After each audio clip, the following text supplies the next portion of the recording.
Hello? Hello?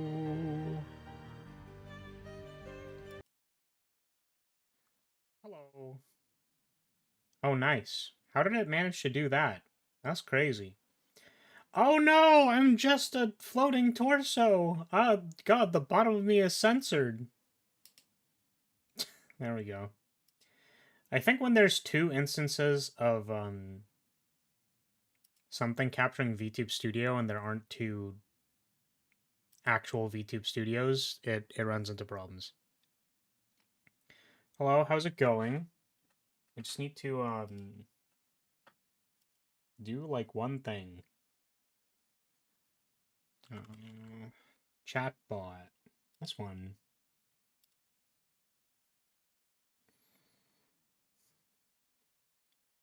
It's really awkward when the music turns off when you tab out. I wish I could keep it on. That'd be I know that'd be super obnoxious in basically any other context, but in this one it'd be quite nice. It'd be great. There we go. Okay. Hey, how's it going? What'd it do? I'm ready to commit blasphemy. Or that's what I'd be led to believe.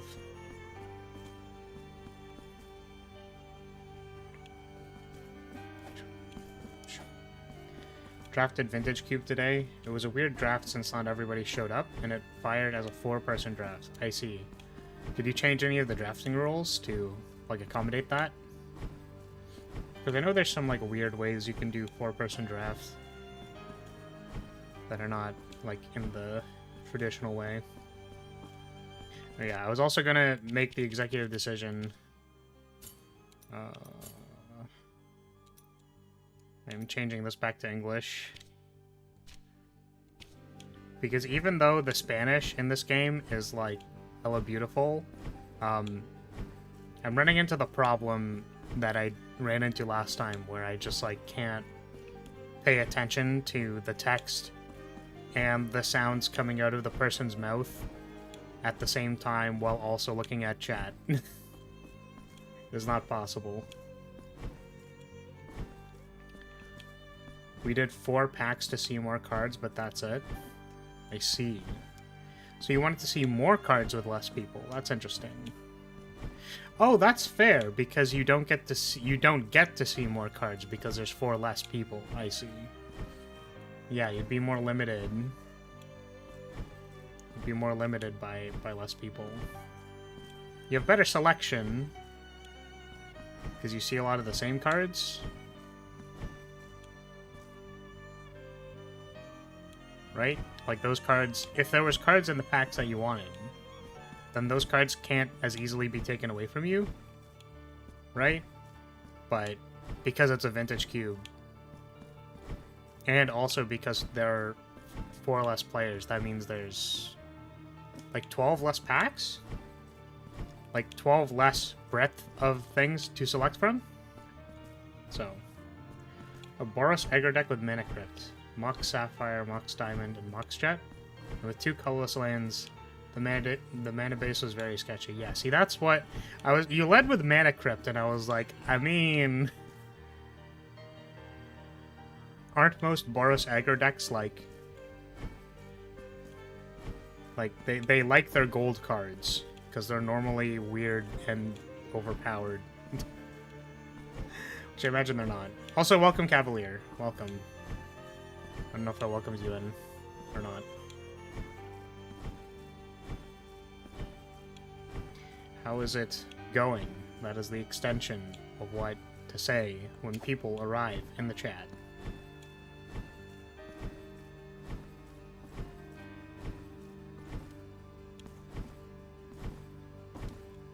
Because I think, you know, I've had a week. Because, first of all, my team isn't supposed to meet on Mondays, but we met on a Monday. So that was already, you know, one extra day that I didn't want to have to work with. My Tuesday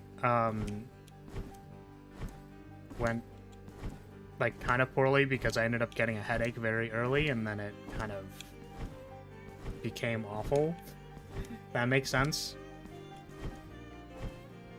Wednesday, I did some work at home, and I wasn't super sure what other work other people were completing, so I felt a little in the dark about that.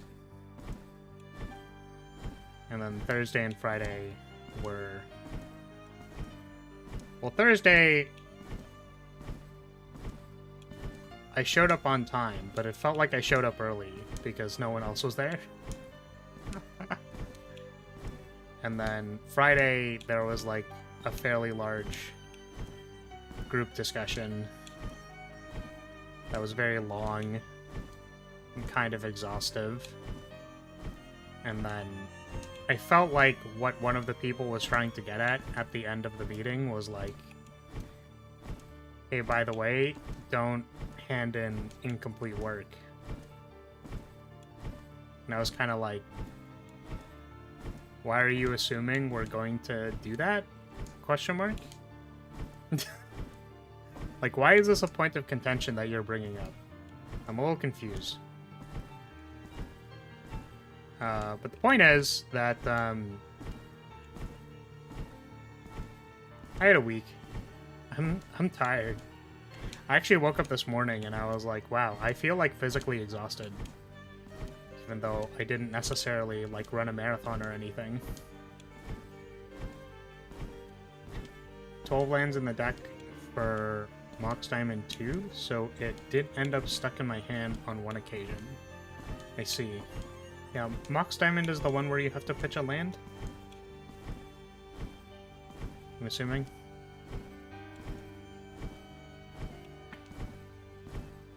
Oh yeah, also, I don't know if people were here when I complained about it yesterday, but I'm gonna keep complaining about it for a non-zero amount of time. Like, I'm good. I'm pretty sure. Like, I'm pretty sure I'm good. I think I'm good. I think I'm good. But, the results for the DFO fan art contest, were announced, and, I didn't make top 5. With the whole ass VTuber model. I was like, damn. Damn, I stink. I was like, wow. Damn.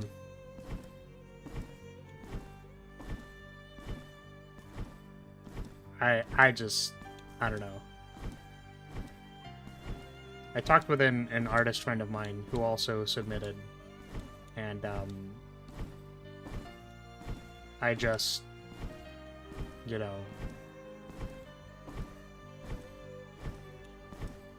kind of felt like damn. That's basically it. It's just like damn. I'm kind of curious if they understood what a VTuber was, like a little bit, or perhaps the like pipeline for creation of a VTuber.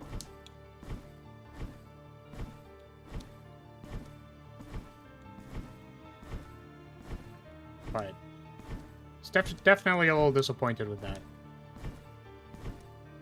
Because it was like places 1 through 5 get an art book, which would have been super cool. That's why I applied, honestly. That was one of the main reasons.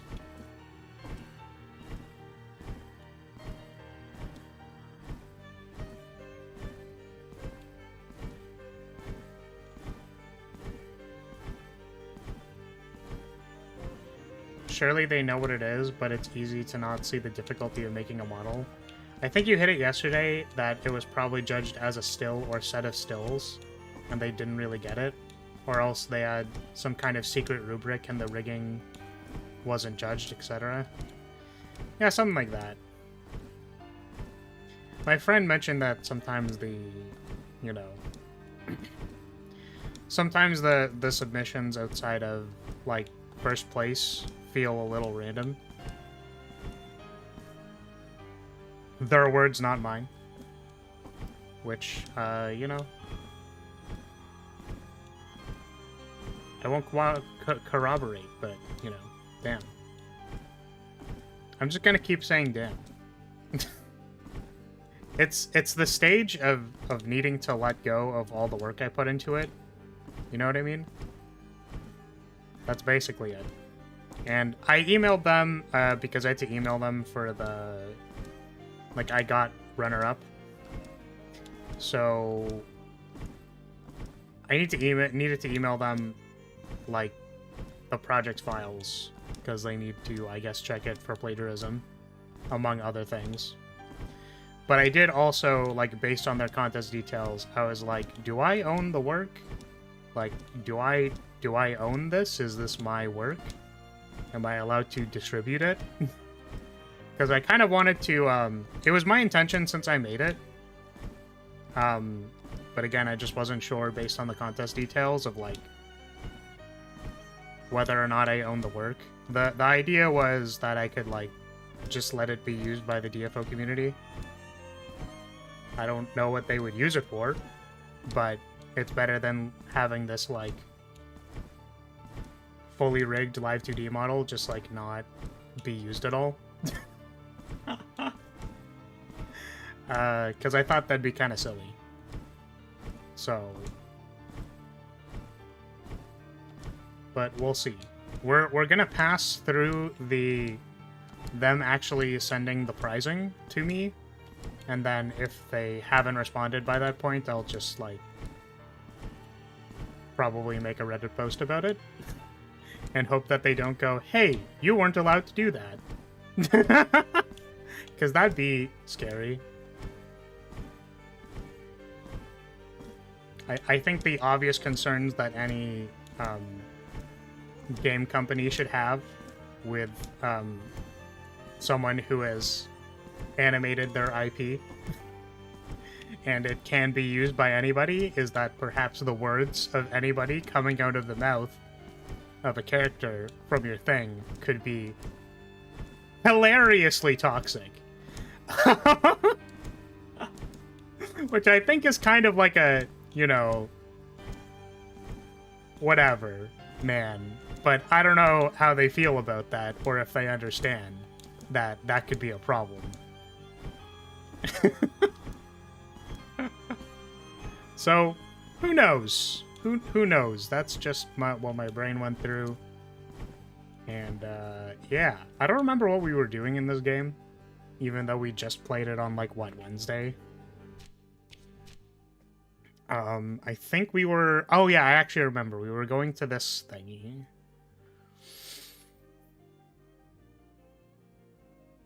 We were going to this thingy. And... I don't remember... The problem is I don't remember what we were doing here. That's the problem. I remember there was, like, a wall here, I think. Maybe here? Like, I don't know. I don't know. So we're just gonna go in that direction and then see what happens. I think that's what we're gonna do.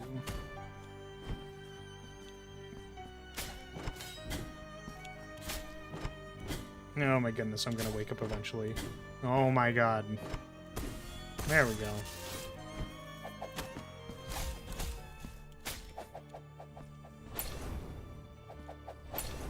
But yeah, I woke up today, like, physically exhausted. And I was like, damn.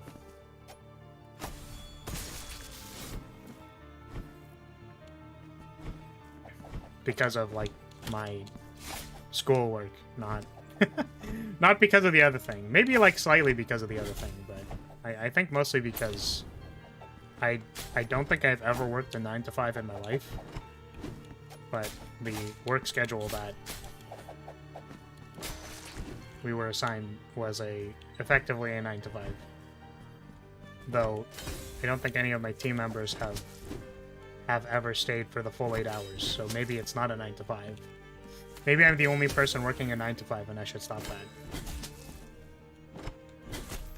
And I died. So you can see how not awake I am. Like, I literally just can't press the button in time. I kind of see it happening, and then I just go like, uh-huh.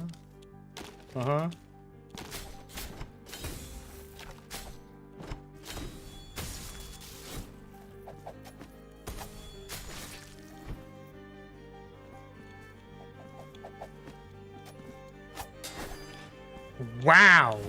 They were too short that I didn't hit it. Damn, that's crazy. That is wild.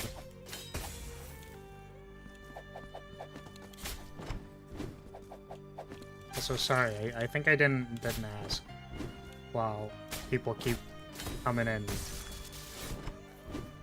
But like, you know, what is the going on for anyone who came in a little bit later?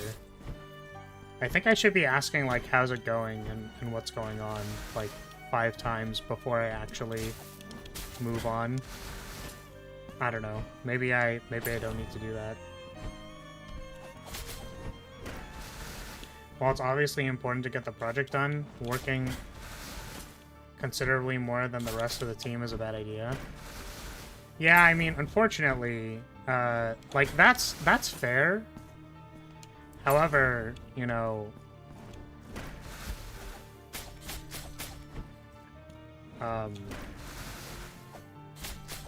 when you're kind of unsure about the degree of competency of your lead programmer, I kind of get scared. There are many other roles where that might not really run into like the same issues, but if your lead programmer is not like there and not completing tasks, then I start to get concerned. That is the one thing that I will get a little concerned about.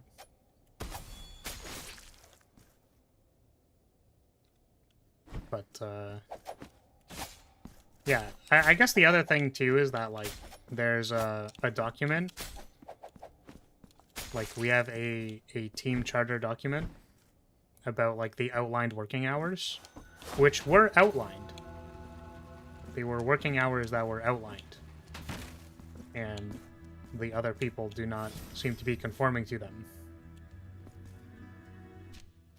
Yes, unfortunately, you cannot have a video game without the programming, so... The problem is we are using, something I am less... Home, are you fucking kidding me? There was a hand door, like, right here. Literally right here. Scammed. I feel scammed.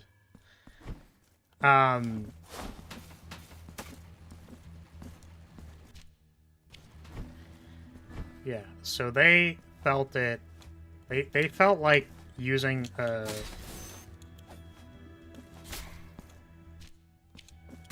was gonna say code base that I'm not familiar with, but, your fault for not going there earlier. I mean, like, yeah, but also, damn it.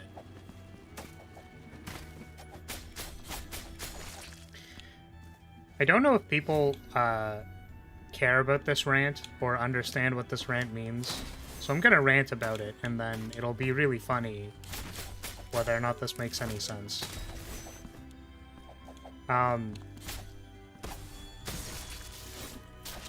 Do people know what visual scripting is?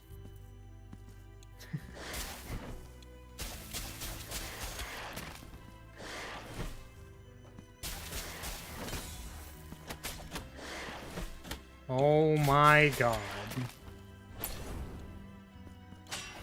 Ooh, did I open the door? Hey, I opened the door, let's go.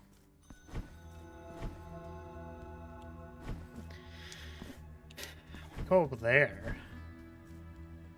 I'm gonna take it that means no. So basically, you know, no, but is it like when you code using blocks of code instead of writing it?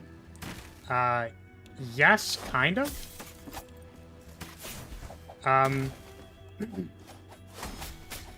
like, visual scripting still sort of uses, like, I was able to translate my understanding somewhat, and kind of, like, work through the process of whatever the visual scripting was. But basically, when you code something, there's a series of, like, things you can ask the code to do, right? Like, if I want to, like, move the player, right, I'm, like, taking the position of the player and adding to it. Like, that would be an example of moving the player, which honestly isn't really the most used. I don't have a good sense of how Blasphemous is doing it. I think they're just moving it. Doesn't seem to be any, like, physics or quick turn. Okay, so the thing about, so when you do that in code, it's just like, you just have, like, a blank Word document, basically, and you type stuff in, and then the code does stuff. And I am, like, I would say somewhat familiar. That's what I'm gonna use. I'm gonna say somewhat familiar with,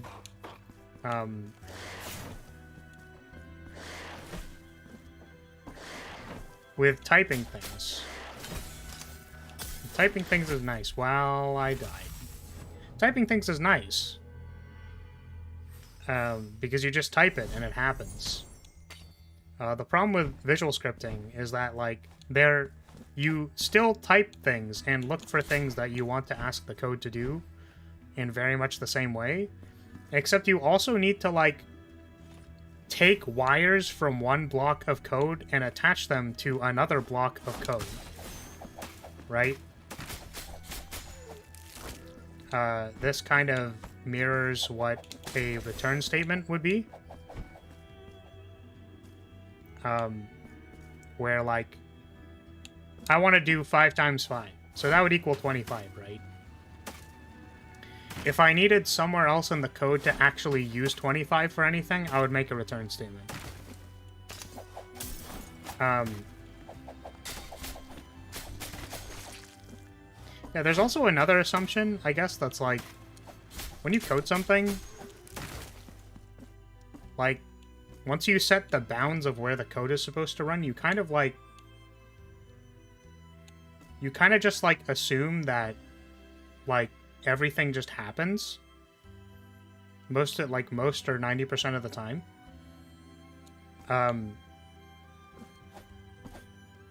But in visual scripting, you need to, like, pull an execute line from one block of code to another block. And it's just like, why?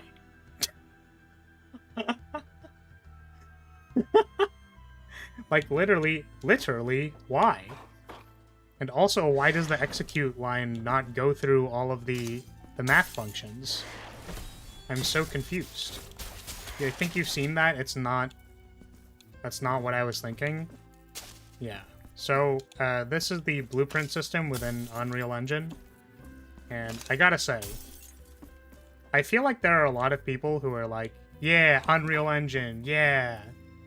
Look at it. It's so amazing and great. And then, like, every programmer I talk to in my program is just like, fucking kill me. Unreal Engine, more like, fucking shoot myself.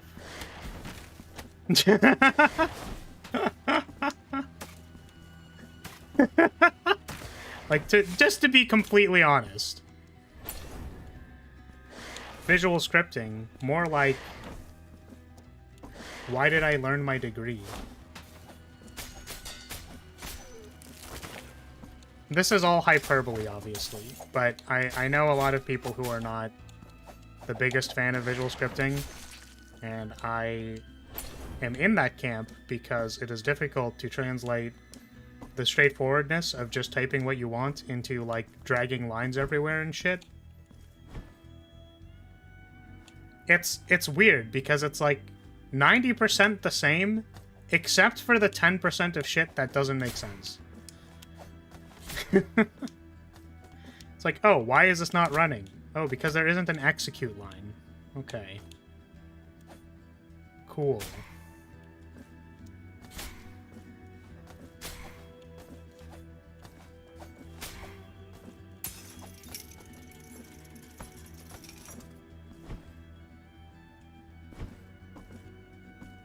Yeah.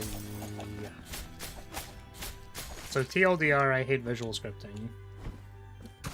It gives me pain to look at it.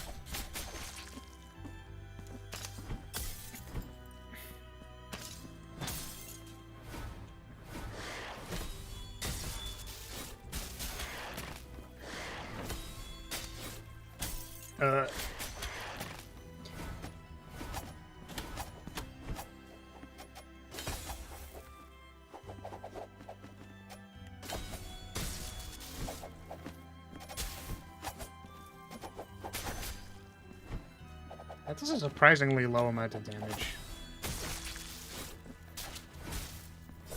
Oh, what the fuck?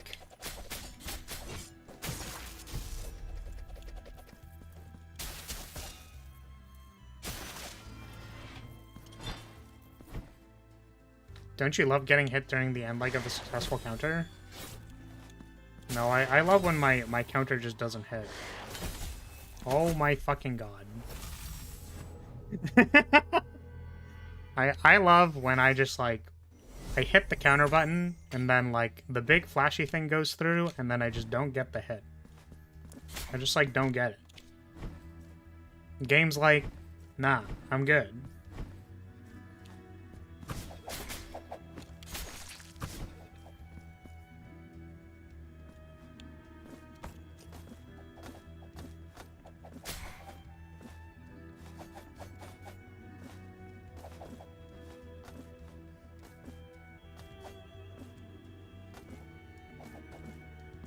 All I know is I don't like programming in general. I'm technically supposed to know at least the basics for my degree, but man, I just can't be bothered to properly learn it any more than just getting by. Yeah, I think the unfortunate thing about my program is that the very, like, heavy back-end stuff is, like, not covered.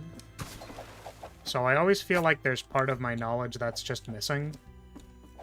Like, I could make features, probably, but how all the features are organized into, like, a... like, organized correctly, basically, so that there's no, like, overlaps or problems with, like, access to particular things. Like, I just don't... I don't have a good sense of what that is.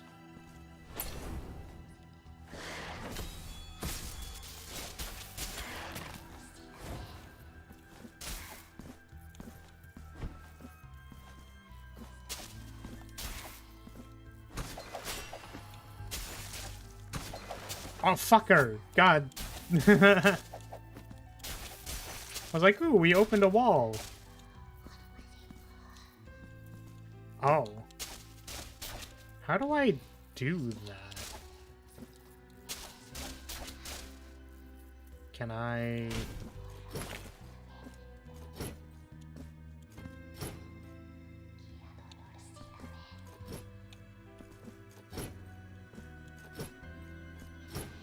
I'm guessing I don't have the thing for this.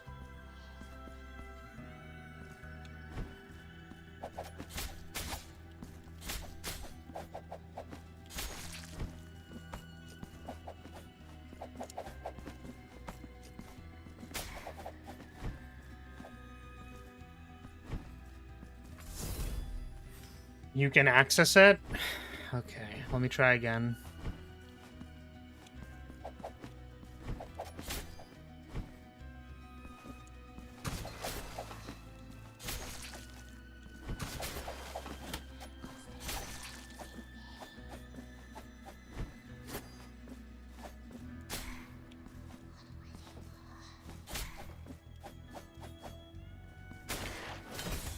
Also, yeah, there is whispering. I don't know how close you need to be to hear the whispering, but...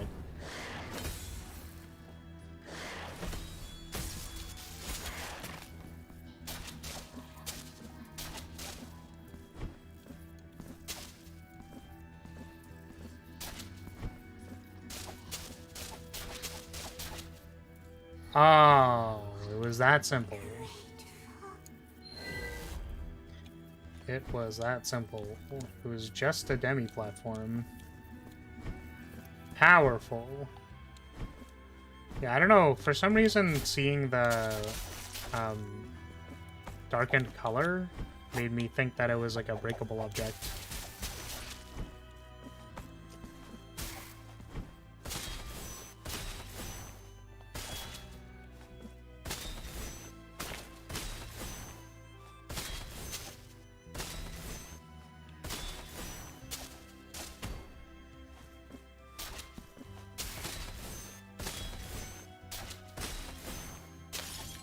Got him.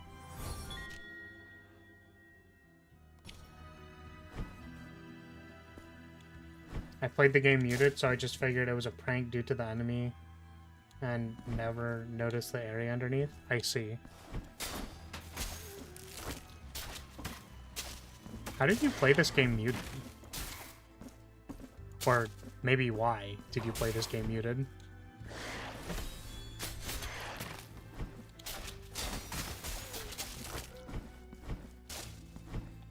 You play most games muted? But why? I don't understand. I'm curious. And you may die, perhaps even rot away before my very eyes, but that will not help you. I can wait as long as it takes, long after those insatiable worms have finished their repulsive feasting.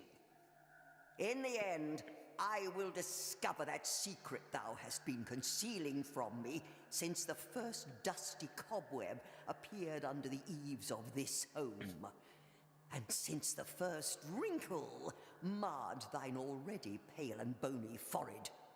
But for now, behave yourself. Can you not see we have a guest at our table? I think they're dead, bro. Sit down. Sit down. Welcome to this humble table. My name is Castula, for that was what my parents so desired. It is a great rarity these days for footsteps to echo through these lonely halls. I don't know if they're lonely. There's like a lot of enemies, lady. Like there's a lot. What dost thou seek here? Dost thou crave the same fate that befell so many unfortunates who ended up possessed by the very gold they sought to make their own? Yes, this manor is awash with mysteries, secrets, and curses. If only I could find the hiding place of my brother Trifon's manuscript, perchance I might have at least one less mystery to solve. How deluded you are. Did you think you could keep it from me any longer? Do not listen to this brother of mine, dear visitor. Do not believe his untruths. Bro, I think they're dead. I think they're dead, ma'am. I think you know what's funny? I actually saw a meme recently. It was a good meme. Where you don't possess gold, gold possesses you. You know what? Maybe. It was of, God. It was posted in my Discord. Give me 2 seconds.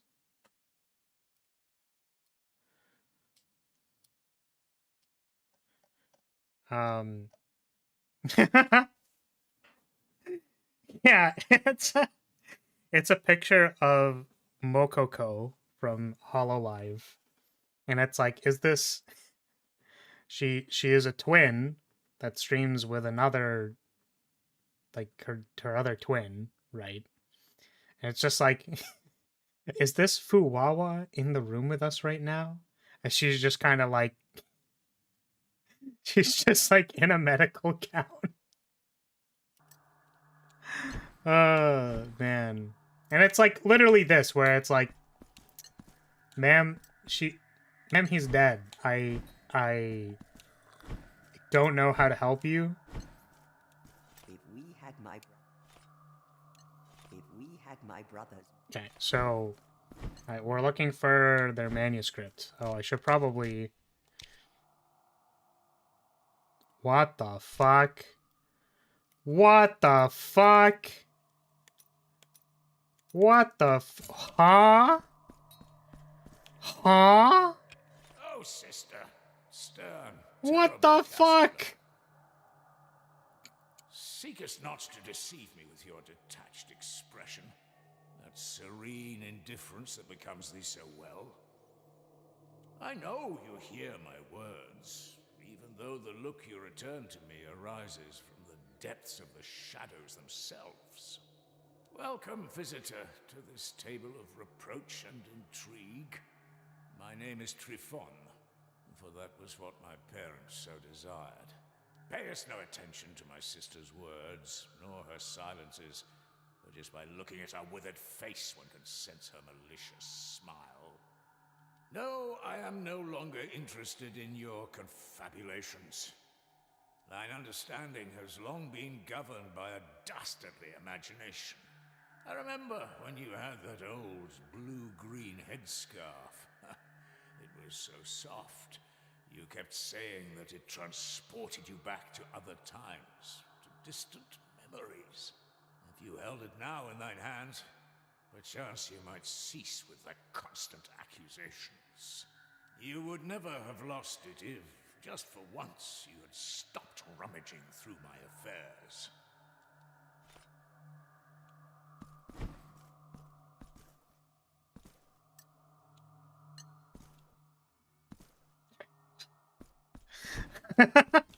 That is fucking weird.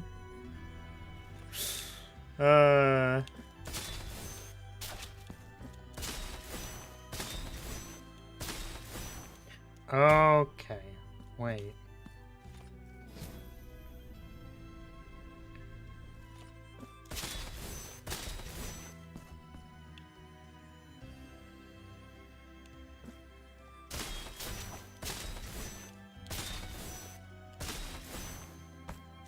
Nice. We did it. The Tempest. Who's the Tempest? How do I check these again? Collection figures. Oh, lightning damage. Let's go. Oh, that's fucking sick. There's more to talk to Triffin about? Okay. What's up, bro? Ah. Okay. Fair. Yeah, I did not remember that I had that at all. Okay. Castella now seems immersed in her memories. Okay. Where have you gone, Castella?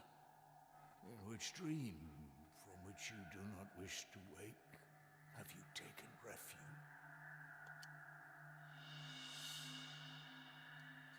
So you've chosen that path then? Oh, I didn't know it was like a mutually exclusive path.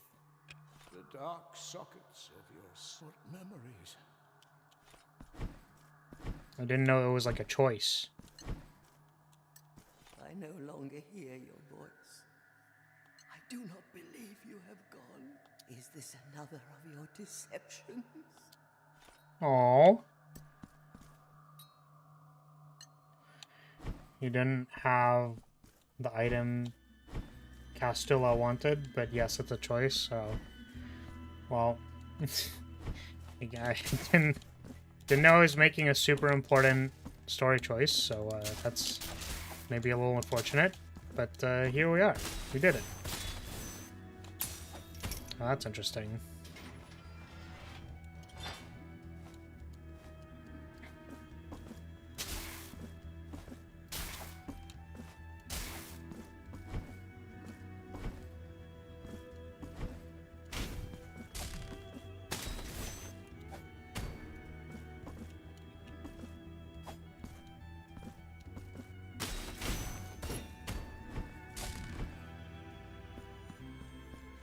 Fine.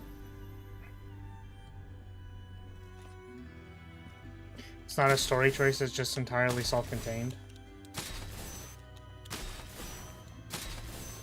Uh-huh.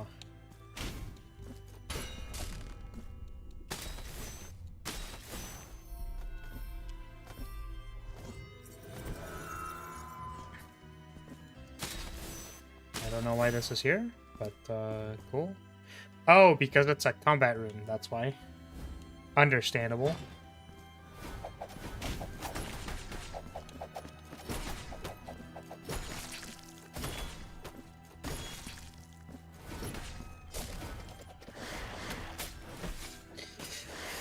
Ugh.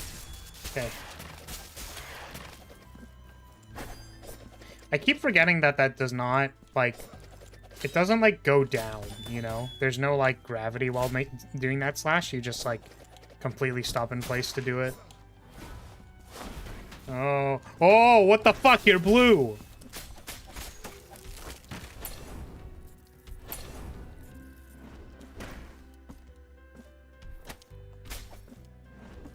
That's why this is here. Got it. I understand.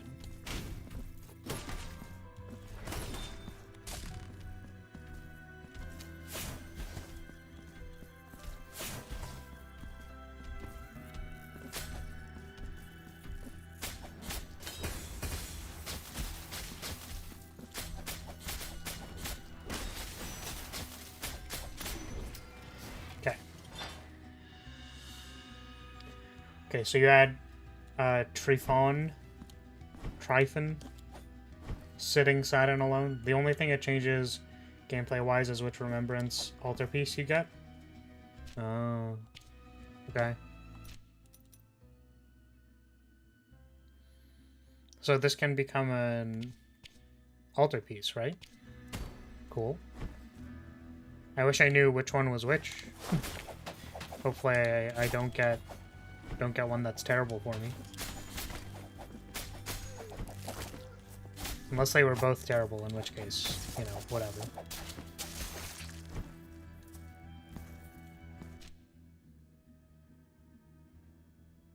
Oh, I guess we didn't fully explore that other room, huh?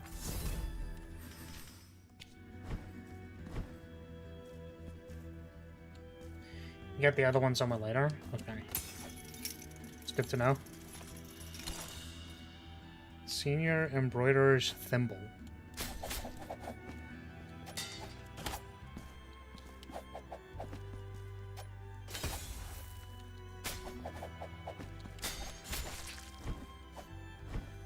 Thimble.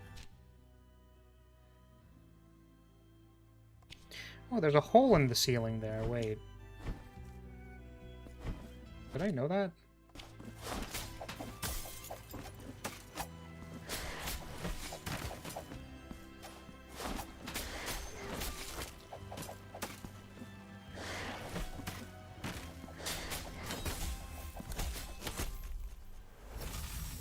Alright, listen, bro. Holy shit. Ah. That's painful. Also, wait. Oh, this literally has a door here that I didn't notice. Well, so get our thing first, and then we'll come back to it.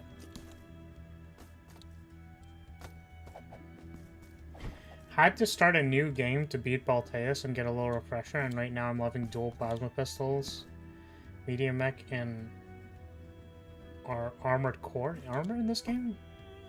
Find tank and spider make you too big of a target? I see. So wait, why did you have to restart? I don't think there's anything that restarting matters, right? Right?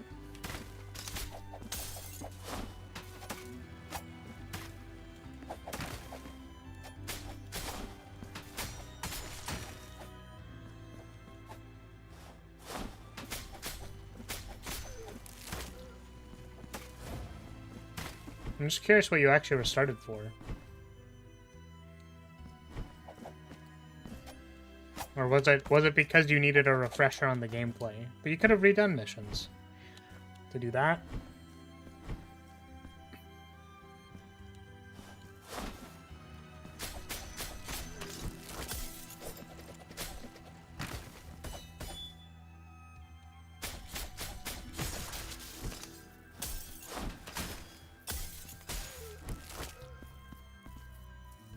Another combat room. Another bombat room.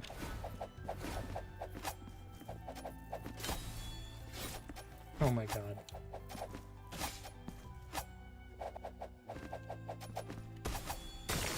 There we go.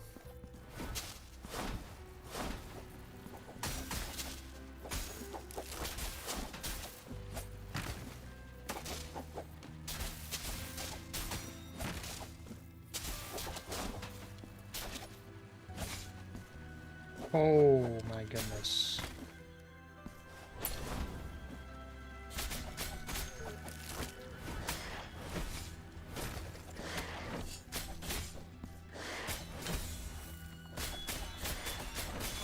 And I died. Sometimes when you're stuck, it's best to start over, get a little refresher, especially in this game, since it's a lot of the early maps are tutorials. Yeah, I guess there's a mission replay, like, feature. So I just was confused because I assumed if you wanted to, like, you could play all of the story missions in sequence together and effectively achieve the same thing, except you would have more money to, like, play around with parts. You can even redo all of the arena fights. So outside of, like, I guess the mental distinction of, like, or mental separation of, like, no, I started a new game, we're gonna start from zero kind of thing, it's like, I don't know what it does. But it's confusing to me.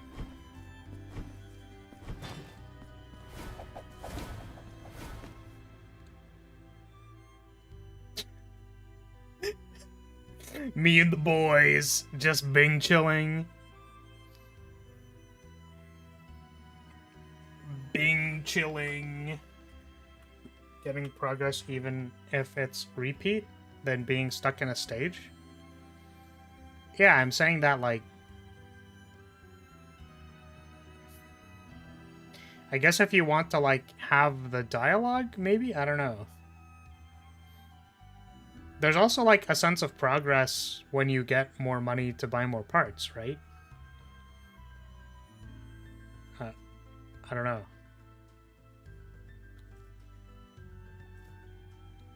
But if it's like, you know, I want to be at 0th place in the game to wherever I was, and I want to, like, fully experience all of that again, then I suppose so.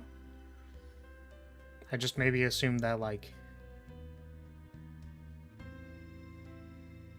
there isn't much of a distinction in my mind hitting replay on all the missions and just, like, farming gold. And then also, yeah, arena fights.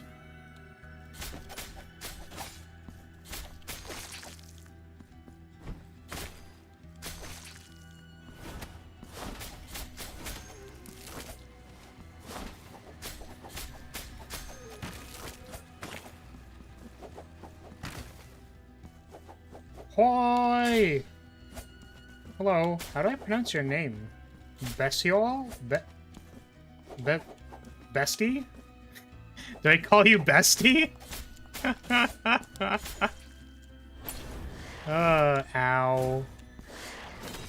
Oh my god.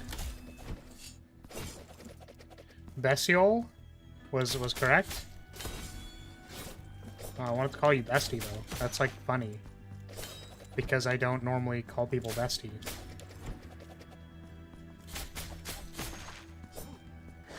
Well, welcome, Bessiol. How's it going?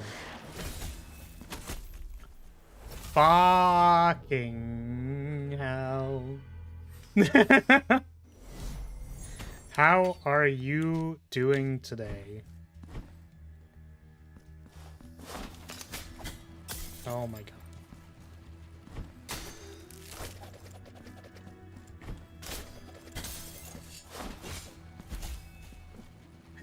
Oh no! Oh, that's too bad. Damn. The absolute savagery. By the looks of it, we aren't going to be besties because I'm looking for a roleplayer VTuber. Yeah, I'm sorry, my friend. I don't roleplay unless the... No, that clearly... See, here's the thing. I just roleplay being a bottom. I'm not actually a bottom. See, it's just funnier for chat if chat thinks I'm a bottom. What exactly are you looking for in a role-playing VTuber? Just curious. Only if you have paid to roleplay, yes. I will softly count into your ears with my disgustingly nasally voice.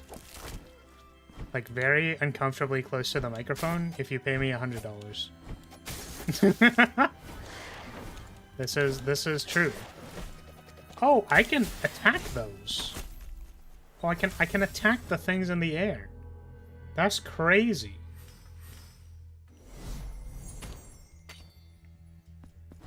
I feel like I need to step up my roleplay. What does an angel do? Just curious. Someone whose lore isn't just a waste of my brain cells because they abandoned it the moment debut is over? Well, I'm just a little curious what, like... So what would be the application of lore in your mind to streaming? Design question.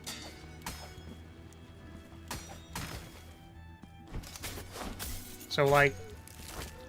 Yeah. Design question. Also, did I bug my... Did I bug my thing again? No, it happened again. I'm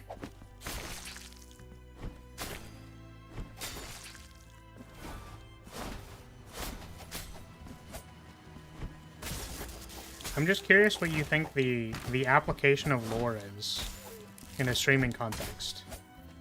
Like, how does one use it? How does one utilize their lore?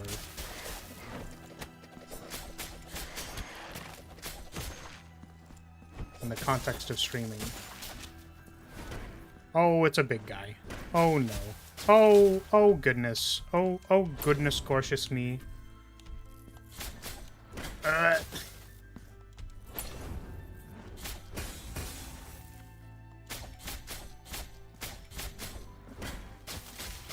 This sure is something, isn't it? Well, they're going away. Wait, why are they going away? Okay.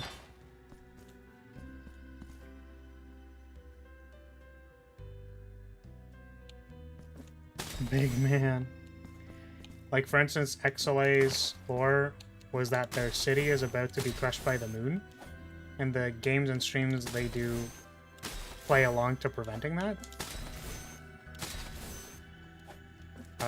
Okay. So, my understanding is that there's kind of like a backstory or lore reason to be doing the things that they do. Like, there's a reason why they do that. Just curious, do you have an understanding of why I'm playing games? Perhaps? And how that relates to my lore?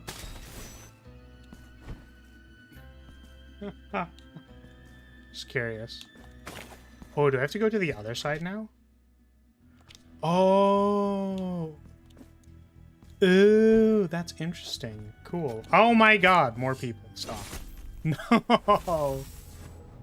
No, I have to come back here.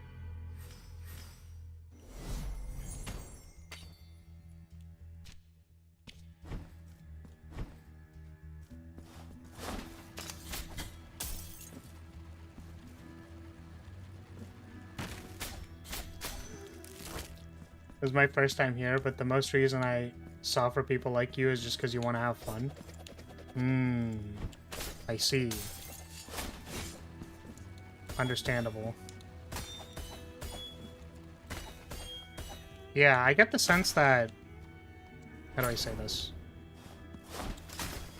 First of all, I would like to contest the point. Perhaps you are like an XLA stan, and anything I say about XLA will be absolutely dunked on. My knowledge of XLA will be dunked on by you. Perhaps, I'm not sure. But I don't get the sense that when I watch people from that generation play games, that the most apparent thing about why they are playing the game is that they are attempting to save the world. I'm gonna be real with you. It doesn't seem very apparent when I enter a stream of theirs that that is the reason why they are playing the game. To be completely honest with you. And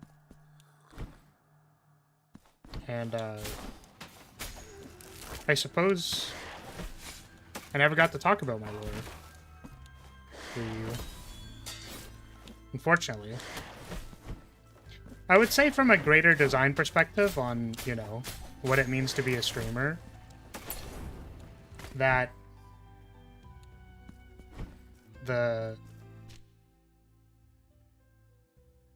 when you think of, like, project design, right, you kind of have to think of, like, what the purpose of your decisions are when you make them for the project. So, for example, if you're making, like... What's, like, a very obvious example? Let's say that you're catering for a party of people who have gluten intolerance. You know? That would mean that there's a design restriction around the fact that the food you provide needs to not have gluten in it, because you are catering for a party of people who are gluten intolerant. Right? So, like, when you think of streaming, right? Depending on the type of stream that you're going for, right? It may be more or less useful to you to have your lore be a center point of their content, right? Like, I personally think, as a performer, that the most applicable places that I can bring up my lore is in hilarious ways that sound like I'm coping.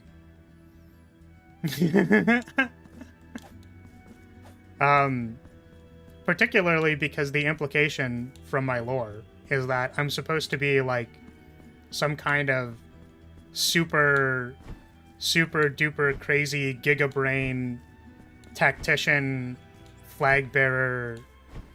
My brain is literally 1 billion sizes. But then when I do something stupid, it's really funny. And also, whenever people are like, hey, by the way, Laris, just use some time magic to fix this, and then I go like, the time magistrates will get mad at me if I try to change anything. It's like, why do you have time powers? I don't understand. You can never use them, and then it's like, don't worry about it. I swear I have time powers. I swear I have magic. The magic is real, I swear. XD Lamau. Right? So it's like, if the design of the project is to entertain people, unfortunately, by virtue of me not being like a... How do I say? Like, I'm not a very... The narrative of the lore is not the centerpiece of the project. Therefore, in order to incorporate the lore, I need to use it from the lens of, like, what would be functional and useful to my stream. Right? It's a canon event. That's why Flar can't change it. Don't want Spider-Man 2099 to come after you. I mean, literally. That, but actually kind of literally. So... That was just an example. Lyrilyte doesn't do that either, and the deadline set in the lore is passed anyways, meaning the city in there was destroyed. Damn, that's too bad. So yeah. You know, I think it's accurate to say that I'm not super lore heavy. And perhaps if you are looking for someone who the centerpiece of their content is their lore, I implore you to find who that is. You could play games centered around time manipulation. Yes. Do you want to see me manipulate time? You aren't ready for this. I'm about to do the craziest time manipulation you've ever seen. Alright, check this out.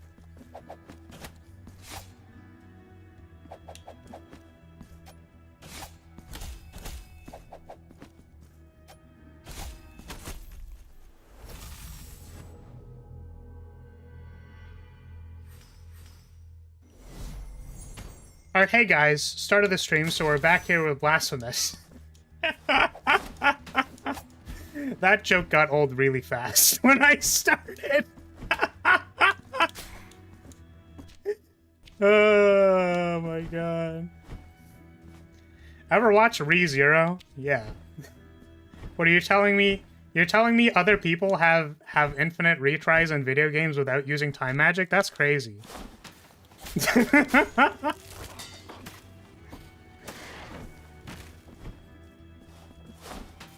Yeah, I don't know, man. That's fair. I kind of get where you're coming from. I just don't think I've ever watched a VTuber that has, like, you know... I don't think I've ever watched a single VTuber that has, like, the lore of their character is the center point of, like, all of their streams. You know? Because the reality is that the context of streaming usually involves particular things. Or, like, the goal of what you're doing. It's like, if you wanted to have a lore-accurate VTuber for someone who's going to be, like, a variety streamer, then it would just be, like, the VTuber of the person playing the game who is, like, in tactician school, in debt, trying to raise money for their tactician school funds so that they're not broke when they fail to get a job in the tactician school industry.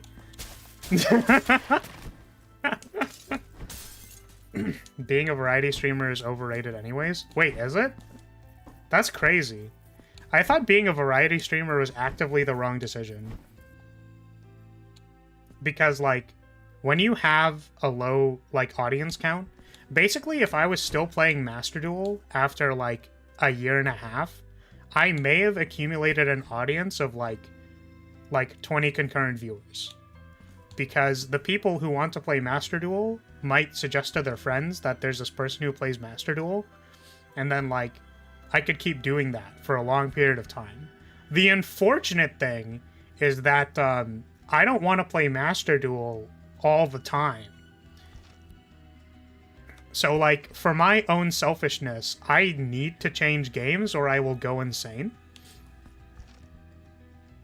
So, like... I need to change games or I'll go insane. So, unfortunately, I just shoot myself in the foot every time I change games.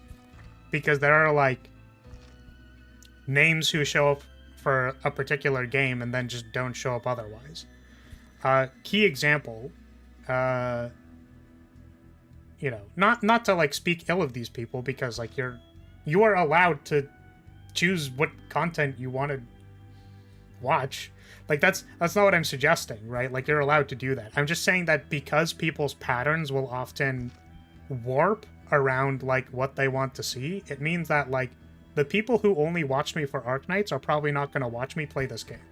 Similarly, the people who watch to play me in Master Duel so that I could kick their ass, like, aren't going to show up here because what they wanted from the stream was me playing against them and kicking their ass. Like, it's just different.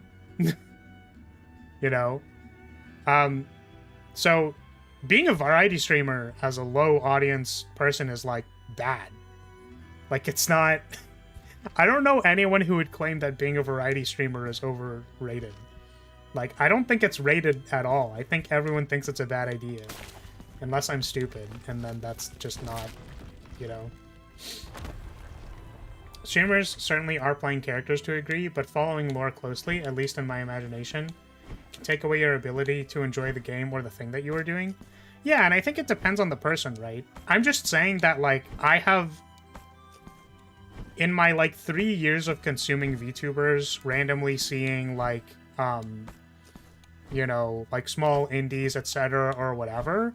Like, I don't think I have ever seen a VTuber who, like, commits to their lore, like, 100% of the time, all the time. And I wish you the best of luck. You know, like, good luck. I wish you the best of luck. Welcome to this palace.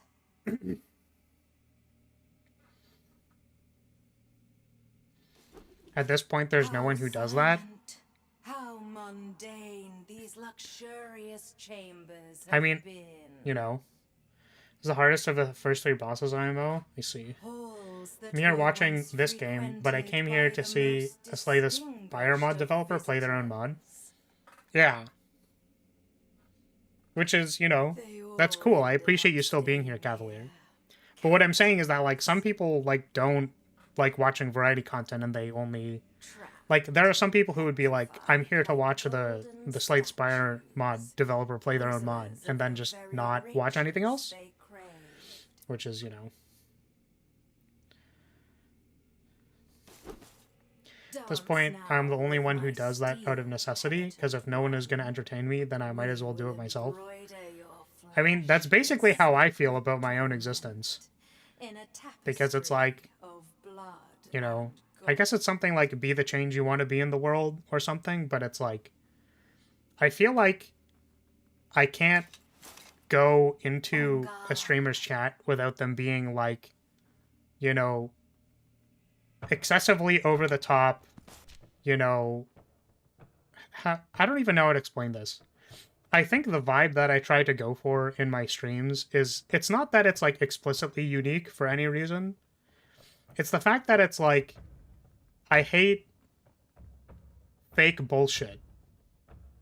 You know what I mean? Like, I'm too real, I guess, if that makes sense. This sounds so stupid when I'm actually explaining it. But it's kind of like, you know, it's frustrating to talk to people who, like, I'm too real said by a 2D person. Shut the fuck up, Rav. I don't know. I just feel like sometimes I listen to people and I'm like listening to, like, AI-generated speech. You know what I mean? Nice to see you, too. I don't... This doesn't even make sense. This doesn't make sense, you know what I mean? I don't know what I'm trying to say here. But it's kind of like... part of my goals as a person was to be, like, real, to be understanding, and to, like, provide a place where you don't have to, like, go to the utmost black and whites of an argument to, like, have a conversation. Because, like, frankly, you know, like, let's take an example right here, which is, like, do you use your lore in your content, or do you not use your lore in your content?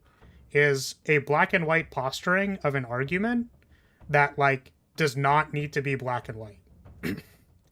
Right? The degree to which you play into your lore is likely heavily dependent on, like, what you focus on as a creator, how comfortable you are playing the character, and, like, whether or not you know, like, can reasonably commit to the bit in, like, moment-to-moment circumstances. Like, for example, I play a lot of TTRPGs. Right? Unfortunately, even though I'm playing a bird brain character in one of my RPGs, that doesn't mean I'm going to tell my party to run into the enemy base and die. Because, like, there's a certain point where you have to understand the restrictions of the design that you are working within, that, like, it's not a good idea to tell your team to run into the enemy base and die. So even though I am playing a bird brain character, and for all intents and purposes, I'm going to say stupid shit because it's funny to have, like, quips that represent my character, like, I need to use my critical thinking somewhere. Right?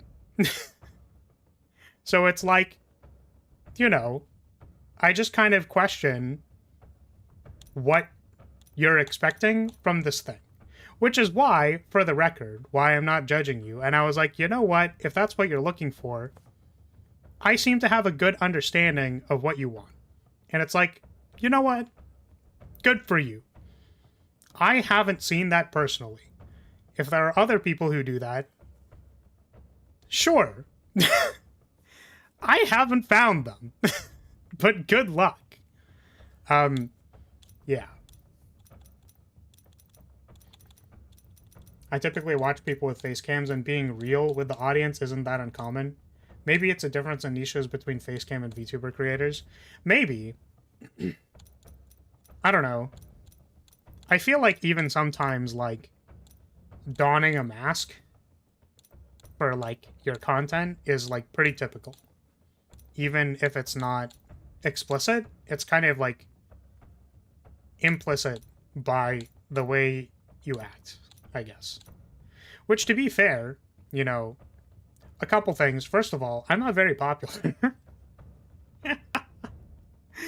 I'm really not. So I could, for all intents and purposes, be doing something wrong.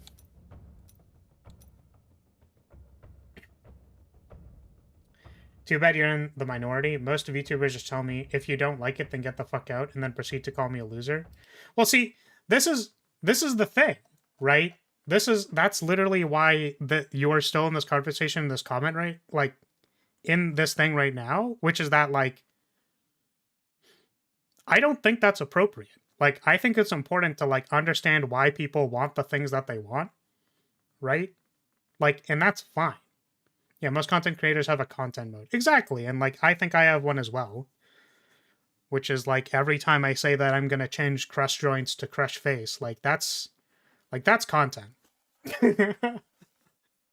But, you know, I think it makes sense that there's a desire to, like, have a deep understanding and attachment to, like, someone's, like, made up lore, like their universe, and that's fair. Right? Like, I don't think it's unreasonable to want that. I just, like, wanted to present the side that, like, the reason you might never find that is because there are, like, restrictions. Like, people need to be live for, like, hours on end. And then it's like, how do you... Oh, wait, you know who's, like, half decent at doing this? Well, it's not really, like, a commitment to a lore, but, like, to a character. I think... Who would have done this?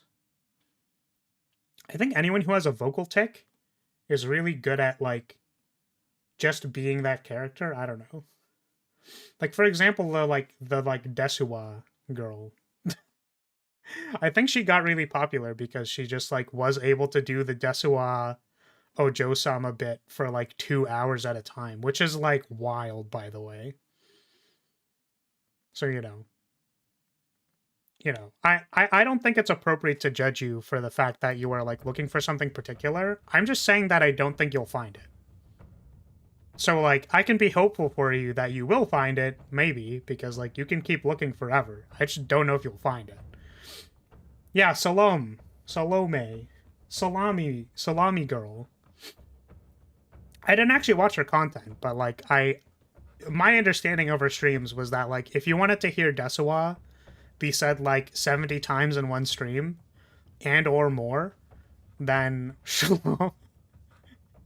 Then you could watch the Desuwa girl. That one on public? Oh. Yeah, I'm assuming it's, like, you know, smaller streamers. Obviously, having a face cam doesn't automatically make them real with the audience, but it's not too uncommon. Yeah, I think that's fair. And, like, you know, Cavalier, like, I'm not trying to compare myself too much, right, to other people, because I think that, again, people make decisions reasonably within their own understanding of, like, why they should be making decisions. I just feel like whenever people are, like, too content mode, like, for too long, I just, like, stop wanting to watch them. You know what I mean?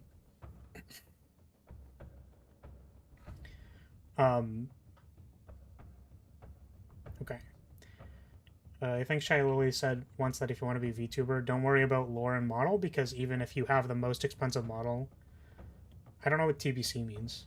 It won't help if you won't use it to the full potential and stay static. I think I actually remember that, because she was talking about how, like, there's, she talked about how, like, you're like an actor or something, which, like, I don't know if I, like, maybe I can somewhat agree with, but it's kind of like, I mean, what is the acting, like, doing this when chat says something about my chest? It's like, damn, yeah, acting 100. like, I think the range of motion is not generally not that impressive, even on like high-end models. And also, I think it's important to look at what's successful. Like I'm gonna be real with you. Like, sure, like we can make that comparison, but like just to be, you know, clear, like if you look at success, right? Like, I think it's important to actually analyze what is successful instead of like listening to what people say. Because like, for example, I think Lily's point has like a good like heart behind it, and I think the greater I think the greater point of what she is trying to say, right, is that like, you know, the quality of your model like caps out at a certain point, and like there isn't really a purpose in like using like a 7K model, for example, because like what are you gonna get out of it? Like, I think that's the purpose of why she made the thing, rather than focusing on the specific rhetoric. Because, like, I don't know. I feel like you look at someone like... Who's a good example of this?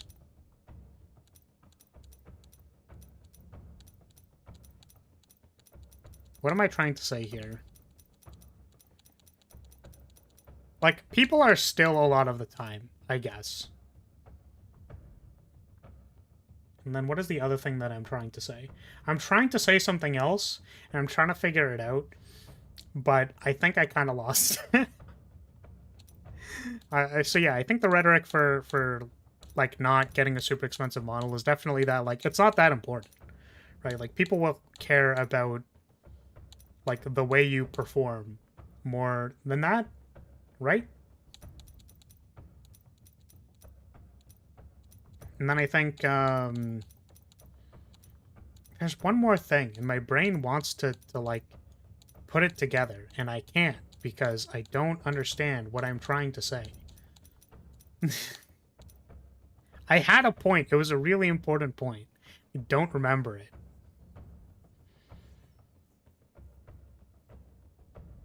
I think, oh, that's what it was. It's like, it's good to look at success and actually analyze it. Like, you can see people who don't like act that much still being successful because like their acting is just their personality. Like, they're not, you know, like they don't... Does that make sense? It's like the people who are successful don't necessarily focus on like being a motion capture actor, right? Like that's not what they're focusing on. Like, those people make good content, right? For whatever that means. If you put effort somewhere else, it can balance out a low effort model.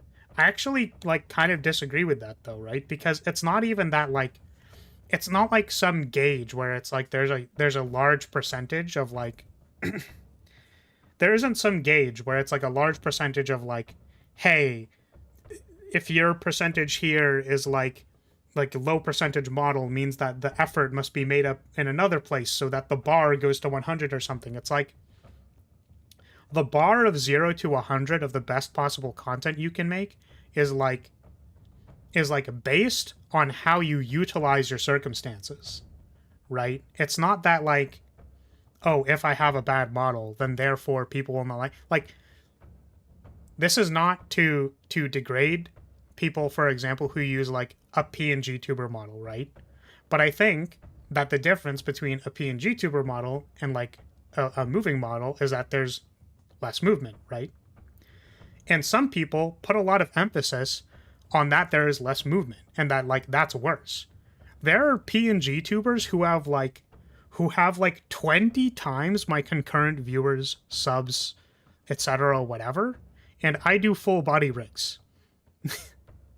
Like, there is no correlation, right? It's like how you approach content and like the kind of person you are that'll actually attract those things, right? Where like the things that a PNG tuber can communicate better, for example, is oftentimes you can get a better render. Like, you can get a better render for your 2 frames than like someone who's moving, because trying to make like a highly detailed render move is difficult.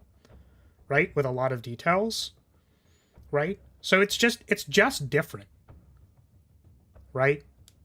Which is literally, this is literally why I have made like different model types that are just like a shoulder up commission, because you don't need more stuff. You don't need 70 pages of lore. You don't need a model that shows your legs, unless you're a horny posting VTuber, which is totally fine, by the way. But like, right? The what you want to showcase is part of your design,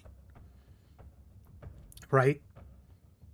So if the design of your content is that you want to be a horny posting VTuber, then like order a bust up model so that you can get the rigger to focus on like your chest physics.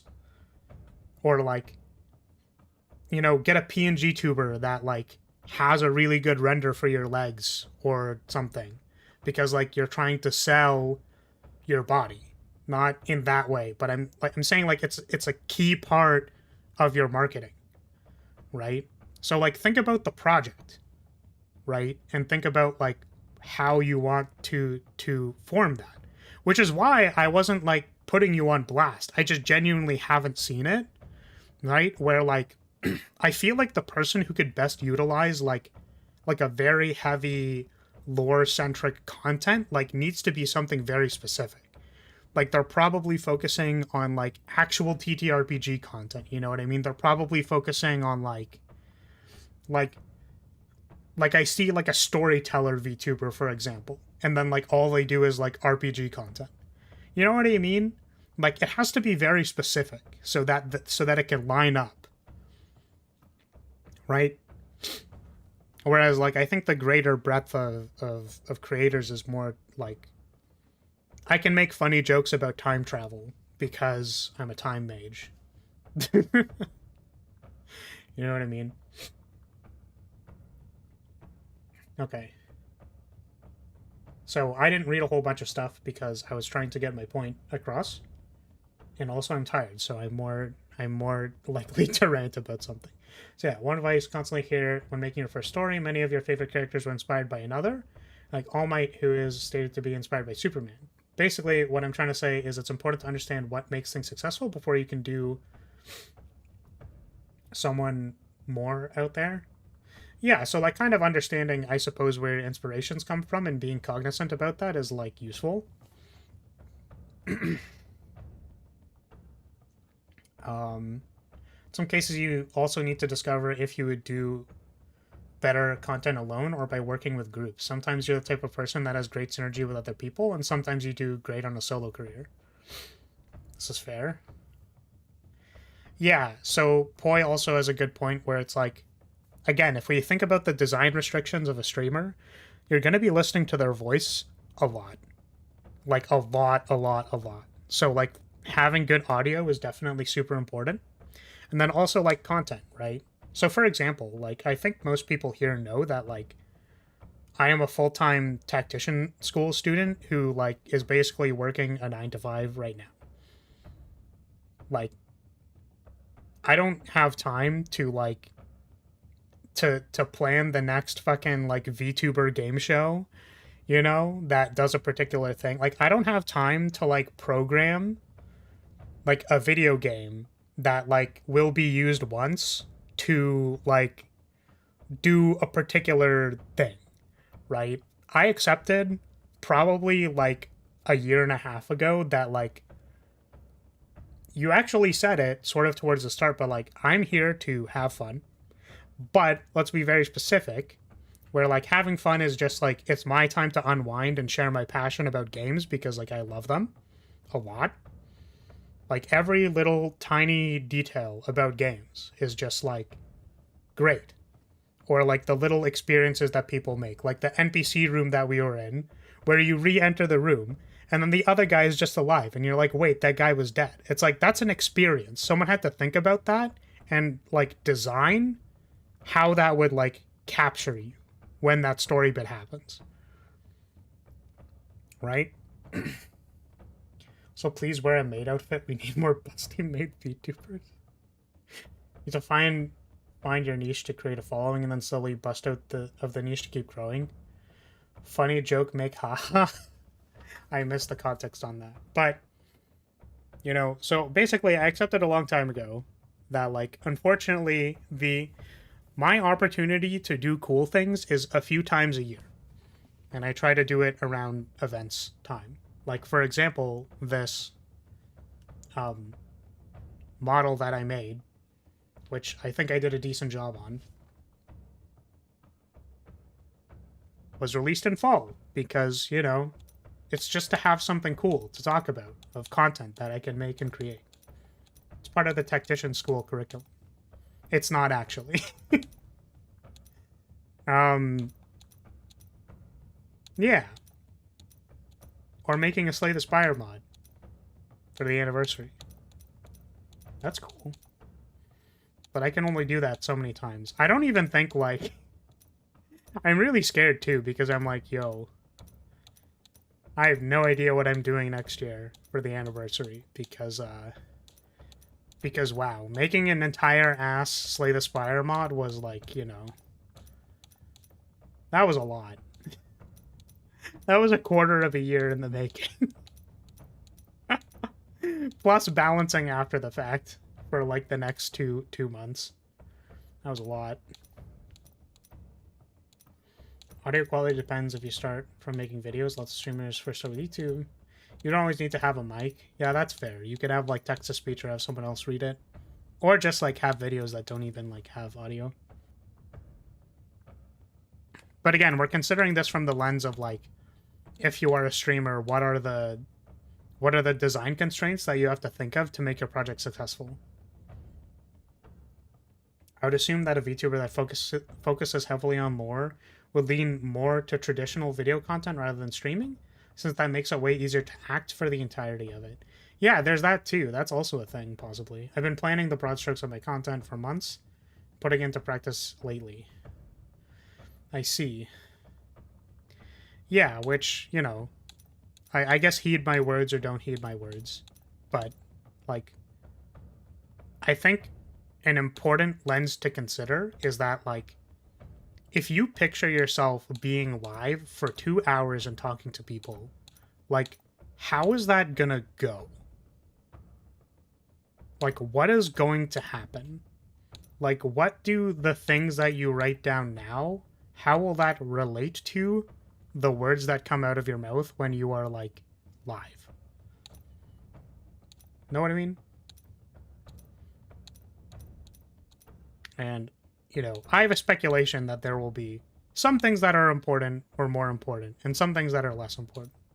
But again, this is just the perspective of, like, designing for a project such that it'll be successful, is to think about the restrictions of the medium and the strengths and not strengths. Poi even, like, it's a really good point to say that, like, someone who wants to be very lore heavy may even be, like, just a video creator, because, like, you can heavily curate how you address your lore and how that, like, gets injected into your content, right? Okay. How many tactics does a tactician need to be successful? All of them. I don't know, man. I know it's hard to accept sometimes, but you don't always need to one-up yourself. See, I get you, Poi. However, comma. Oh, I should... You know what? I just realized that I never did this at the start of the stream.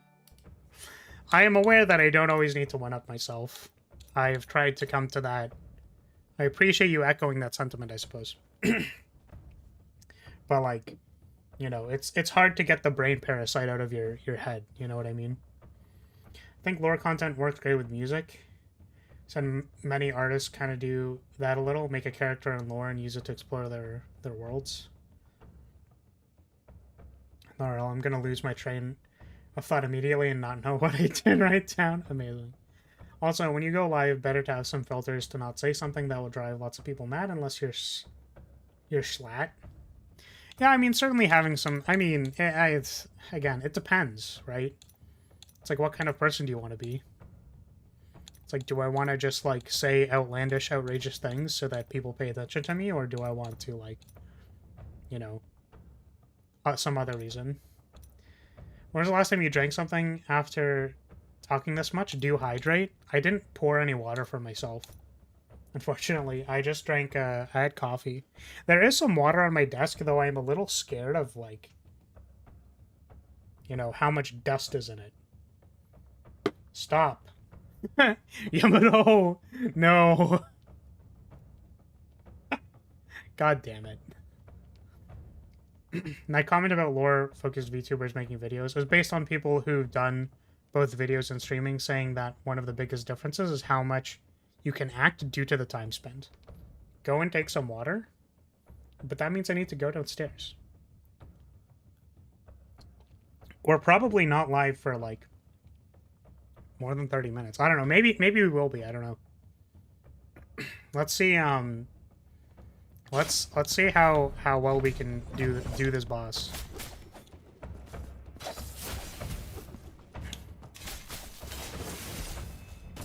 Holy moly.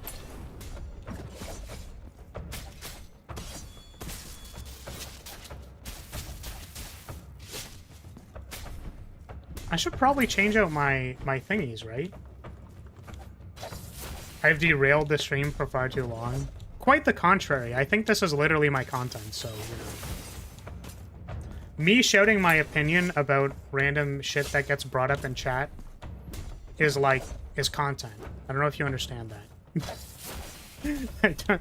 I'm saying that pseudo-sarcastically, but if the point is that, like, I have a rule in chat that says, like, don't, like, stay on topic. The meme about that rule is that there isn't a topic. Generally, what it means is don't, like, come into my chat and talk about some random shit that I wasn't talking about, you know?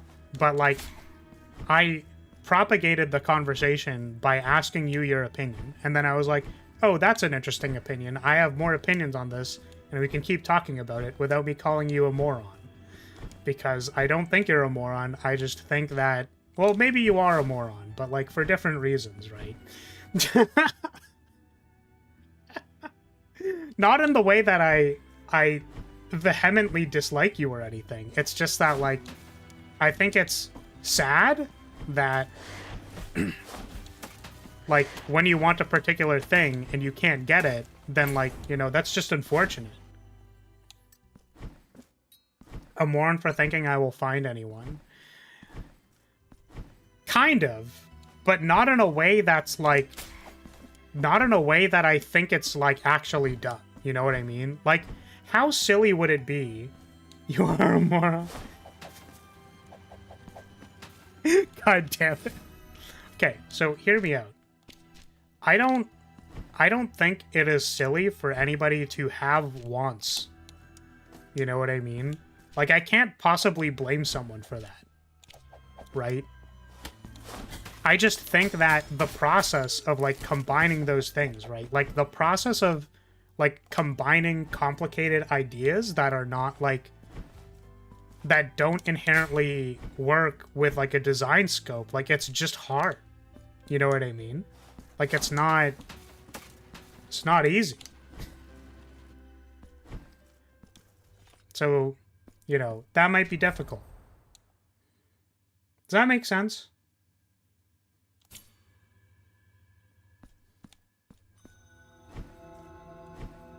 It's like you're not a moron because I hate you. You're a moron because I want the best for you, but I'm scared that you won't find it.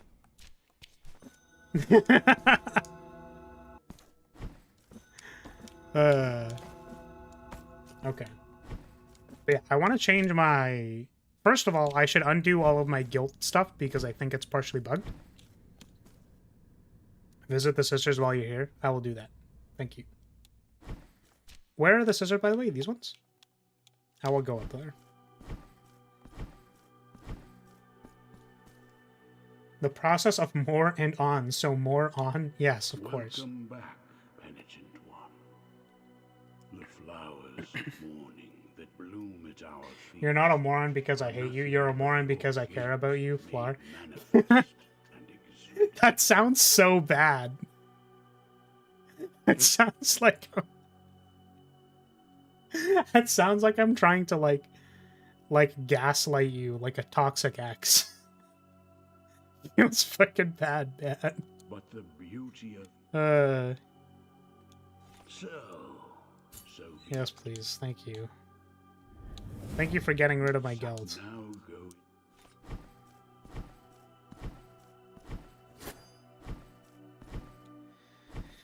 Okay, let's go to the sisters. Here. This one. Hello. I have found some of your sisters. To honor. To honor. What does that mean? To honor! To honor. And it will travel to the city from any pre-AD. To honor? Oh, I have to find more, okay. Well, that's really useful. To be honest, you do say a lot of things out of context that sound funny, and we love that. God damn it. God damn it.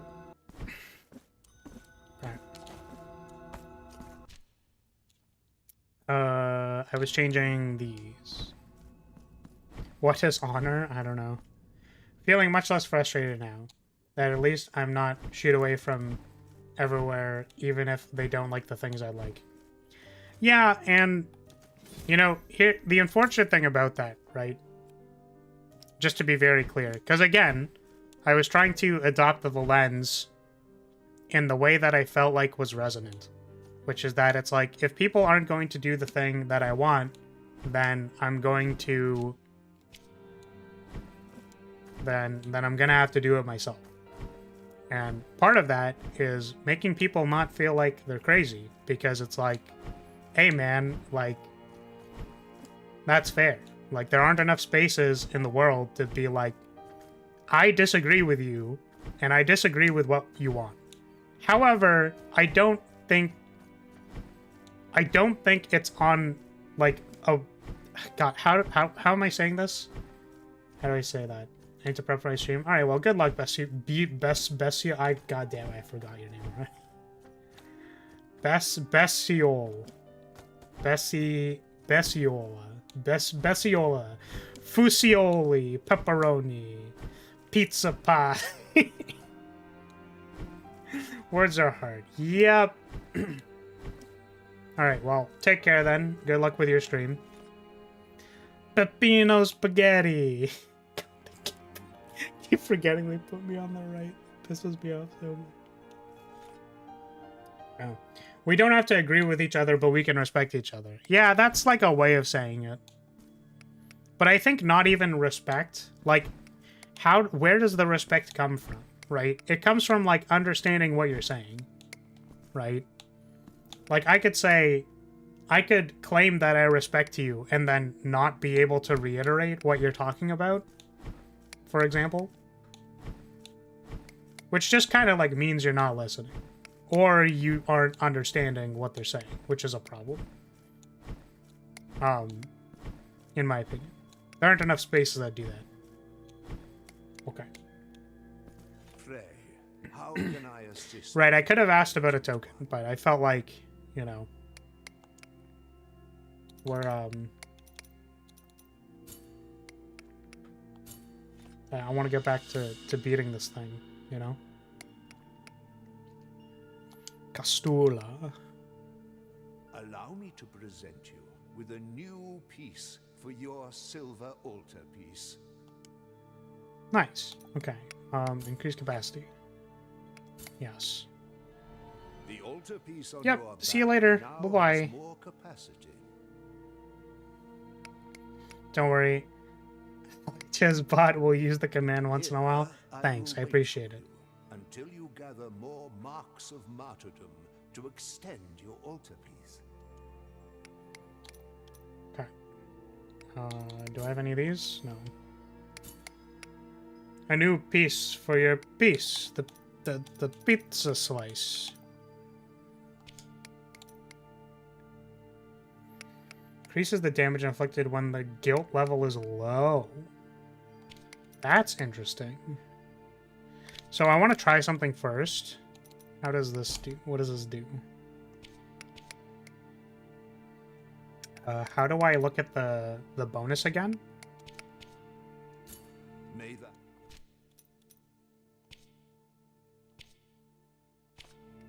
Right trigger. Frey.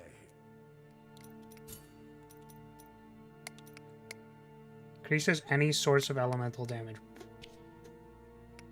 That's pretty good. I want to see what this does if I do this one, though.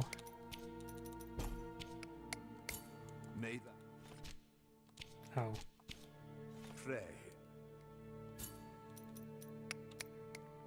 Oh, it's empty.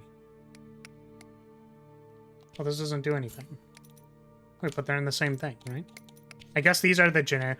Oh, it has the bonus at the top. It has the bonus here, like when you flick through it. So this one just doesn't have a bonus. Okay. Yeah, well, that's fine. Because... I think we don't need to use the... we don't have to use this one right now.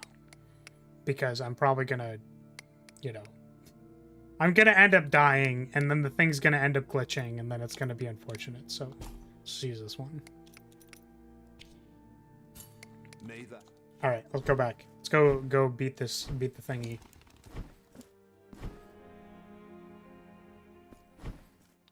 Flower, we do need some more lore on Von Milkia. She's a different timeline, bro. Do you have any idea how much mana it takes to you know? You have any idea? The Blood Woman? Oh, do I have stuff for the Blood Woman? Because I don't know if I do. Alright.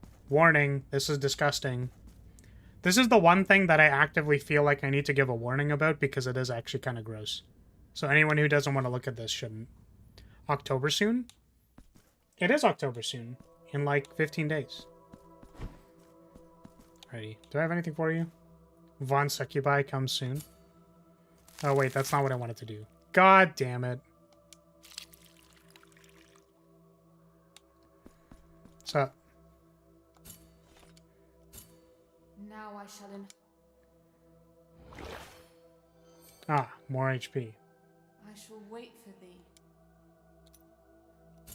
Bring me. Okay.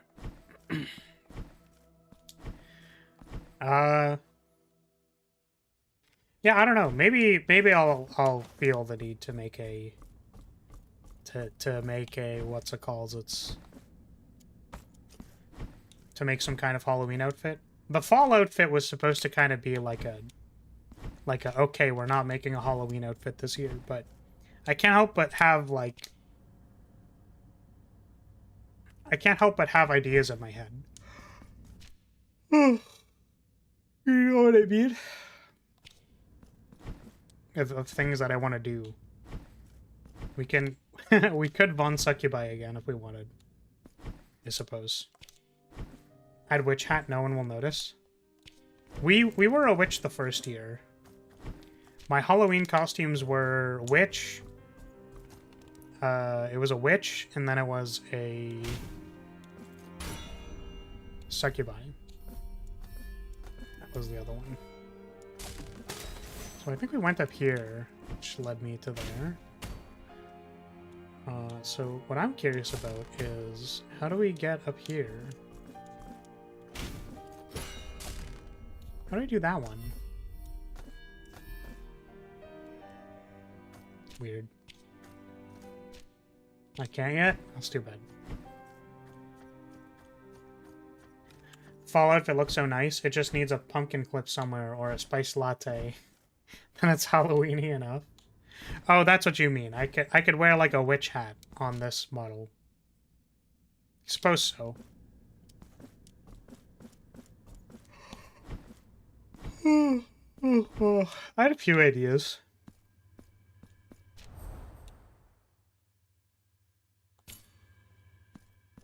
A zombie flower and autumn outfit. You want me to be stinky? A zombie idol flower? Why do you want me to smell like rotting flesh? Starbucks flower? That's terrifying. Oh. Yo, I could do the Starbucks latte thing as the model.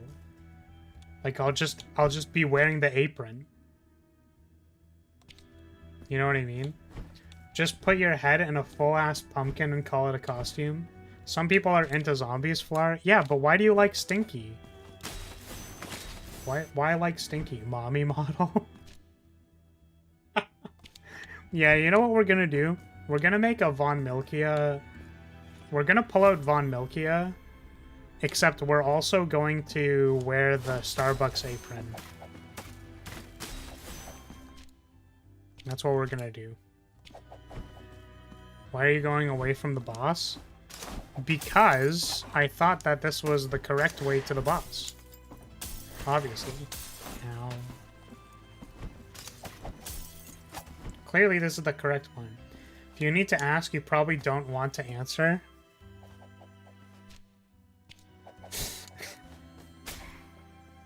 Listen, I'm just saying, like, I'm not into stinky, rotten flesh. You know what I mean? Alright. Time to enter the part of the stream where everyone leaves, because watching someone fight a boss for 7 hours isn't very entertaining. Okay.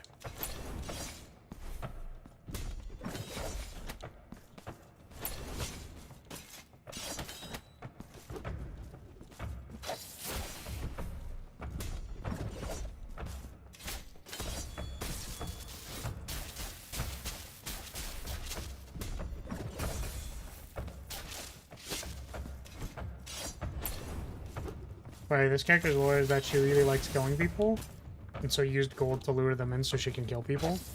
Damn. That's kinda messed up, bro.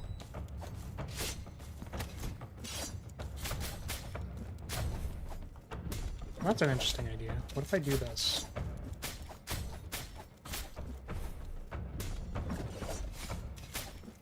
I wonder if I can parry that.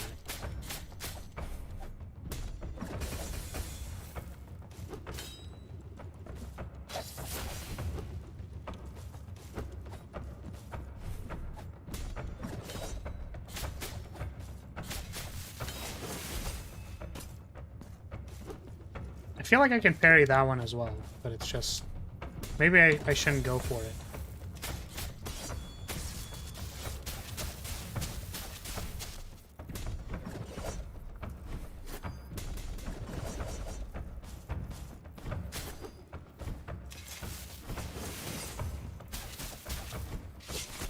Ah! So many silk cocoons. Blasphemous is messed up anyways, so... I mean, it kind of is, I suppose. No, I didn't set up the other... God damn it. No. Okay.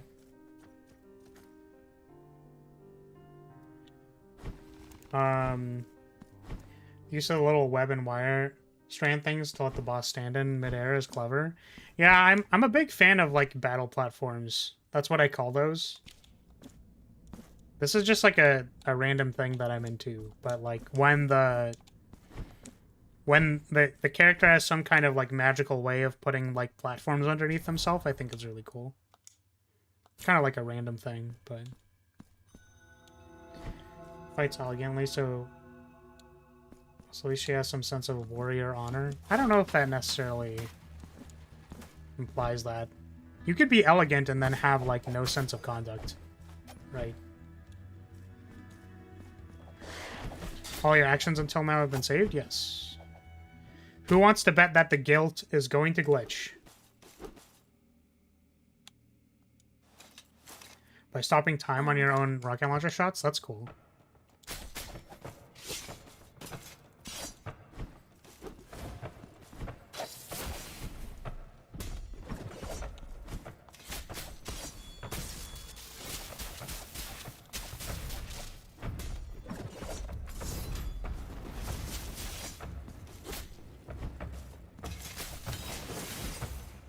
I don't know if I can parry that or not, but I keep trying to do it.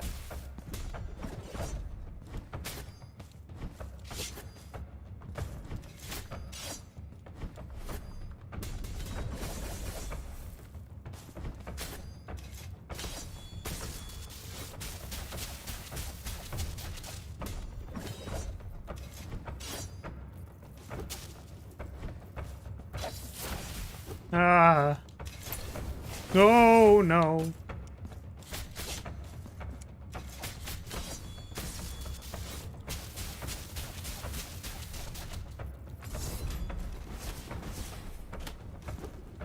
Oh, well. This is just the worst, isn't it?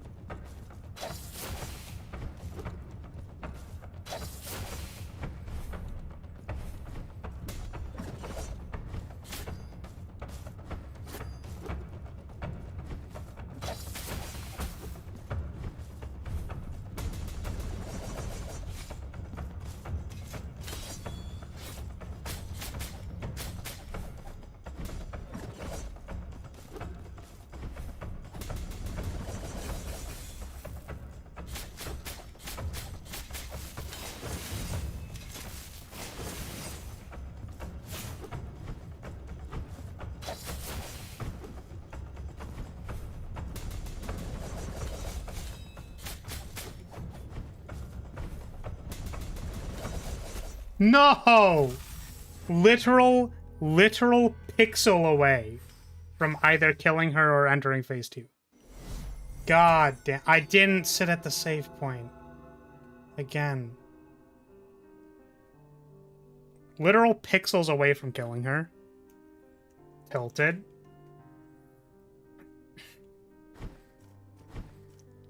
Yeah, it's possible. I just was like, damn, come on, man. So close.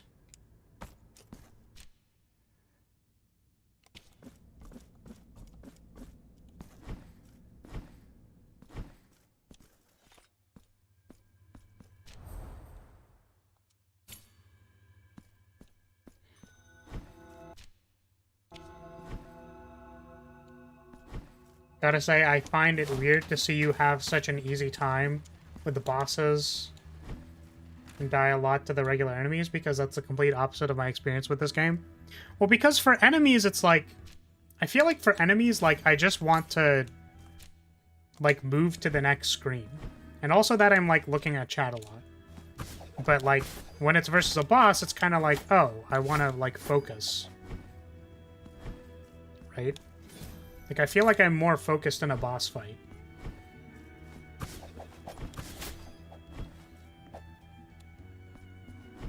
You could also say I'm weak to getting ganged up on.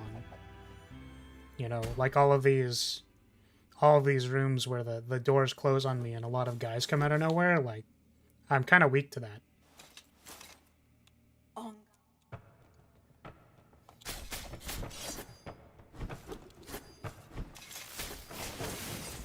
I really need to find a better way to deal with that.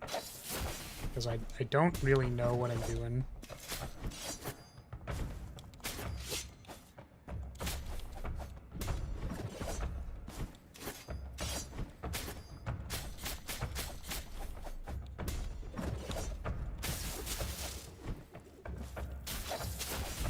No.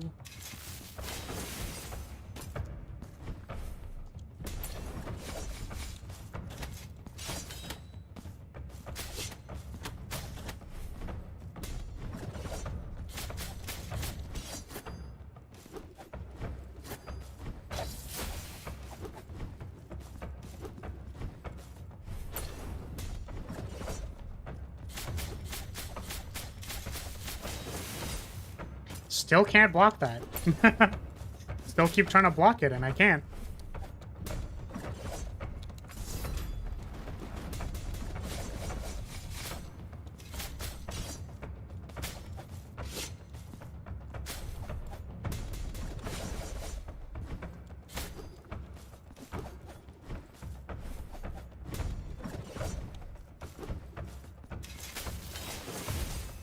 Still can't block that. Okay.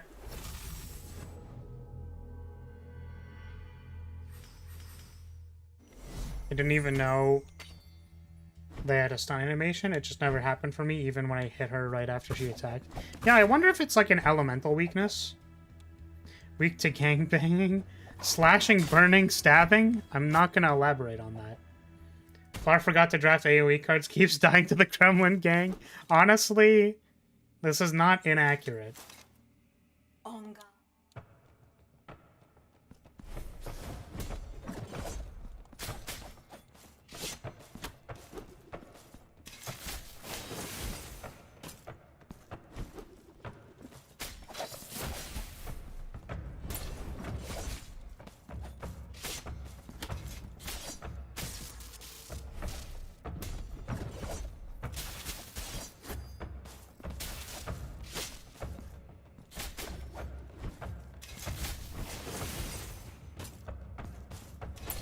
I guess I can just jump over it as well, right?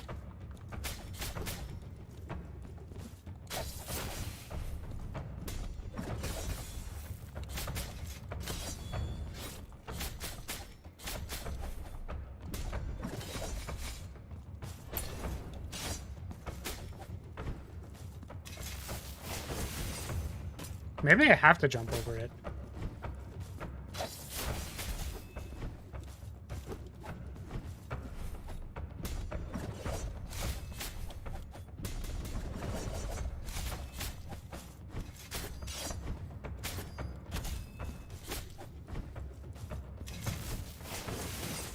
Okay, I do have to jump over it.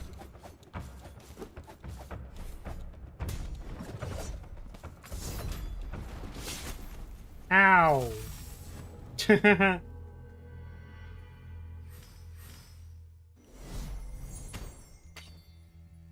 5 slimes is Flar's worst matchup. It's really funny that it... like, it is and it isn't, you know what I mean? It both is my worst matchup and also my best matchup. When in doubt, kick below the belt. Oh boy. On guard.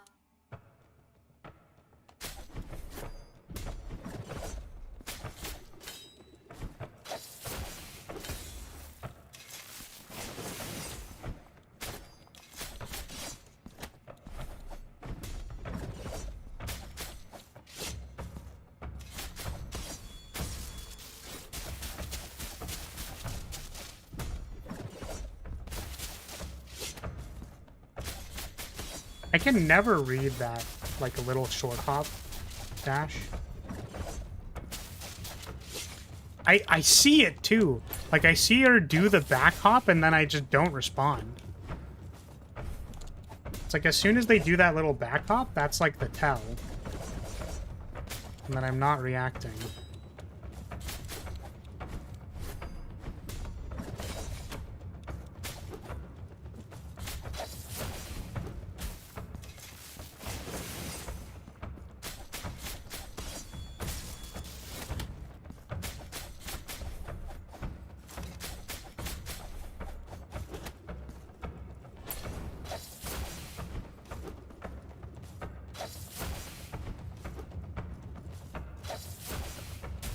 Ah, got hit by that one.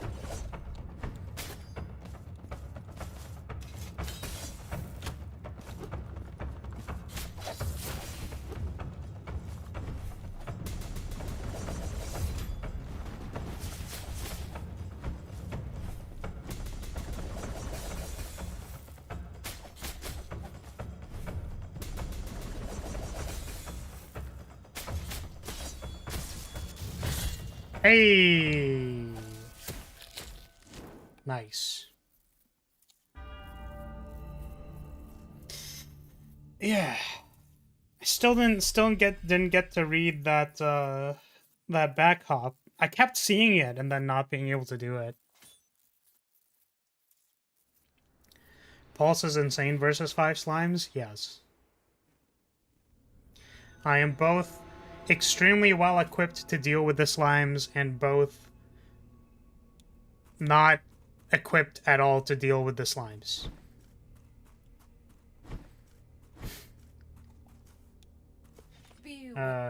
Suppose I wouldn't be surprised if she's... Okay, yeah, that... I think the stun happens when you hit her in the back, which only occurs with the cross-up from the rapiers. Ah, I see. That's fair. I, Orospina, am the daughter of the looms, of the mantle of gold and fine silver and scarlet and white. That's a really, really long title. Eldest sister of the Oh, it's still going. of embroiderers, ancient secret of the needle and the thread.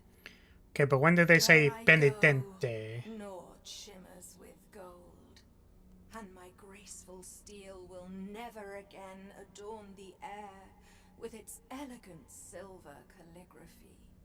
Penitent one, Penitente. you come to witness She cut a the long-ass title? Yeah, for real. Behold.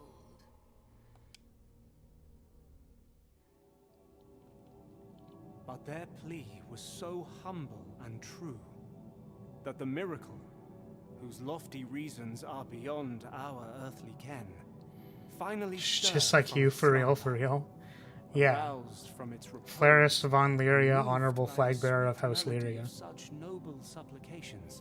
My favorite weapon in this game is the 12-gauge shotgun. You can only access it in the Texas localization. Shit. Damn, that's crazy. The warm and golden caress of twilight invites me to close my eyes. Let the miracle cast open its black gates, so I might venture to where that terrible dream from which one never wakes. Oh. Alright. Cool. Coolio. Whoa. One more statue down.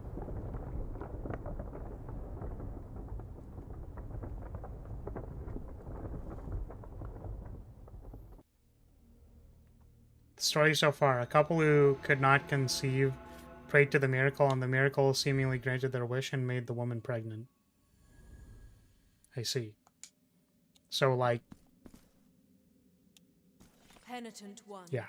You have known the second of the regrets, and with it, another part of the testimony. The figure of the mother has descended, full of mercy. Anon, the upper part of the city, separated from the rest by the miracle's design, will join the rest.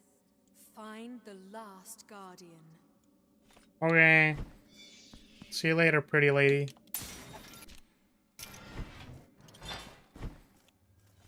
Okay. That is not what I wanted to do. Go right in the boss room. I will do that in 2 seconds.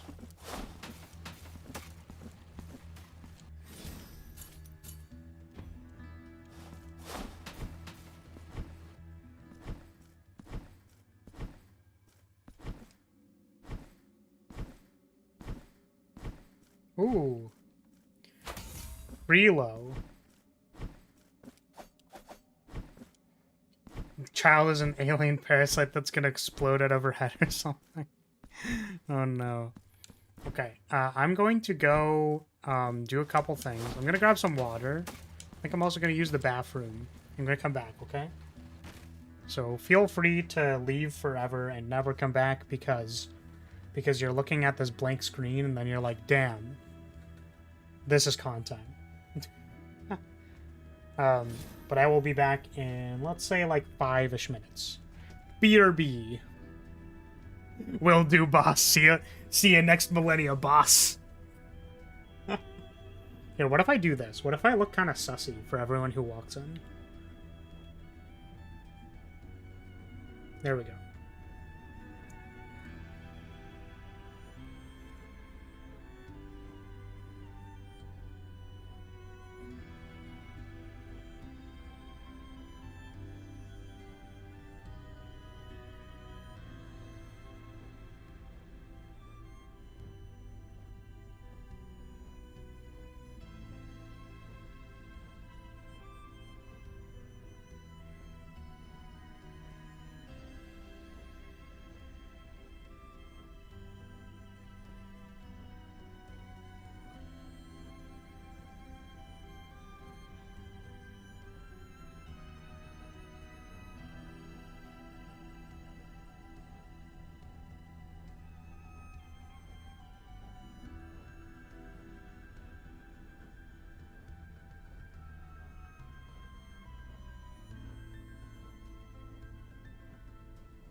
Okay, we're unmuted.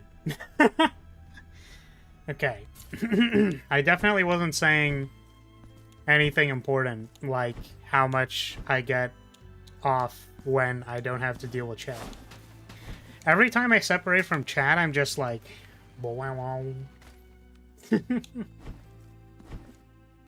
Okay. Joke aside, he really needs to stop wearing the glasses. It's too damn powerful. I just want to chill. Yeah, sorry, boss. They're too strong. I was probably drinking? No, I was... No, I...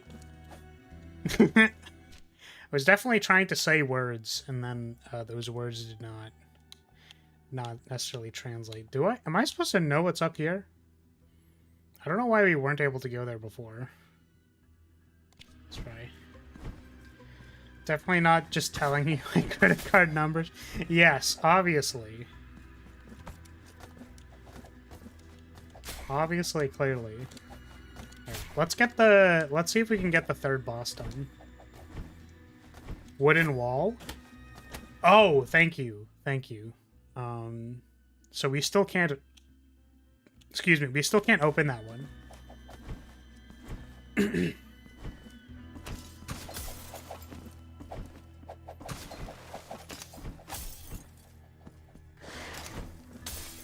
How?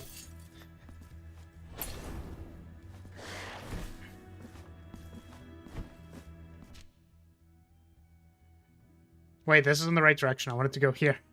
No! I have to go again! Okay. The chat parasites are going to metamorphosize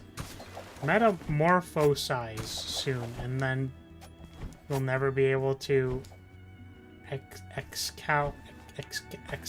Excalibur? Lar did an oopsie? Wait, I did an oopsie? Wait, what was the oopsie? What was the oopsie? Is it because I said I didn't like chat? Was that the oopsie that I did?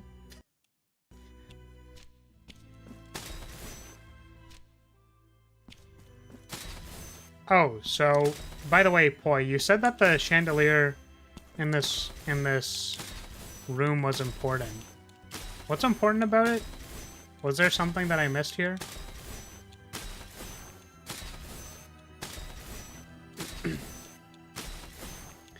Also, this is from a bit back, but if you read it at the time, the reason I play games muted is that I listen to podcasts and videos while playing games and don't care for the music at all. Yeah, see, I do remember reading it, and then I had like a thought in my head, and then I didn't say it. It's not that I didn't say it because I didn't want to say it, I just like forgot to say it. But I was like, damn, that's maybe like a little bit weird, because like, for example, I like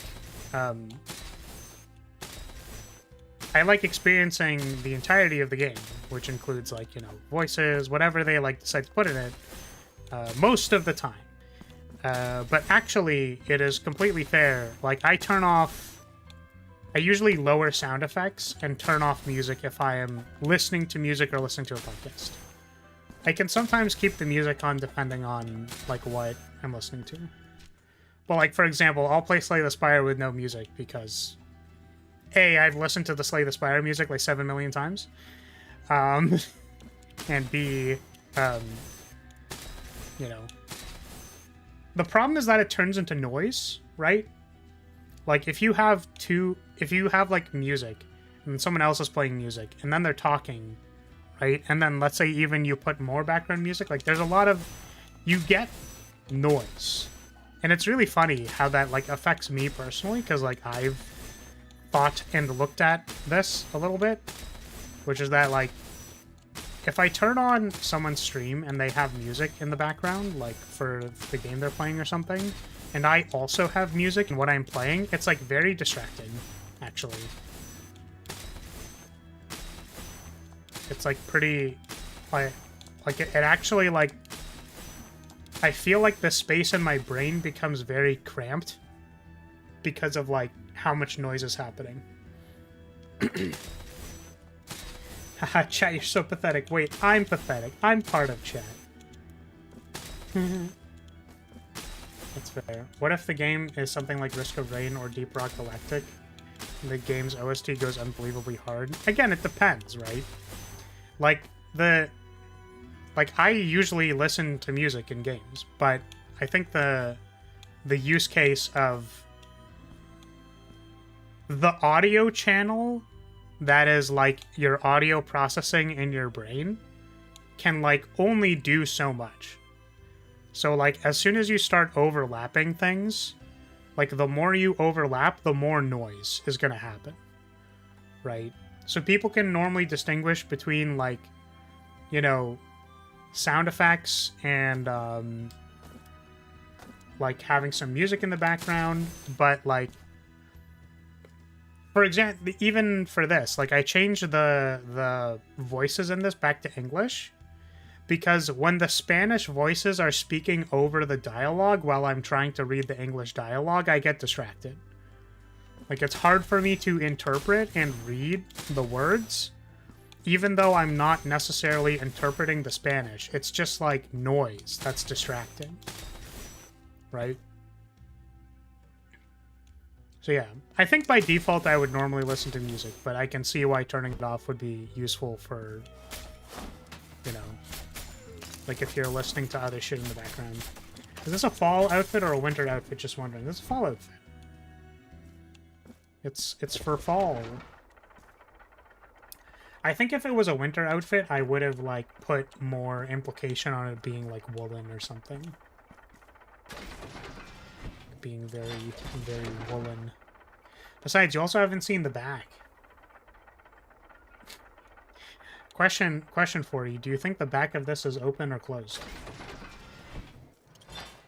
I'll let you think about it.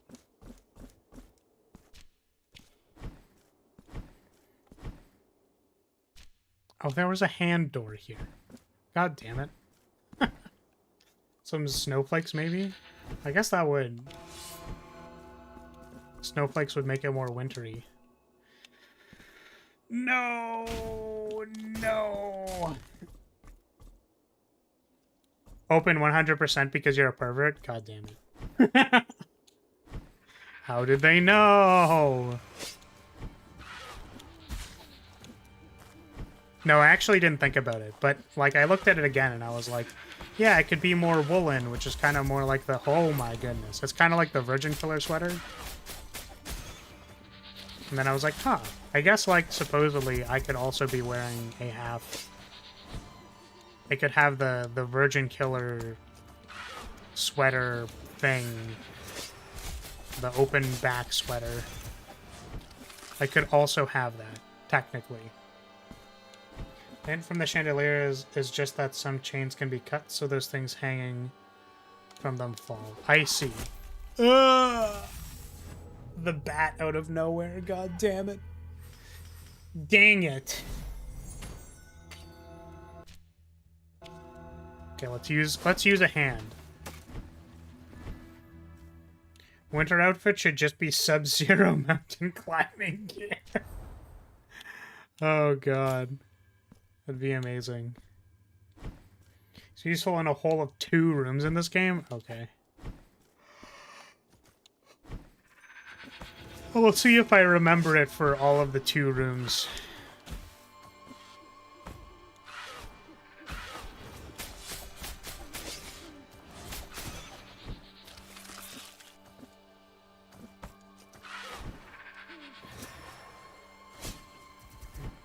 You're saying you're a pervert, but you just want to be in the spotlight? What? Huh? What do you mean? I have been on... I have been torn between whether or not I post lewds since I debuted. I've been at a constant conflict with myself of whether or not I post lewds on main. Or even for that matter, if I post lewds not on main. If I post lewds somewhere else. Okay. Went to VTubers, we're all degens here.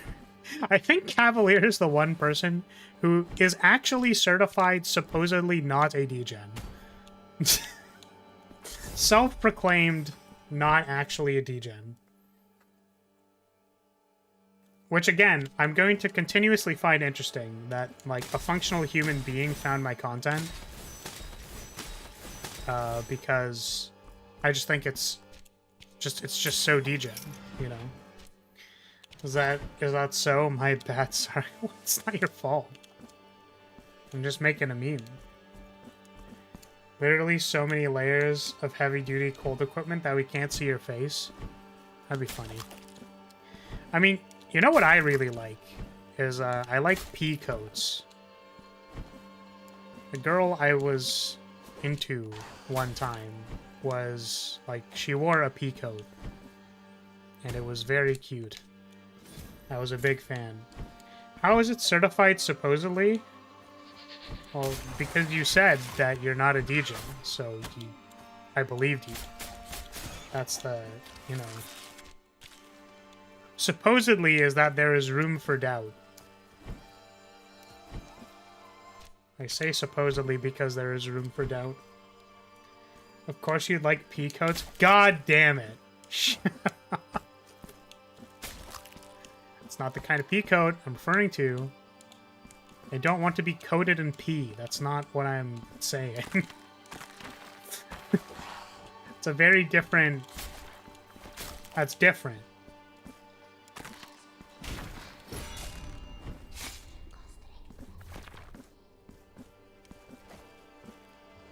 Wait.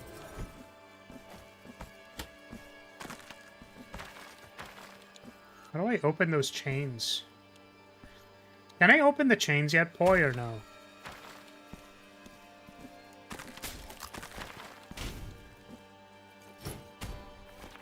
I'm gonna assume no. There's a sister whispering and you can't yet. Yeah, I'm assuming it's like over... The whispering is like... somewhere else. Ow.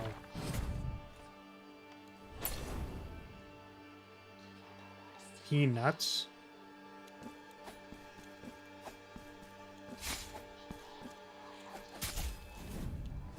Alright, I'm gonna assume that it's up here and I can't reach it yet. There's a thing I have access to here. Okay. Let's try again.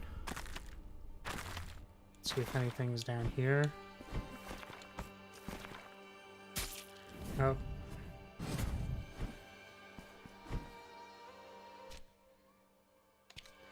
Von Milky in a Mortal Kombat bikini outfit. I mean, Ninja Floor also cool, but we got big dreams. What kind of ninja are we talking here? Are we gonna be like Believe It ninjas? Like, do I start wearing a headband? How would people react to me wearing a, like a Naruto headband? Ooh. Perforated liar's tongue. Nice. Got some tongue.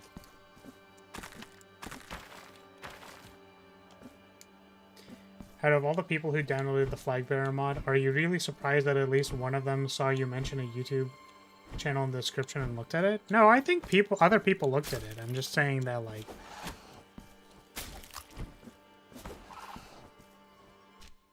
I'm just saying that, surprisingly, based on the content I create, you are still here. I don't know. I can never tell, you know? I can never tell. Do people put up with my degeneracy such that they can listen to me rant? Or do people want me to rant about degeneracy? You know, I'm just curious. I'm just wondering. How do people, you know, how do people mix those two things together? Because I don't know, frankly, myself. Oh, what the hell? They, like, want you to go really fast. Okay. I think we can do this. Yeah, we can become Fortnite gamers. We can become Fortnite gamers. Ugh, that was super close.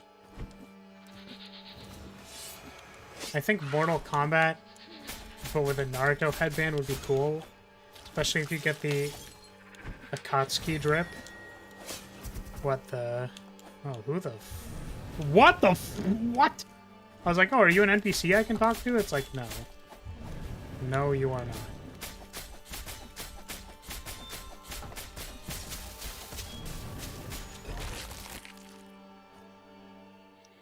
You were talking about Fortnite Ninja. Oh, that ninja. I see. So I could have been... I'm not seeing enough movement. Come on, where's the flossing? I need more people flossing.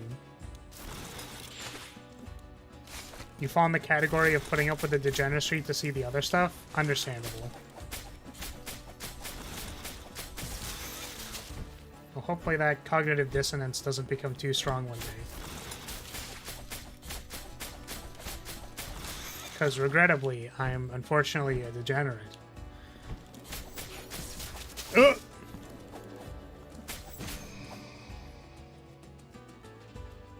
I deal with the other stuff to see the degeneracy. Damn, you know what? Fair. Got him. Not even knowing you were being a degenerate until someone else in chat bonks you. Yeah, that's the indicator. Chat bonking me is the indicator, clearly. Oh my... Can I fall, please, so that I can get rid of this guy? Please? Did I hear we're bonking Flower? No. No, you didn't. Don't do it. Don't. No bonking. God frickin' damn it.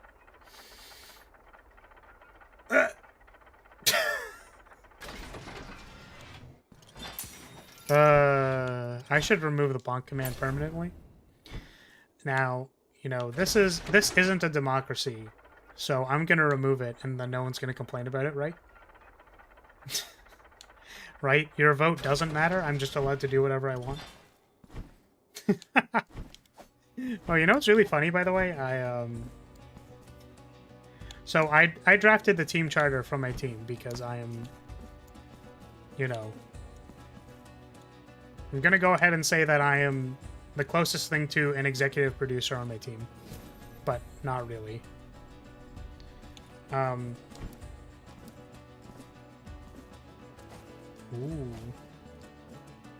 So I do the paperwork that no one wants to do, that we can think about as a team. And...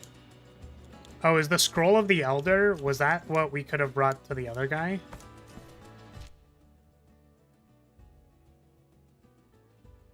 Huh. Who knows? I see.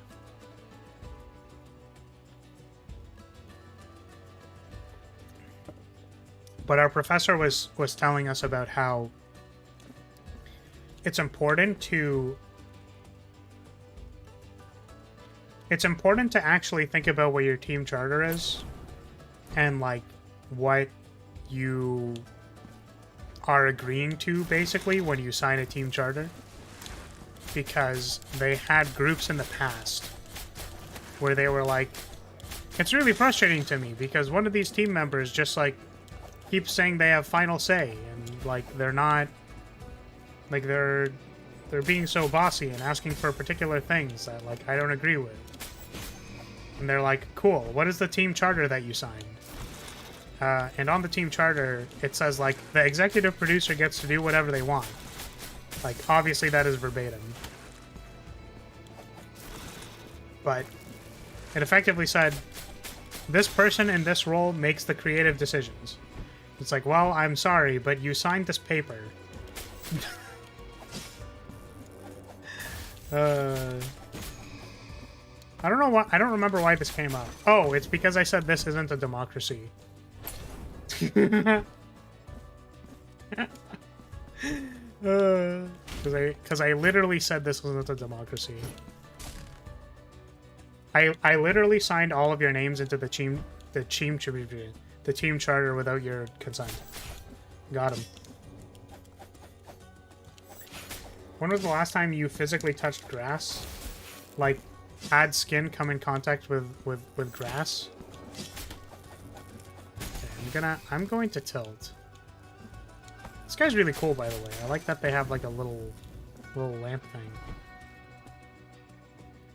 Don't read the papers before signing them?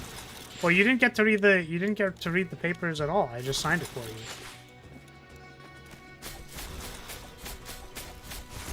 And I'm dead. I don't remember the last time I touched grass because I'm allergic to it. And people wondered why I didn't like sitting on grass. It's like, well, maybe because I'm slightly allergic to it. There's microscopic grass particles in the outside air, so every time you go outside you touch grass. Damn.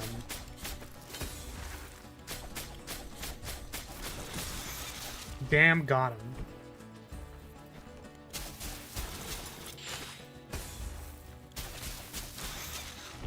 And I remember it being like Flares, why do you not like sitting on the grass? Why do you not like being outside? It's like, because grass fucking sucks. I hate grass. And then the one time I did lay down in grass because like I felt like it, I got a freaking tick. Like a tick latched onto me when I laid down in some grass. So my only experiences of sitting down and touching grass are A, I'm allergic to it, so like whenever I would get up, I would just have like minor rashes. And then the one time I did it, like I just committed to it. I was like, I'm gonna lay down in the grass, it's gonna be fine. I literally got a tick. Touching grass sucks.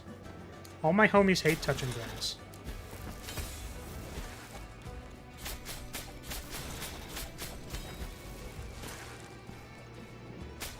I'm sorry to hear you're allergic to grass. Yeah, unfortunately. The thing is, it wasn't like major. Like, I only got allergy tested like recently. Which is, again, why I heard that and I was like, oh, that makes so much sense.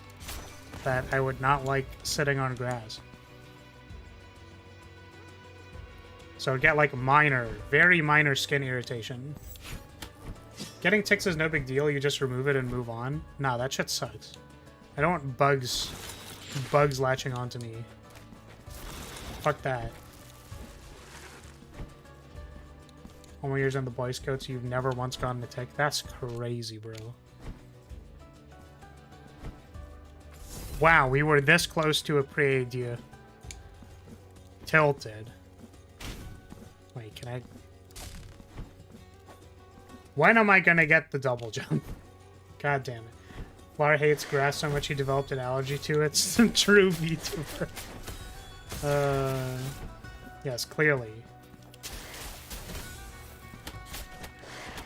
Oh my goodness. I really don't like getting banged against the wall in this game. It is very annoying. What's up here? What did I do? Huh? My blood must taste terrible. All the ticks avoid me. Speaking of allergy, I have slight allergy to chemical conservants in food. So yeah, fun time. That's really unfortunate.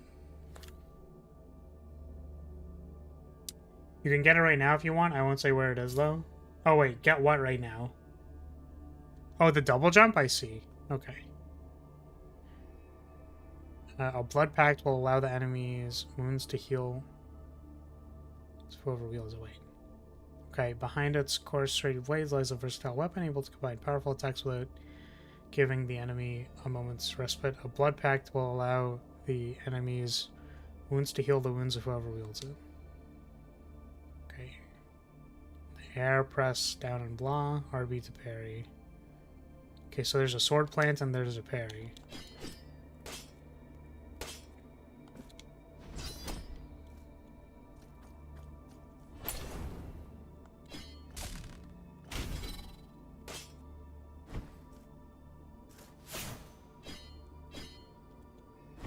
Best weapon. You do not believe how many fruits have high fructose corn syrup in them? Weight of Sin can destroy certain surfaces that are impenetrable to other weapons, which Great Haven combined with blah. With the Weight of Sin, which will devastate everything. Okay. I see. That's hilarious.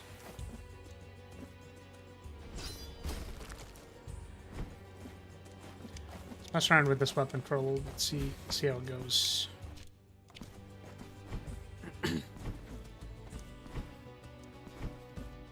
Weight of Sin is a metal name for an attack.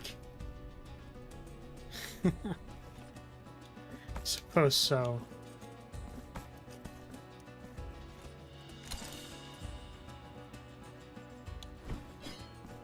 I live in the US, as does he. Yes, I totally live in the US.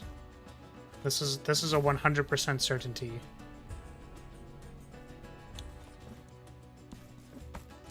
Oh, the guy who's allergic to corn. Never mind. I missed that part. But yeah, you're saying they're allergic to corn, and then the high fructose corn syrup is they're allergic to that. That's actually hilarious. It's not hilarious. It's actually tragic. It's just, it's like, damn, that's crazy. Oh my goodness, the damage on this. Holy moly. Actual narcissist streamer, not everything is about you. Listen! Listen, it is easier to assume the context is about me when talking about stuff. You know? It's just easier for moving the conversation forward. But also, I might actually be a narcissist, so, you know. Please don't bully my insecurities. I will actually cry.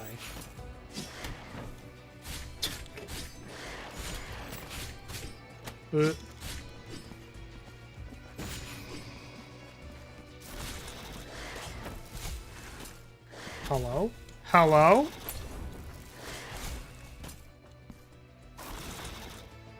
It's just funny because I feel like... Wait, that didn't parry it.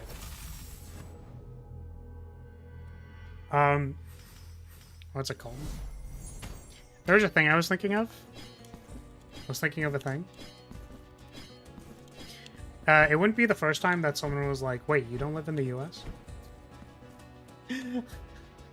It's happened at least, like, 2 times. I think it has happened at least 2 times that people have assumed that I live in the US. Sword has good damage, and the elemental install requires you to be constantly hitting the enemy to keep it active. Because you never not want to be attacking.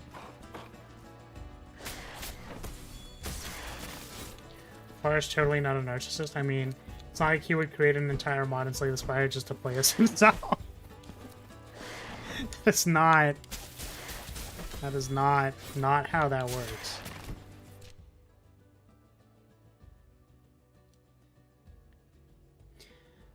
If you're going to acknowledge that you might be a narcissist, that means that if you are one, you don't have a severe case. Yeah, I think so.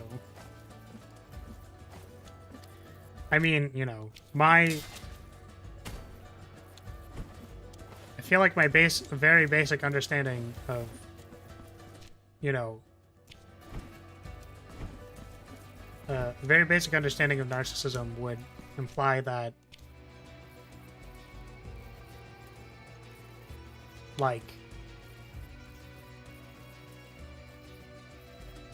it's like I have to be insecure about something that, like, I need people to give to me, i.e. respect or something.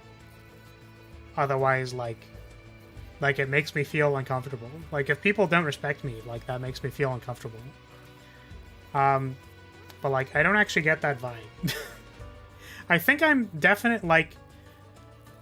I think in certain cases, or, like, to some degree, I would call myself egocentric. I don't think I'm narcissistic. But I think I'm definitely pretty egocentric. In a lot of cases. Which, like, you know, interpret this how you will.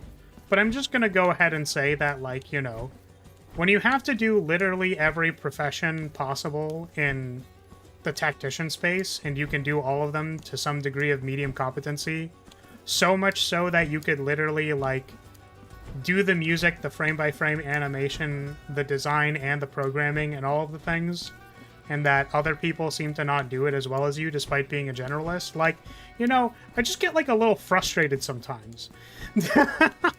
That's all I'm saying. That's all I'm saying, you know.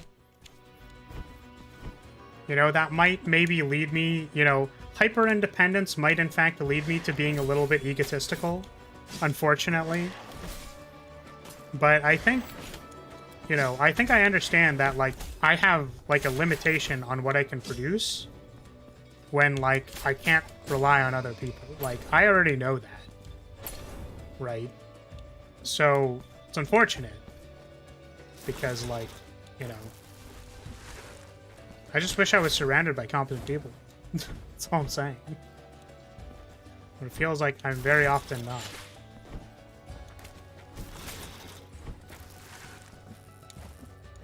I don't know how I'm going to reconcile that, though, because I feel like when people are too competent, I feel threatened.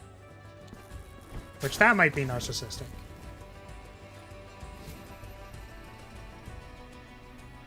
Egocentral or egotistical? Well, what I'm trying to say, because I don't know what the exact correct term is for it, is just, oh, I have to go through... Ooh, that's really interesting. Okay. I'm saying that I have an ego. Is what I'm saying. Like, I have a non-zero amount of, like, ego. Which likely is brought upon by being hyper-independent.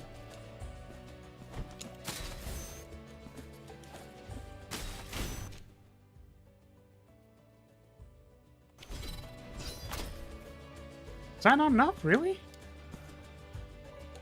Huh. Am I missing something? Oh! Wait. I know. No. Okay, I got it. Need more height on the drop. Yes, I think I see it. God. Okay, well, I need to actually do the thing, but, you know.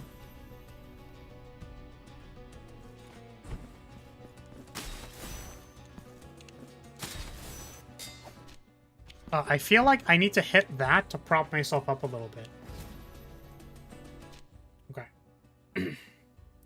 Egocentrism is a difficulty in recognizing the differences in between your needs and wants and someone else's. Like a child giving their financially stressed mother their safety blanket because it's child when it's stressed helps. Because it helps the child when it's stressed. Okay, I think I understood the first thing you said and then not the rest of it. So maybe the word I'm looking for is egotistical. I have a large ego.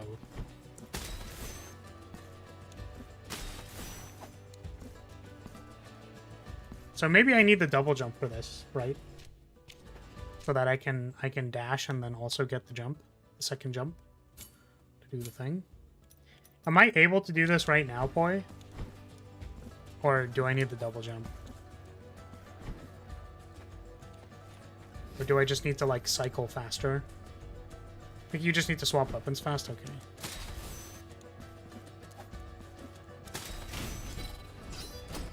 Nice, okay. The poison of jewelry? What does that mean? Miasma damage all around you. Okay, not concerned with that. Yeah, I think so.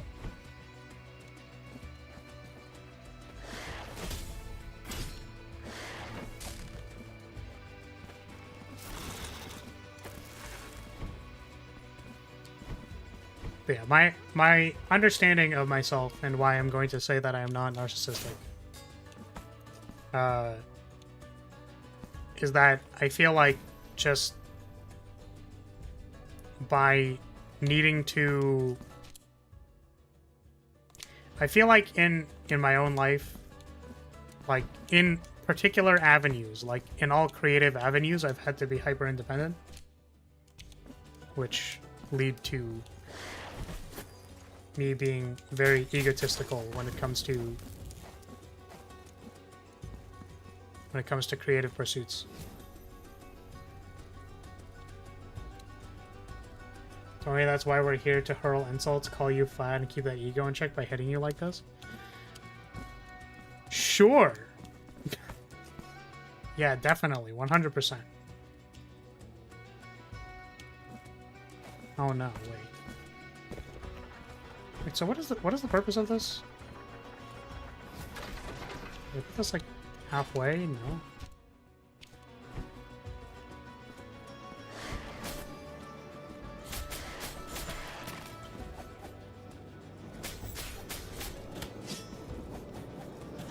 So I think being like insecure about my competencies and then feeling the need to overcompensate by posturing that I am competent would be more narcissistic.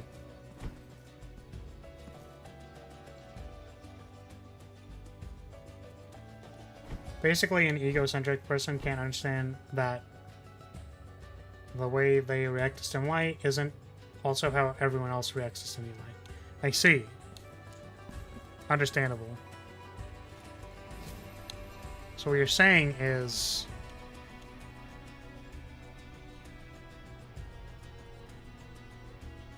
Huh. So where does this need to be? Maybe this goes at the bottom? Huh.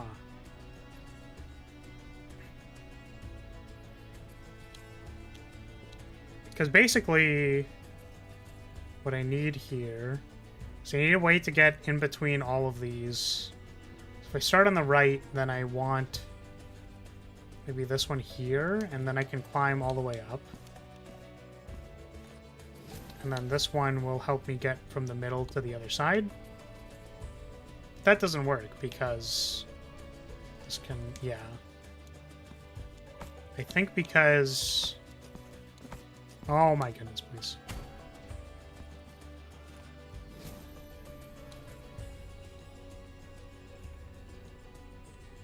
I think I want it to be like this.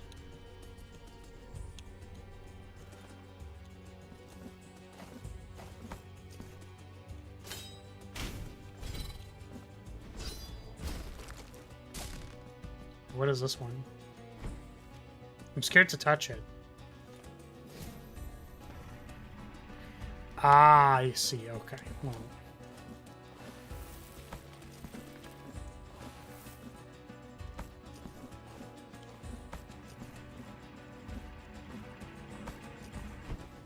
Nice. We gamin'. What is the guide?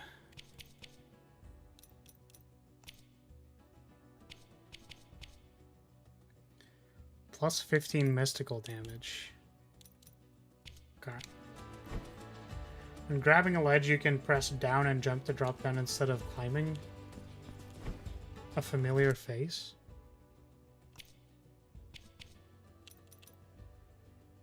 Oh, it's the guy! It's the duder! It's the dude guy from the last game. That makes sense.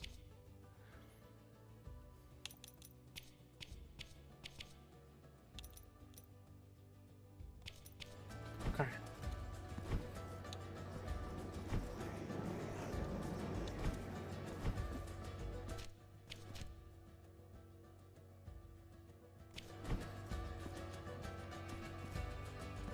Sword is mystical element, and some prayers, like the blood one you have, is also. See. Confidence isn't bad, especially in a creative field. Knowing your limits is very important. Ego gets bad when you start looking down on everybody and aren't able to edit your vision.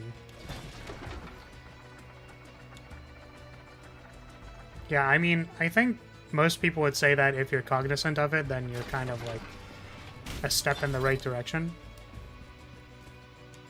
Oh, this one probably needs a double jump.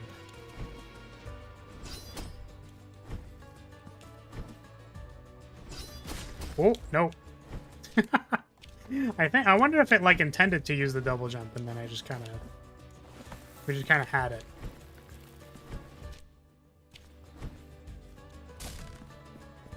Oh, it's this guy. Hello. This crown of majestic buildings was built to study the awe-inspiring glow, but hinted at the shape of a basilica once witnessed by fervent worshippers. No one has ever laid eyes upon it again until now. The miracle bestows its blessing upon us all by revealing to us what has long been hidden, invisible, and out of bounds. Cast your eyes upon our shop window. It's a bolt of electricity that inflicts lightning. I feel like I should be buying this, right?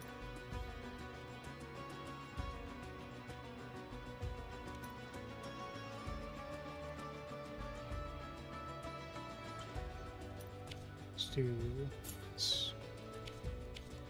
Until It uses the floor underneath to see if you're high up enough. At least that's how I understand it. I see. Okay.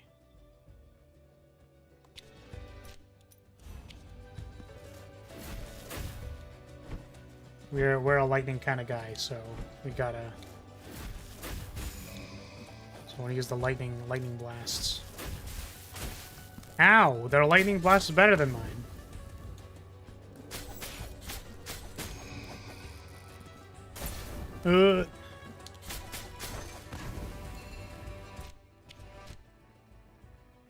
Damn, is this dungeon gonna be long? It feels like I've already been in it for like a pretty long time.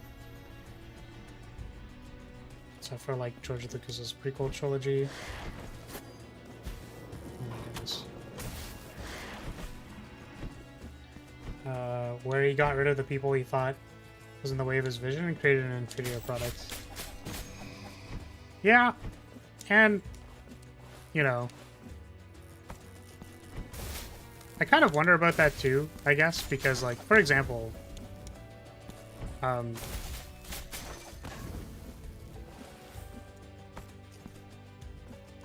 like, I think some people, how do I say this?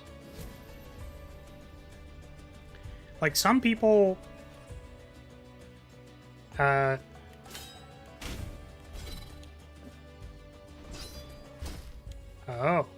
oopsie.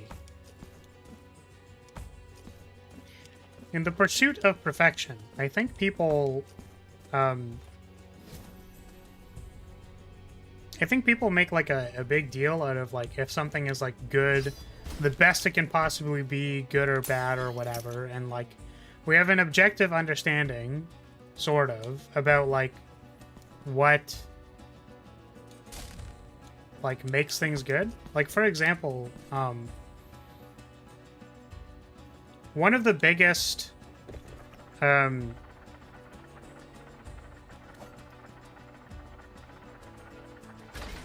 I have a greater point, so I'm trying to figure out what I'm saying.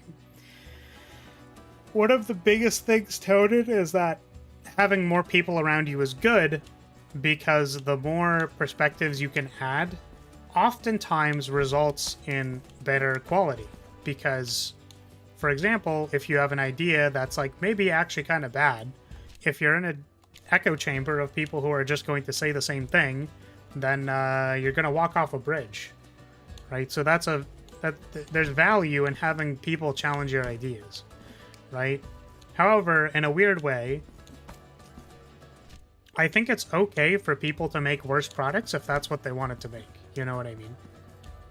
It's just like your behest to your own, like you reap what you sow, right?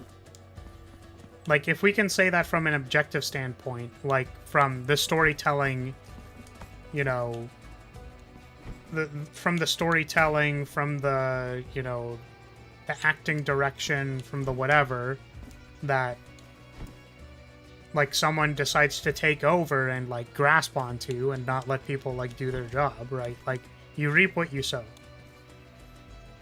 So in an interesting way though, I think sometimes like people who have a vision, like I don't want to demonize people who have a vision, if that makes sense. Like I think there are sometimes people who like understand their project in like a weird way that doesn't make sense to people, and that like it's fair to want to respect those people as well. Where it's like what would be a good example of this? I'm trying to think of like some weird esoteric game that people like don't really understand. Okay, so I mean, like, let's say for example, Getting Over It with Bennett Foddy, right? So, like, I think arguably some of the controls in that game are like purposefully bad, right? Like, it's pretty smooth, and then I swear to God, I feel like there is like a method or function that, like, slightly adjusts how your physics works randomly, because it's supposed to frustrate you, which is fine. But, like, there might be people on the team who go, like, the game is already frustrating enough, so we should just make the controls smooth. You know what I mean? Like, let's just, like, not have this random thing that screws over the players. Because, like, the game's already hard, Bennett Foddy. We need you to not include this thing.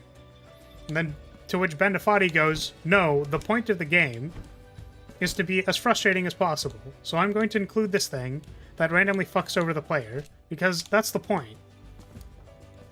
To which 90% of the team disagrees, but they simply seem to not understand the weird esoteric garbage that the vision of the game has. Right? That's fair. I was talking about quality, but yeah, if he wanted to create, just get from that specific scenario. George Lucas had this idea, but wasn't able to get it across due to execution. Yeah, and I think that's like a case of like not trusting your like people to help carry your vision. Which is why it's like important to like keep your ego in check, right? But that's kind of why, like, in the same way that you would claim that you should listen to, for example, your artists or your acting director, like, you should listen to them. They're trying to, like, carry, if you're all on the same page and you're trying to carry the same vision, then you should listen to those people, right? With, like, some degree of trust. Right? Because when you don't, and you're like, no, these people are getting in the way of my vision, then, like, you just make the product worse.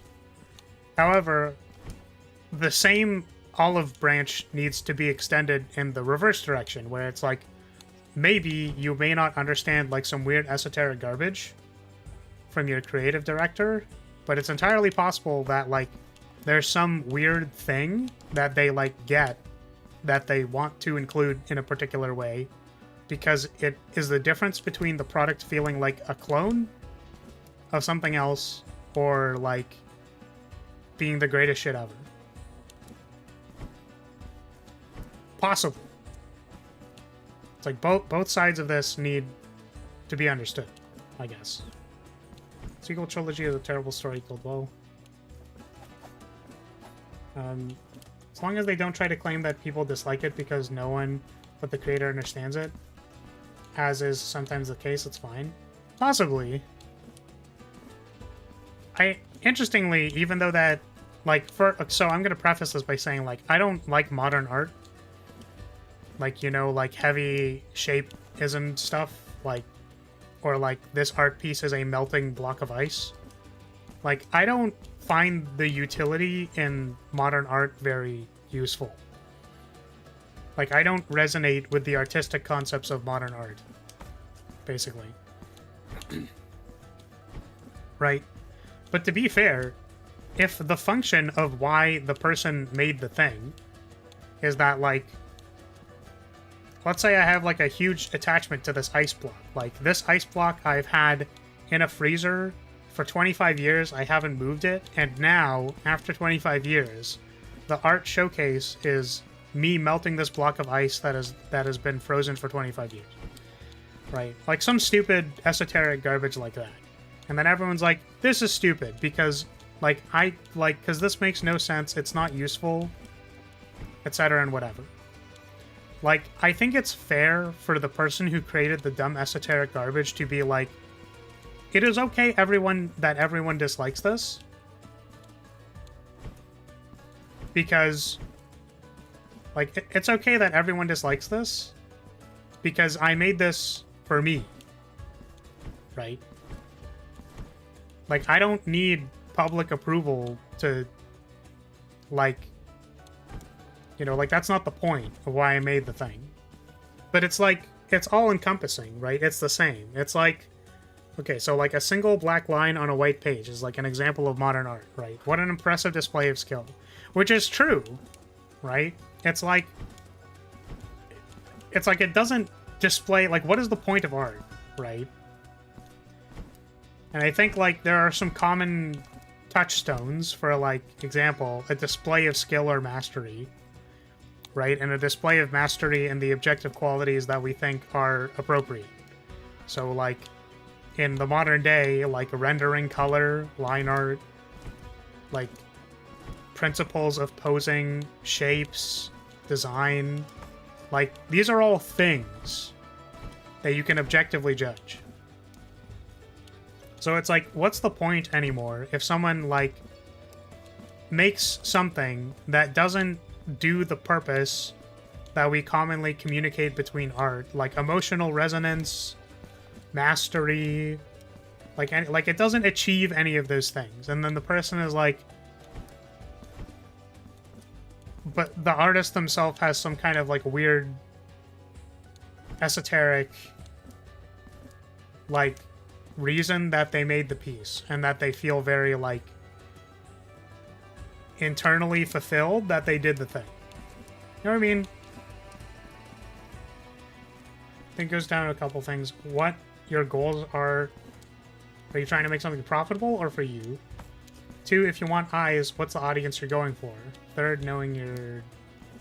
I'm assuming you're going to finish that sentence. But yeah, I agree. I think the more practical lens here is, like, you know, art has a few objective qualities that most people agree upon. So, like, having those things is a good idea. Which is, again, why I preface this by saying, like, I don't like modern art. Like, sure, you can be all artsy-fartsy about, like, this is a look into the human soul and condition. And who knows, maybe that artist is, like, so off their own rocker that that makes sense to them. Right? Yeah, 3rd, knowing your limits and planning accordingly. Don't be like me and spend all your time wasting over your first project. Well, yes, I mean, I would say that your first project is very likely your worst project. So, I guess my point was more the creators who say people are stupid or can't appreciate art because they don't like it. Like the creator of... I don't know what that is. What is that? But yeah, I get what you're saying with that too, where it's like... And, like, see, this is the interesting thing, right? Where it's like, so I'm gonna make some weird esoteric garbage that nobody understands, right? And then people are gonna criticize it, and they're gonna be like, this is stupid. I don't know why you made this art. Like, what is wrong with you? And then I think the person who doesn't care about other people's opinions because they made an art piece that they feel, like, internally satisfied with, like, they don't care about what other people say. You know what I mean? Like, someone who's comfortable with the result of the art that they created because they understand it at a very deep level doesn't need to become defensive and tell people that they're stupid because, like, the point wasn't for other people.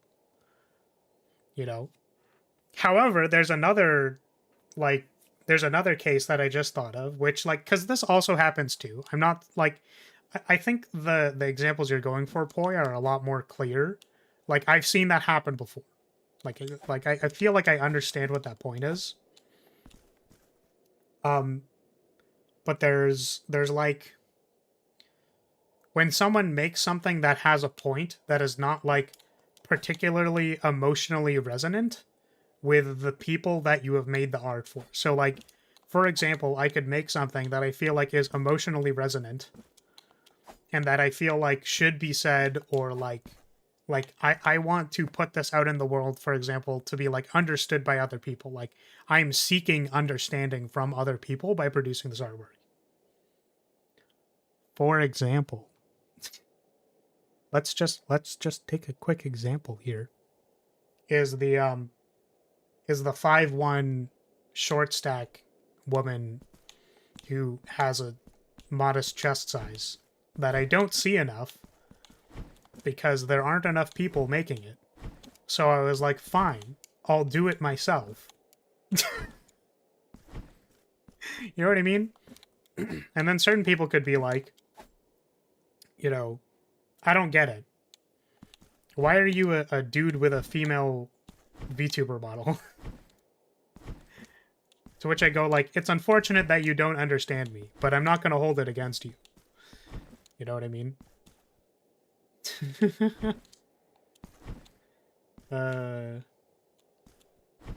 Which is, you know. And then there's like there's some part of the artist that just needs to be like, well, not everyone's gonna get it, and that's fine. Like that's okay. It's not a problem. So sorry, I didn't read this, David, but there was once a story of a cleaning lady. I want the background music, it's too silent. Okay. That threw away a modern art piece in a museum because she thought it was garbage. And to this day, I think that sums up modern art pretty well. Yeah. Okay, despite my like of art, I've never been able to draw any emotional connections from it. I kind of wonder why that is. It's maybe something you should explore. So is that pronounced Y2K or is it pronounced Yik? Like, I don't understand. Because I would understand the reference of calling it Y2K. But also it's really funny to call it Yik. After being panned on release, the creator said something to the extent of, I guess games aren't art after all, insinuating that people just don't get the art of it. Technically it's Y2K, but everyone says Yik because it's hilarious. Yik also had some weird decisions, like using a real-life dead girl as live interest, taking dialogue word from a book, etc. That's interesting. Yeah, okay, so I'm gonna play devil's advocate for 2 seconds, right? Let's just agree that saying, I guess games aren't art after all, is pretty much the douchiest thing you could ever say. Like, let's just agree on that for a second, and that's fair, right? However, devil's advocate, you know, let's say you put a lot of time into this thing, right? That you're like, wow, I want people to, like, emotionally resonate with this thing that I find really important to me. And then everyone's like, this is garbage, I don't understand why you did this. Unfortunately, that leaves the creator fairly alienated, doesn't it?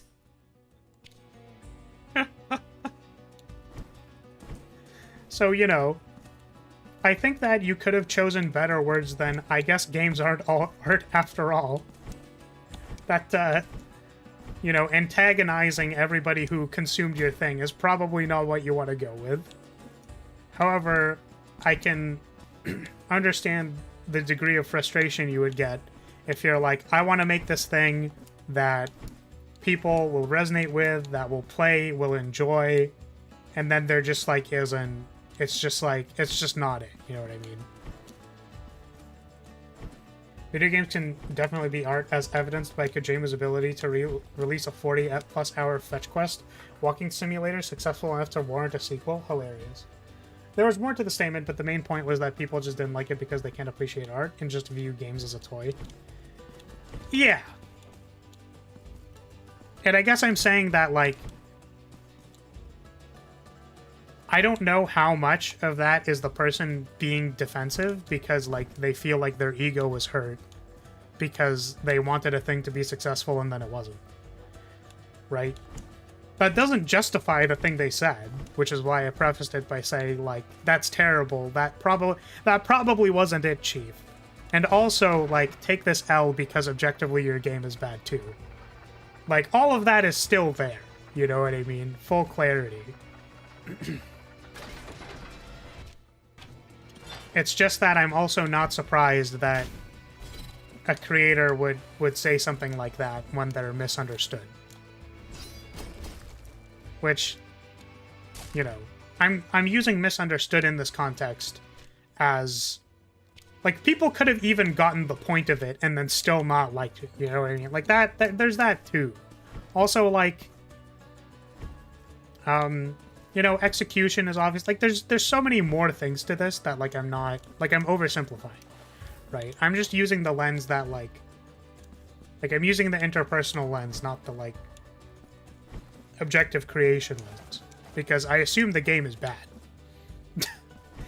I'm assuming the game is bad. There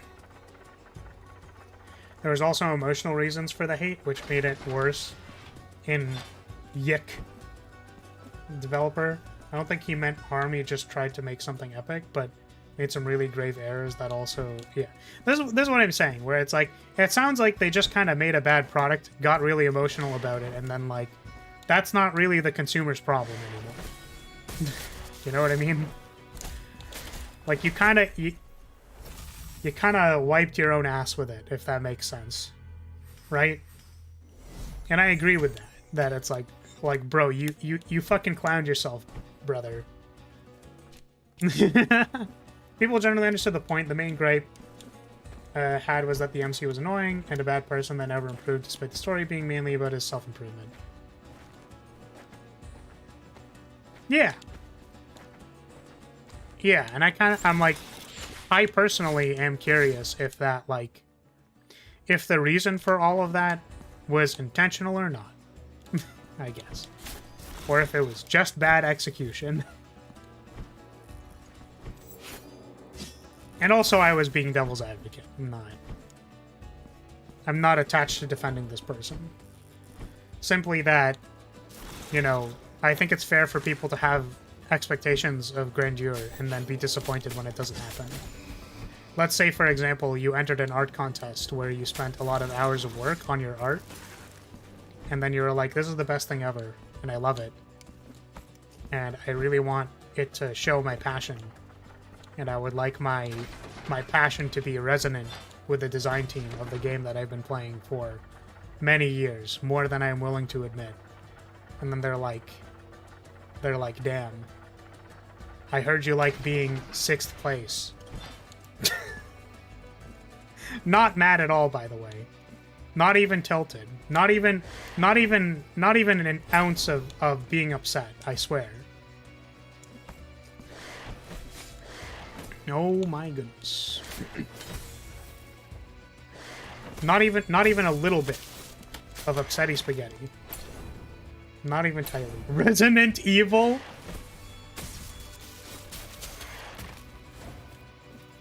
It literally has him fight personifications of his shortcomings, except 3 of the 4 of those shortcomings weren't reflected in how he acted, and even after doing so, his demeanor and personality was the same. Interesting.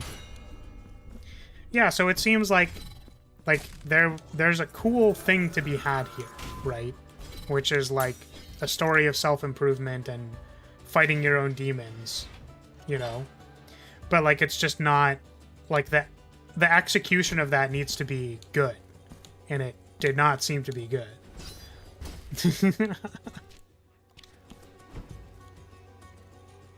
Well, thank you for the context. I think that helps.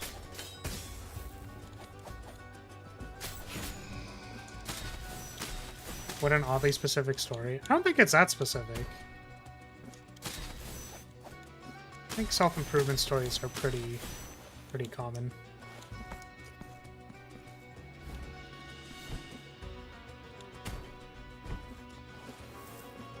Vault 2 finally got the DDoSing fixed.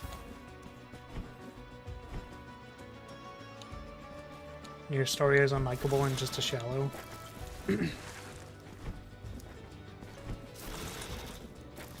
You know what? You know what anime does this exact thing that I don't like? Which perhaps it is both my inability to appreciate it. That is part of why this happens. But I just wanna like mention, you know. So this is like another game where I'm like, okay, I get the point. I get it. I just don't like it. Oh wait, do I want to do it like this?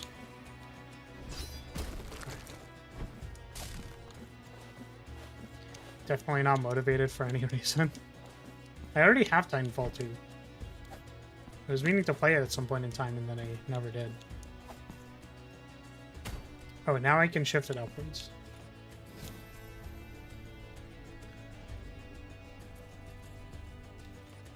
The main character's theme slaps, and generally tells his deal a lot better than the writing ever did. True. I'm not a huge fan of the Overlord anime.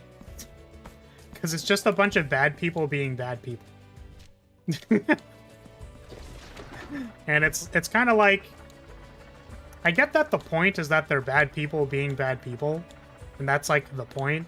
I just like don't really resonate with it.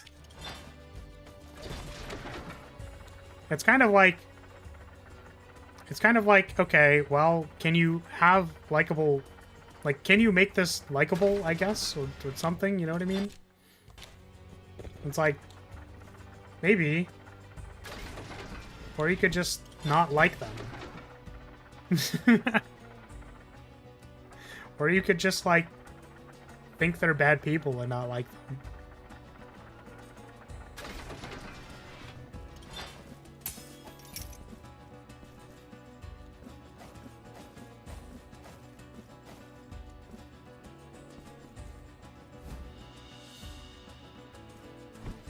Everyone else go buy it, draws gun. Oh no.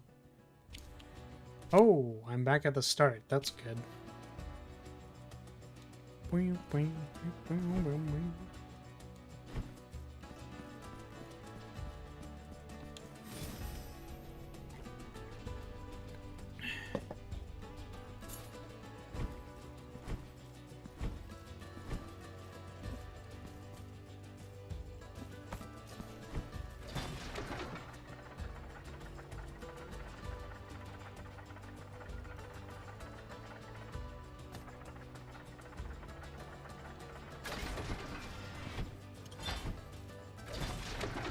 I think we're at the boss fight.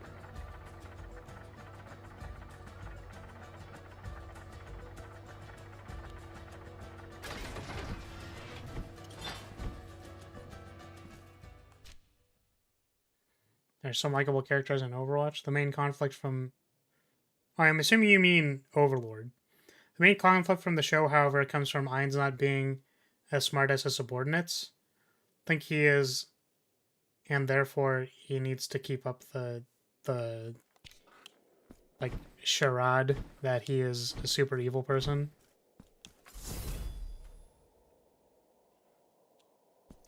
Yeah, keep up the appearances. Yeah, and I just kind of like, you know... I just thought all the characters were bad people, and I didn't like them. And then it's like, am I supposed to like these characters? Because I don't like them.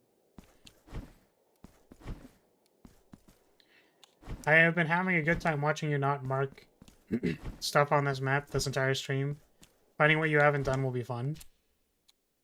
Yeah, I mean we're gonna just go through it.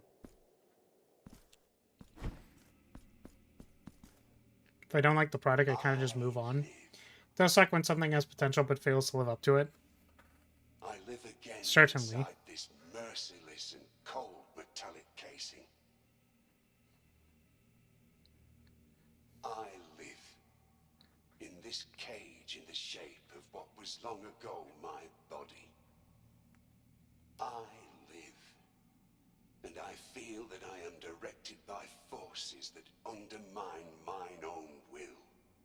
I live, although when I close my eyes in the intimate darkness behind my eyelids, I am still dead.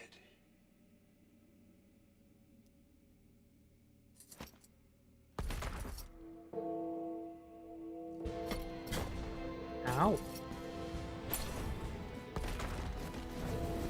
Ooh. Yo, he spin. Can I hit him?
Are we phase 3?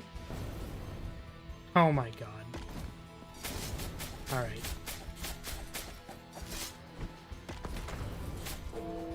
Got it.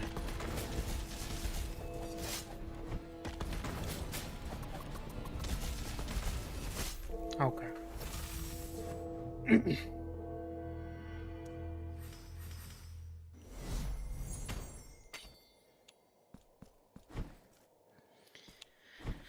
Okay. My problem is I don't think I can, like, parry this shit. Which sucks, because I can't build up... I can't build up my nut, you know?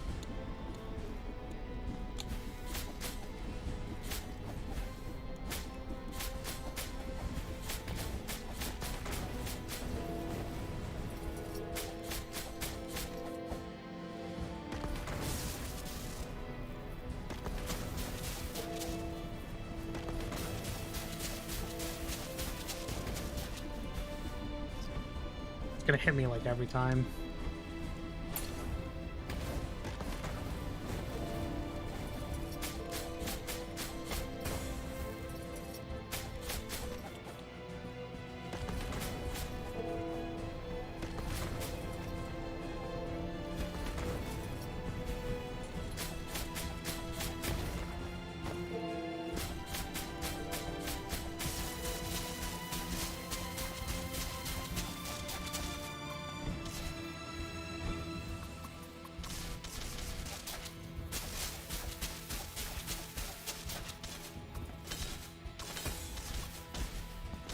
Wow, that punishes the parry? Really? That's crazy.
Oh.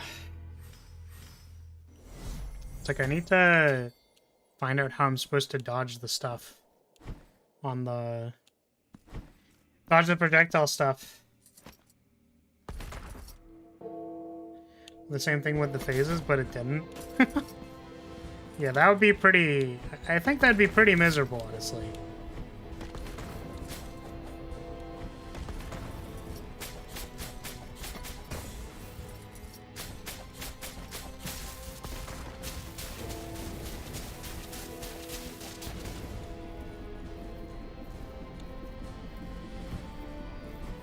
I'm just gonna avoid this shit.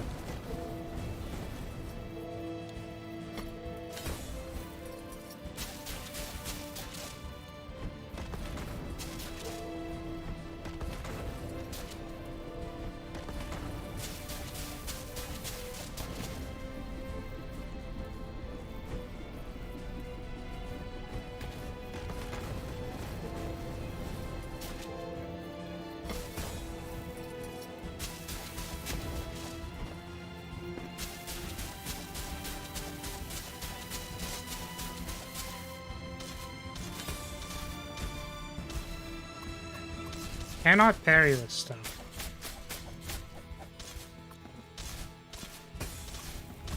Yeah, even if it's like very precise, it's just not. not the correct thing to do. Okay.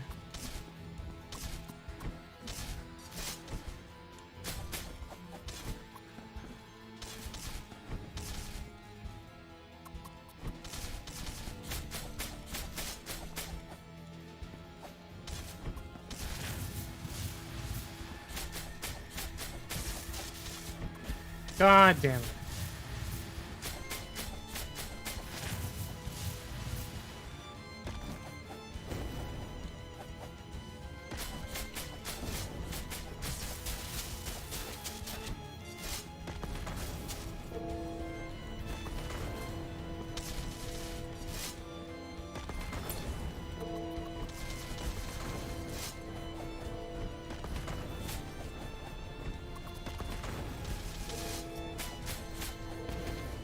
Yeah, I feel like when I get backed into a corner, it's like, do not know how to dodge the projectiles.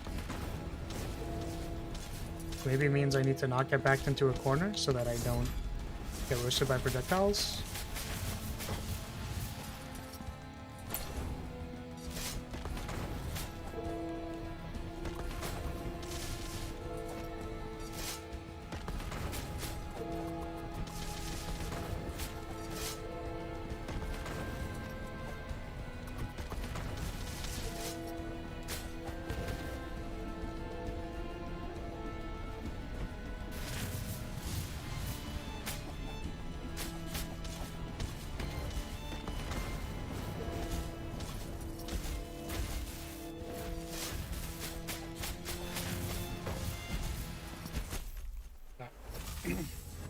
I think I get it.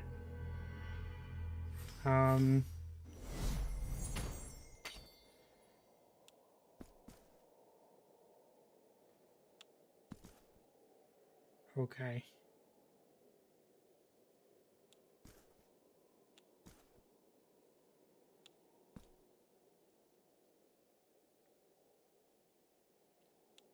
Wait, as if they had later phases. Yeah. Yeah, it's a little annoying because, like, there's just so much HP to need to get through. Oh my god.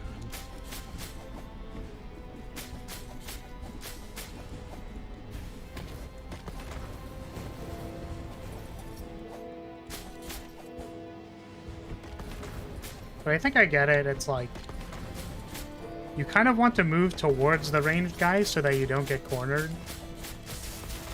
And then you can kind of like...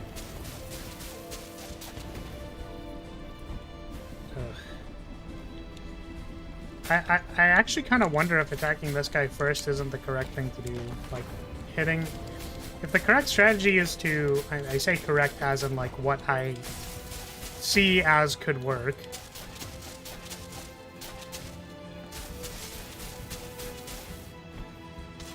I wonder if it's better to kill the small guy first. Just because you're kind of kiting towards him anyways.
Ah. I was really, really hoping that that was gonna, like, hit him.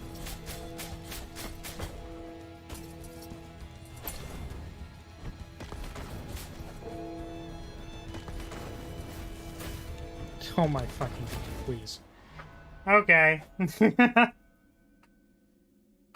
Infanta has less HP, I think. Okay. Yeah, it just felt like the best way to dodge Infanta's attacks were to, like, approach them. And then, like, these firewalls make it hard to approach them, but realistically, if you corner yourself, that's kind of worse. So it felt like I should push towards Infanta, which means that I could just attack them and get rid of them, you know?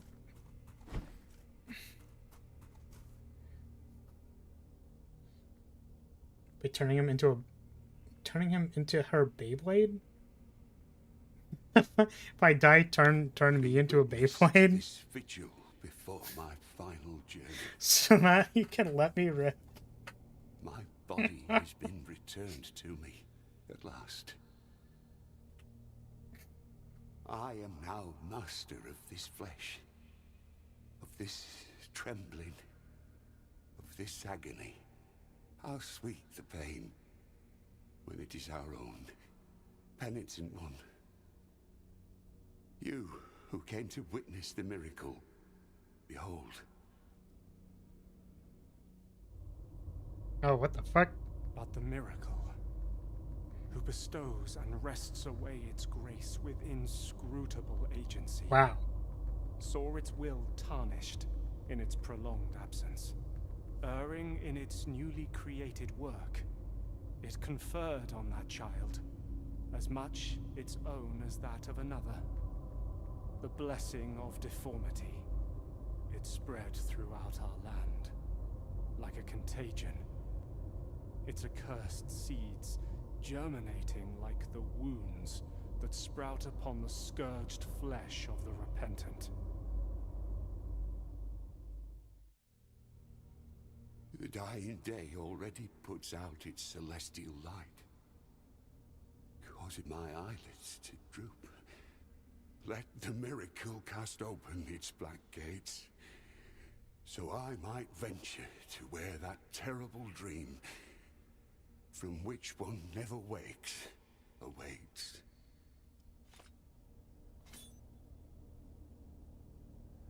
Damn.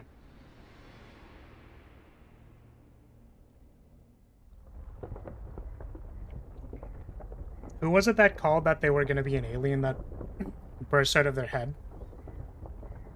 Because it didn't burst out of their head, but it did seem to... It kind of looked like the lady died.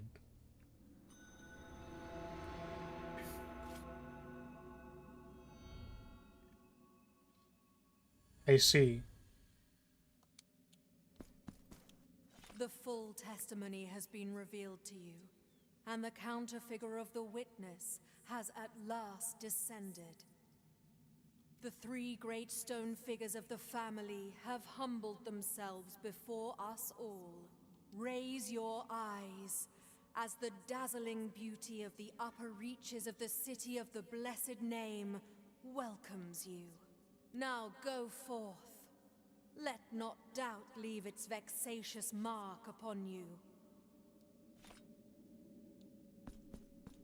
Okie. That was Cavalier. Yep. It was a stomach burster. How terrible.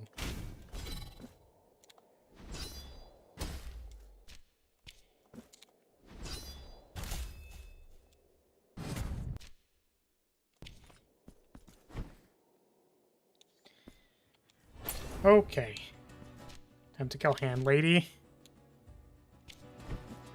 I don't know. Is it time to kill Hand Lady? Of course there's a fucking hand room here. Of course in the place that I did not look there's a hand room. I think I need to enter it to activate it. I don't remember. Okay, Poi, you said that I can get the double jump right now, right? You mentioned that it's possible.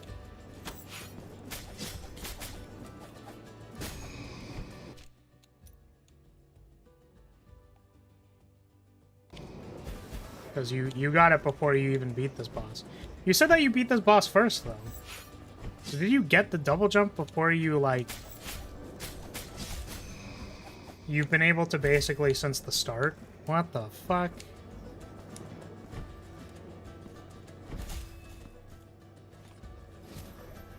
Alright, well...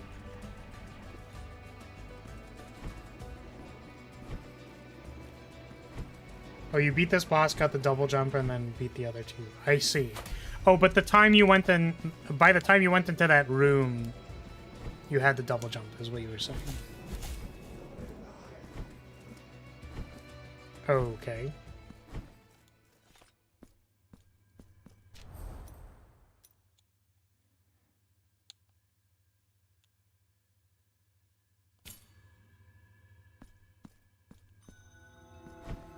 It required the rapier. I see.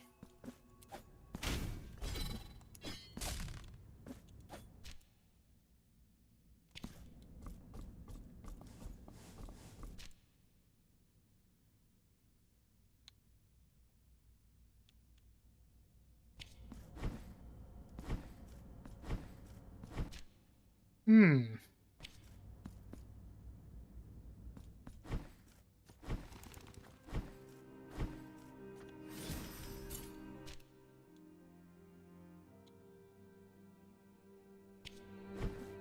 Perhaps I can explore around a little bit and look for said double jump.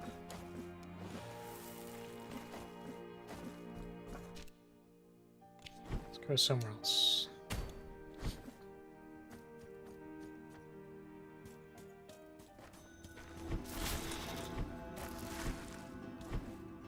Because I know there was stuff here, like it had the breakable stuff.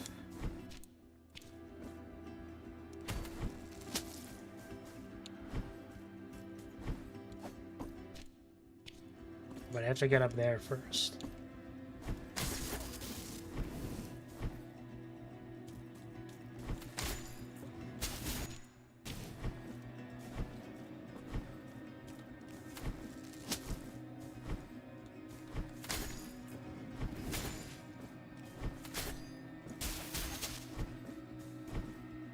The god that provided the miracle still gives child support. I mean, I know he's cursed and all, but still you have to pay. Don't be like Flar. What's your problem? You have a problem?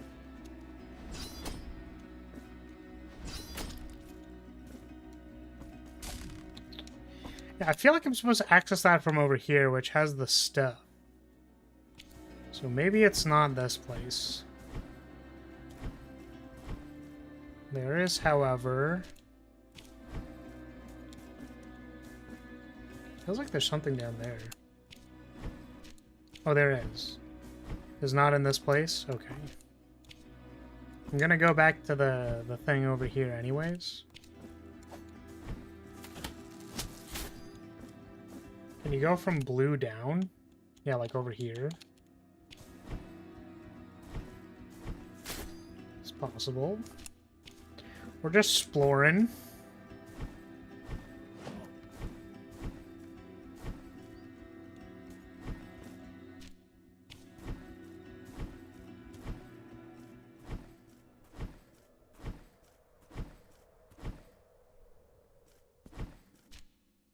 Don't remember why this has a ceiling.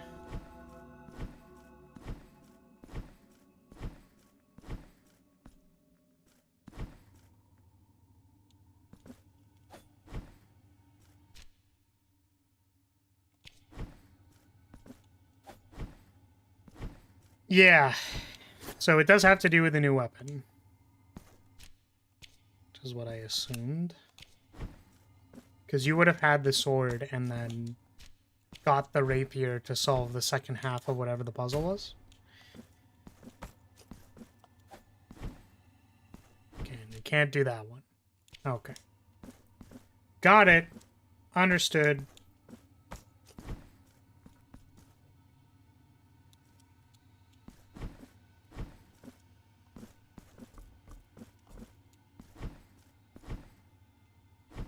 Path of the double jump is unlocked by the sword, but that path is in the blue area. I see.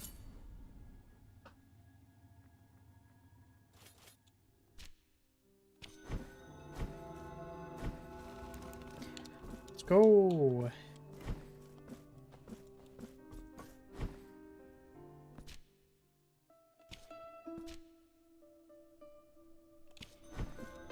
Did we get the thing here? Pretty sure I did. Dude.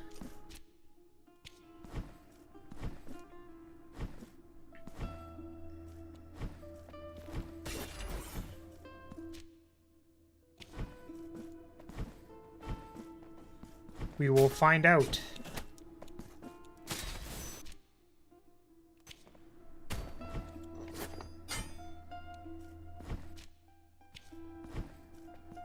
Oh yeah, there was this place. I remember this.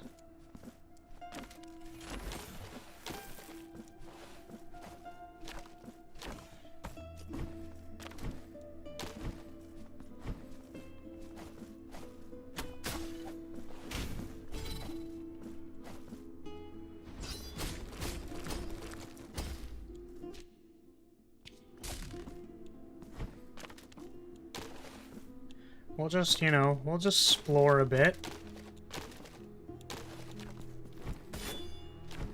What are these? Can I hit these with the sword? The sword? No? Do I have this yet? Because it kind of seems like I don't have this yet.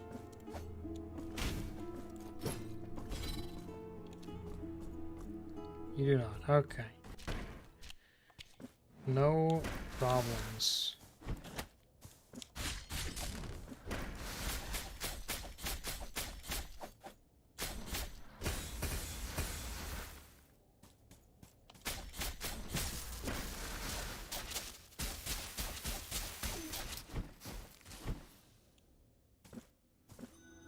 Ah, this is this place.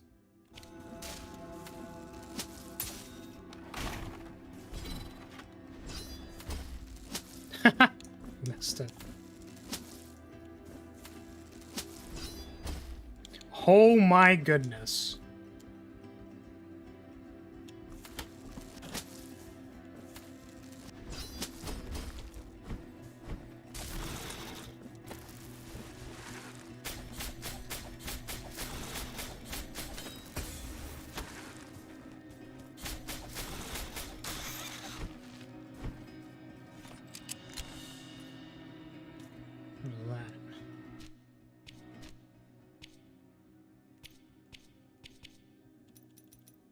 Alright, I have other things. I forgot.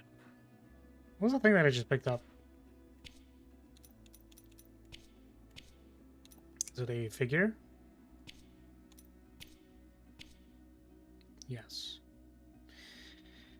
Okay. Don't really care about that. What are these? So these things reduces damage from chaps. Change the atonement. Okay. Still can't go up there.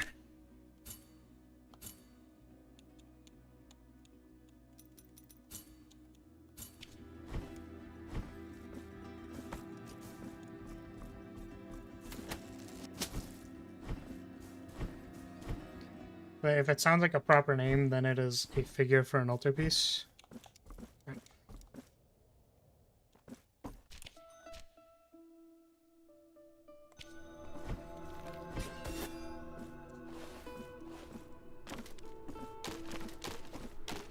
I guess the thing that confused me was that, like, it didn't really sound like it was.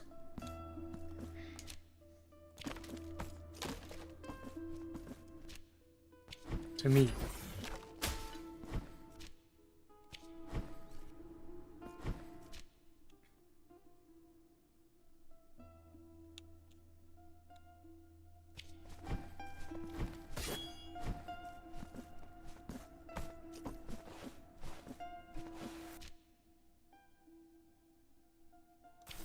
There's a top corner there.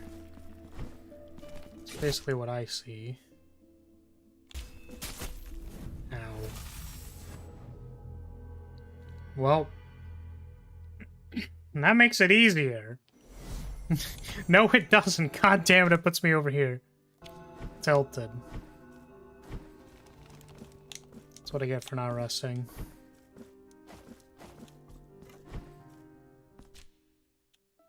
So I want to go up here.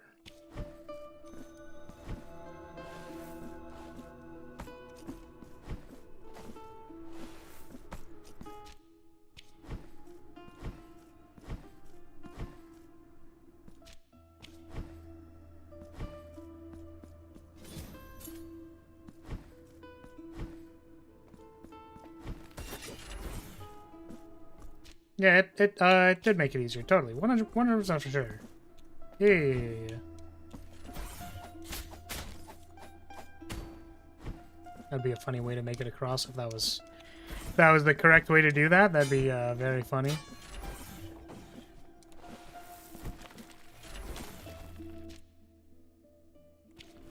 Huh. Did I do this one already? I don't remember.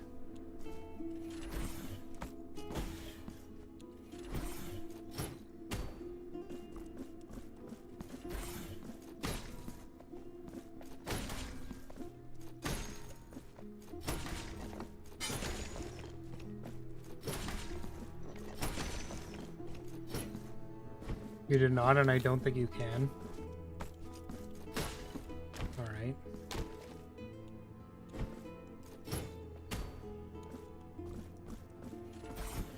Because I know we can do the dash thing, I just don't know where the bell goes. I'm curious about what it does.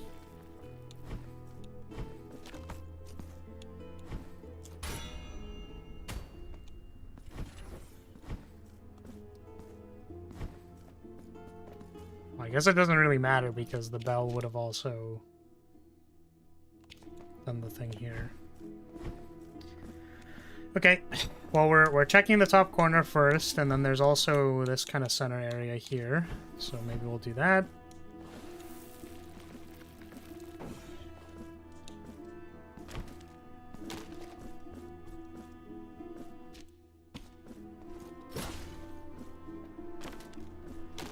You can also, I suppose, check in with the cherubs.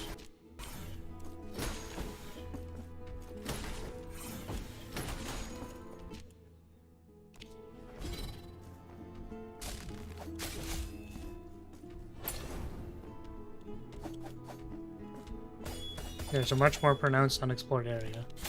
Yeah, we'll find it. We're also just, you know, exploring a little bit. We do a little bit of exploring.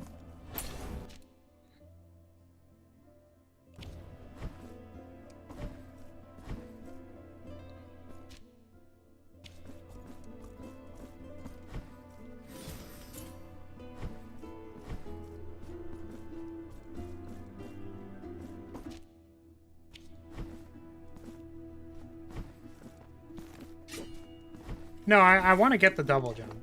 We're gonna get it after we do all the things that seem logical first.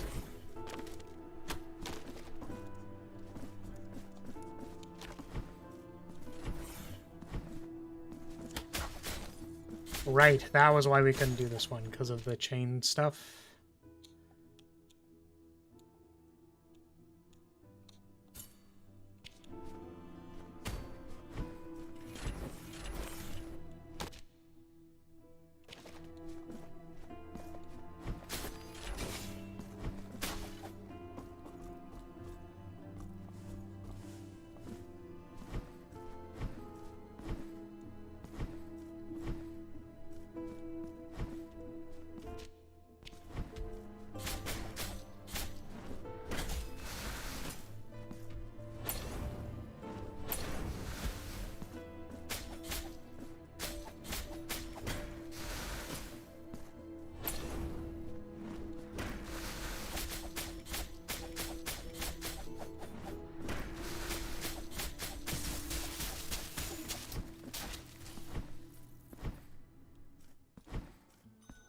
What's up, bro?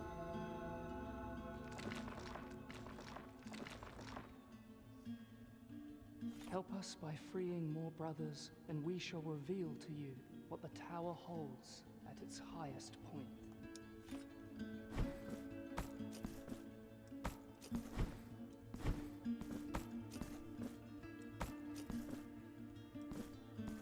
Nope. Nope. Okay.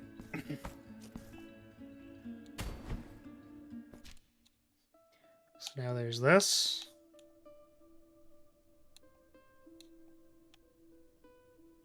Yep.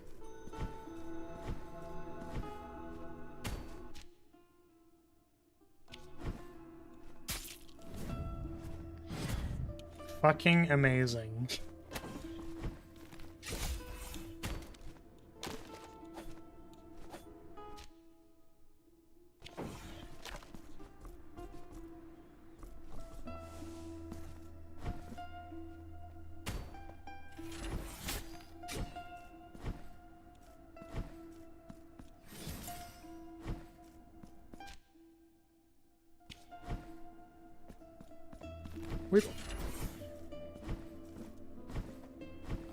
Helps that re-exploring this area has the sad Spanish guitar.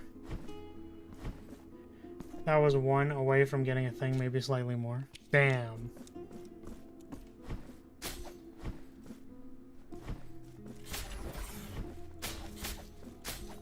We need to go find more vials. Oh, we can't get up there because of the thingy there. Okay.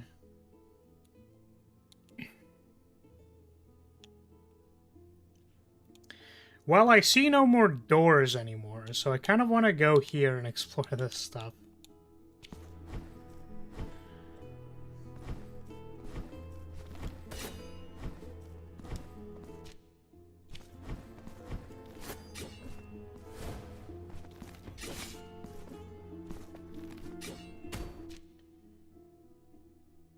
I'm just gonna go to the hand door. Oh, wait, hold on a second. Hold on, there's a thing here. Hold. Where's the bell? Wait, where's the bell in this area?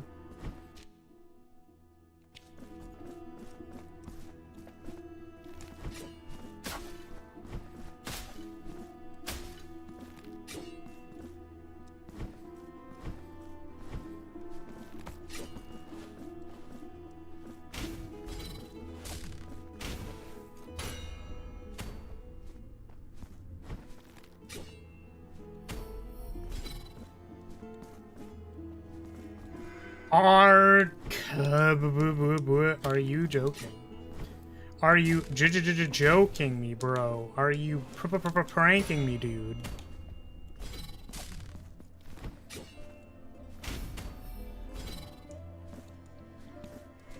Can I? Could you never jump onto those? Like, or sorry, grab them?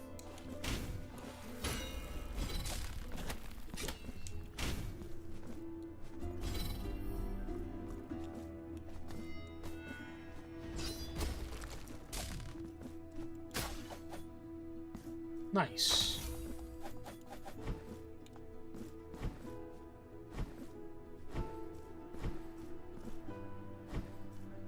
Can't grab the bell platforms? I see.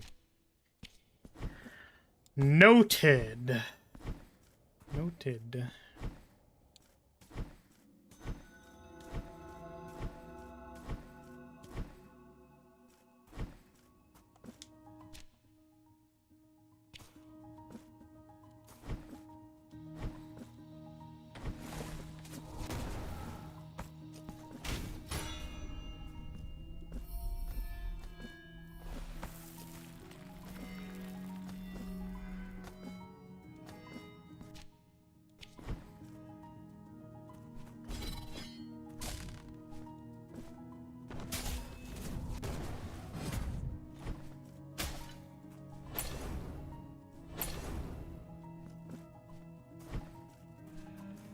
That's why this was locked. Okay.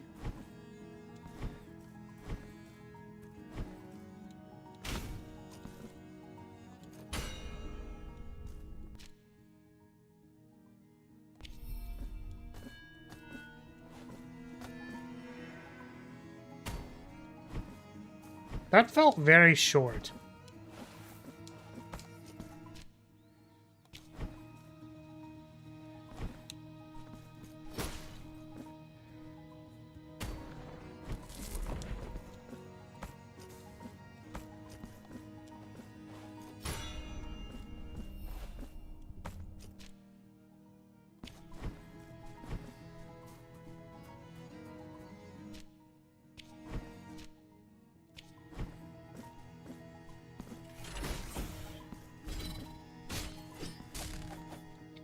Oh.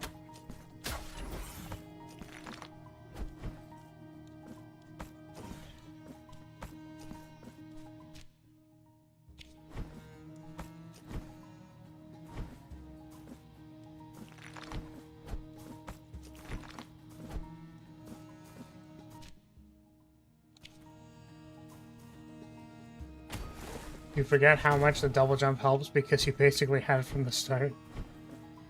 Yeah, how unfortunate.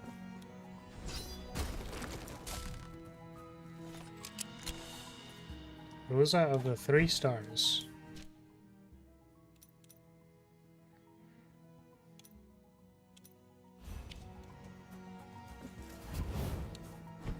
I mean, that's pretty good.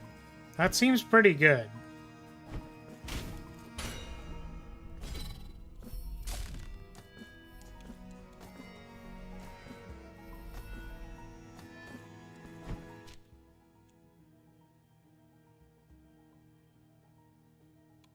Okay, and then there was like stuff over here.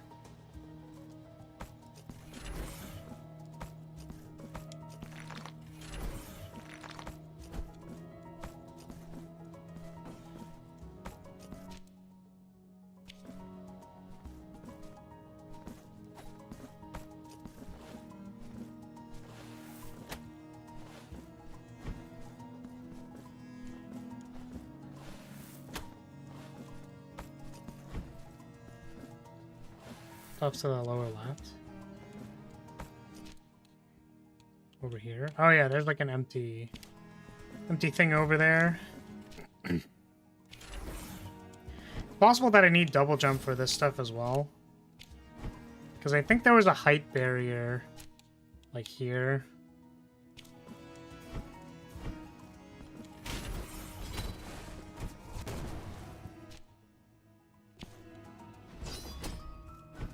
Why was this a question mark? Oh, because of that thing. The thing in the ceiling that I feel like there's something there.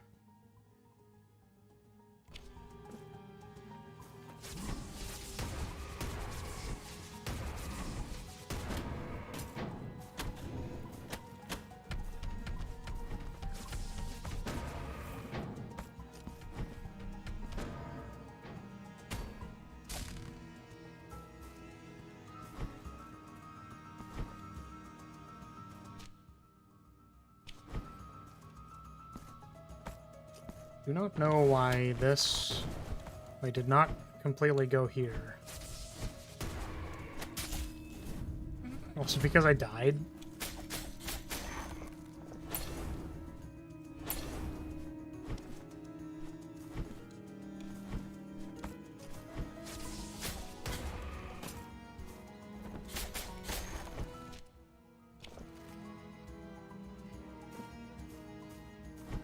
Did I just never go here?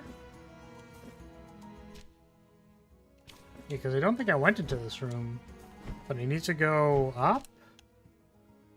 Is there no other entrance to that room?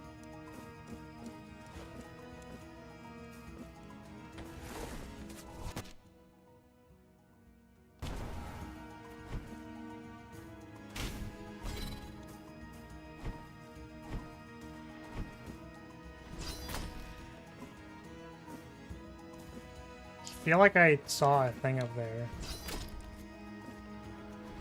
But I don't know what it is. Need to enter from the left. I see. I see.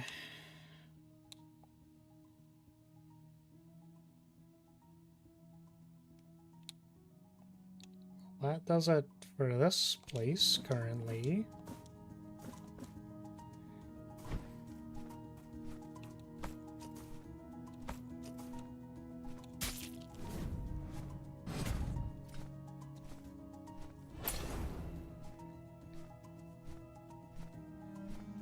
There's more here. In this room?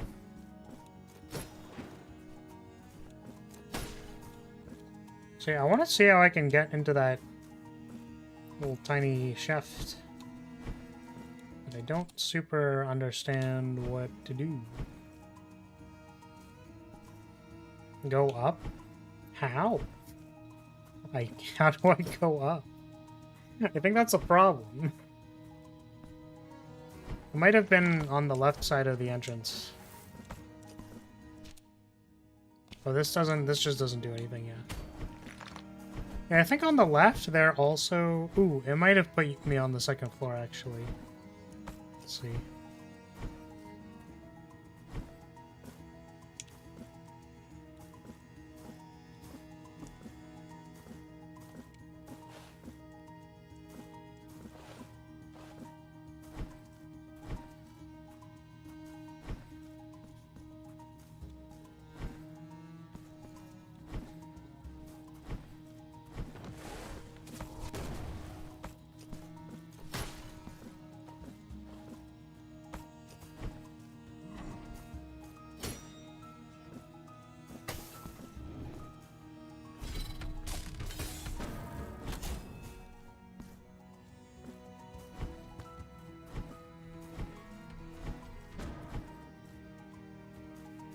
Oh.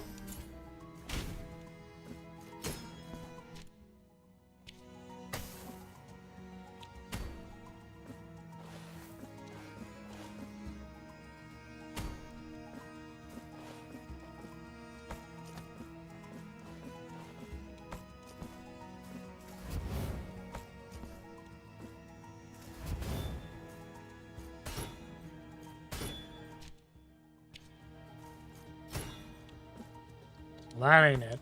Was I able to just make it anyways? I was. Okay. Still need double jump for this? Yeah. Seems like the other... What's it called? The other part needed a double jump thingy.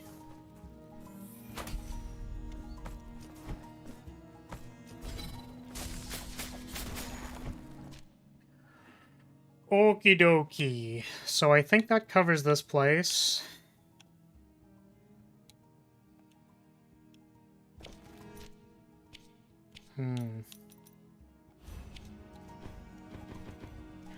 You need mana for it? Oh my god. Oh my goodness gracious lord.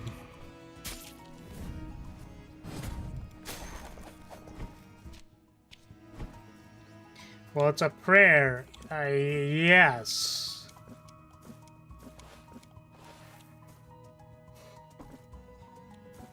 That is true. It is a prayer.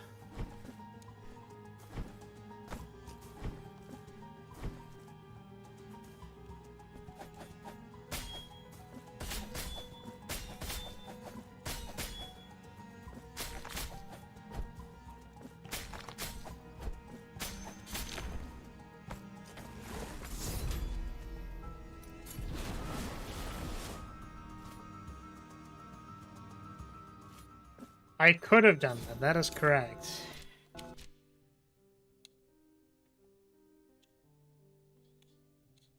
Was this the blue area you were referring to? Not this blue area? Is this like purple and then this is blue or something? And I'm having trouble telling the difference between both of them?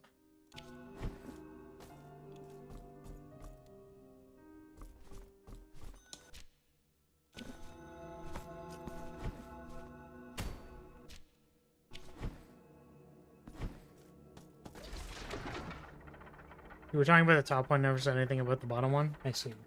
Okay. You said blue, so I wasn't sure...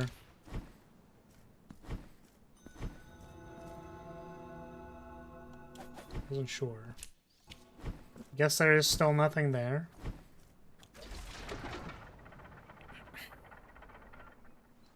Well, the problem is there's no, I feel like there's no unexplored blue area. Like, we couldn't go here because this was height locked. This was Cuddy Ribbon locked. This was there. This was also locked for some reason. So there's no doors. You've done everything there. Okay.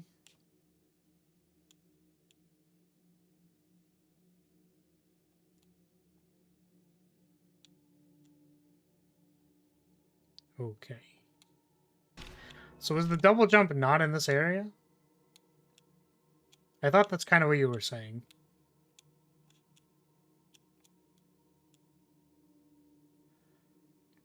The more pronounced unexplored area somewhere else. I see. Okay. Never said it was. I swear I saw you saying something about blue.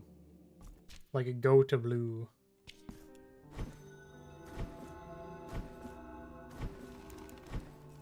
Which is okay.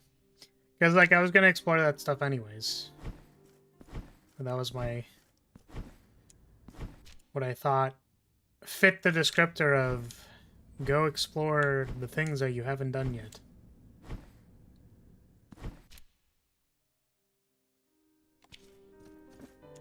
I think we haven't been up here yet, right? There's another place that exists. Oh, this looks like a big thing. Hello there. The upper reaches of our city, countless legends tell of the many secrets that the heights have hidden and laid watch over for seeming Here's the 3 wood things, I see. Can it be the city that prostrates itself before so many parishioners, beckoning us to witness the birth of the child more closely? What holiness lies before us? Cast your eyes upon our...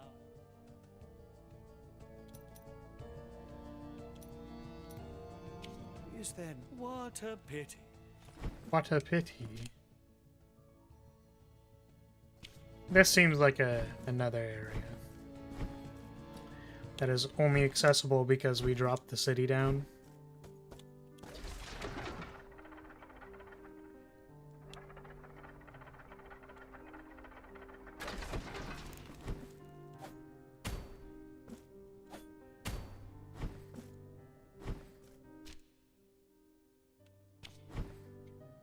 There's also down there. Can we go down there?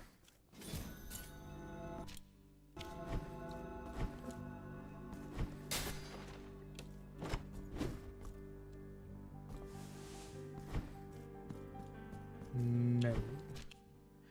We cannot.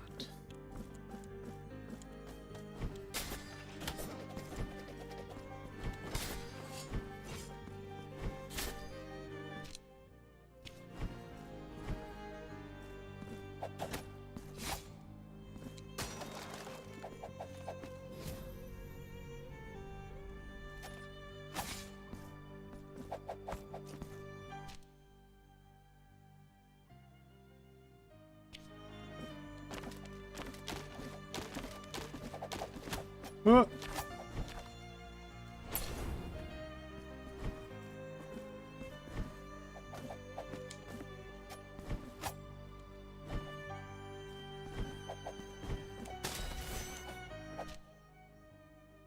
Don't remember which one goes which way. Oh, this just leads to the... There was an arena fight.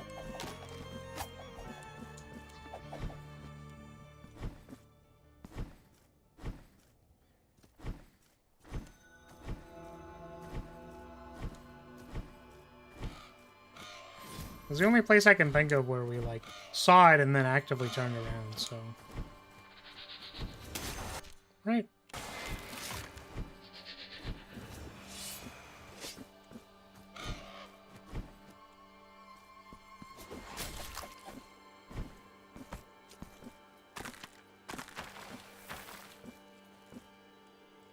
Ow.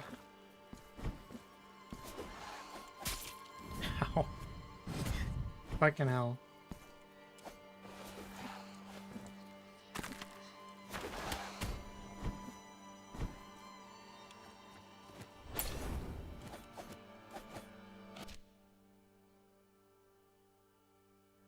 What you did before even going to the first boss?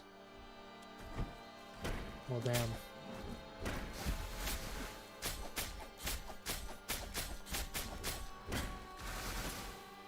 So not here, huh?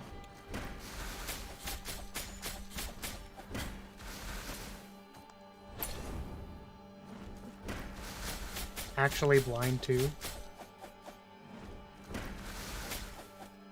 Wait, I don't understand. It didn't say that it wasn't here? Hmm. Oop.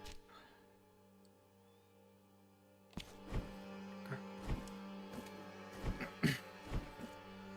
I mean, like, this is the only place that's, like, significantly underexplored that I can see.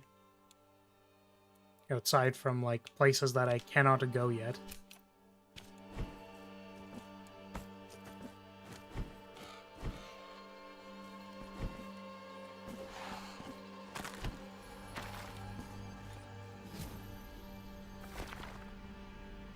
I don't think I can go up there yet.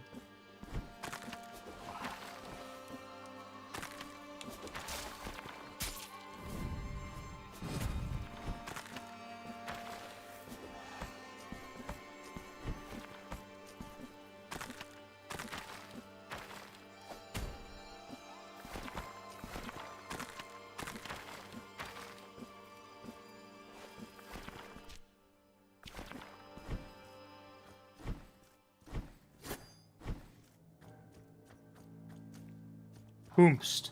Wayfarer, you stray from your path, making your footsteps mute imitations of our own. Let not these black mists deceive your eyes, for you stand before the procession of shadows. Okay. Figure of the sinuous mists, pay us with the false coin. The one with jagged edges and forgotten features. The one that is worthless and desired by none. Thus, we will guide you through the dense blackness to the remotest of places. Sure. Now pray, lie down on the cold stone and let the black curtain envelop you in darkness. Sure thing, fancy man. Let's go. Put me in. Put me in the cart. Put me in the... I'll do the thing. Put me in there. Let's go.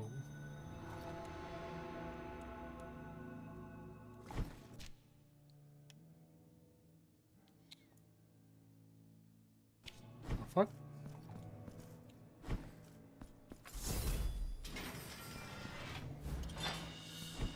Another knot.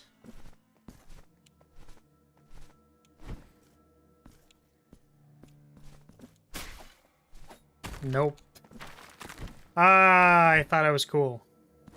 Turns out I wasn't cool. Wait, have we been here?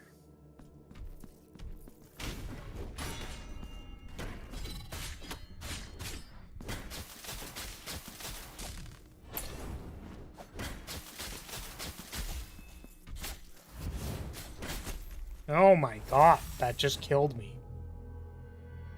Where are thou? You've been on the other side of this wall. I see. Where art thou?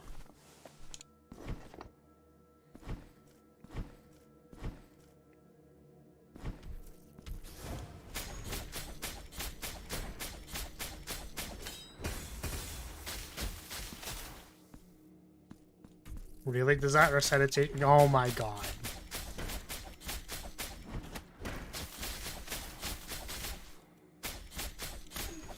The literal worst.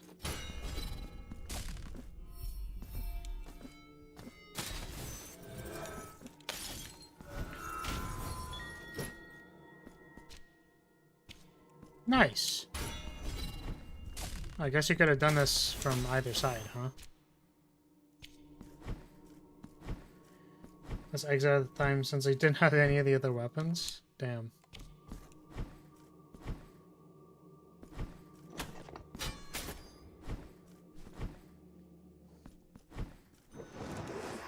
What the fuck is this?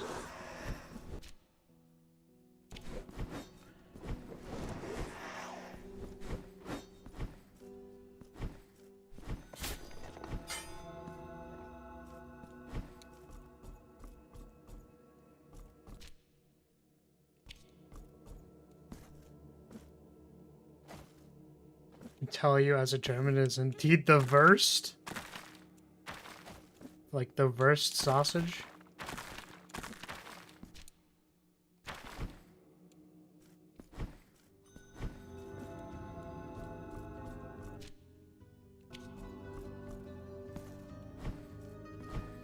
Mother of mothers.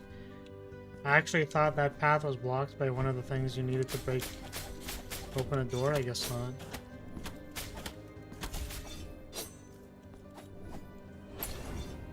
Remember this place? I think I kind of do. I remember the swinging chandelier things.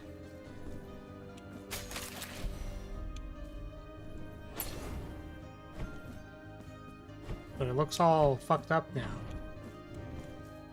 Who would have guessed?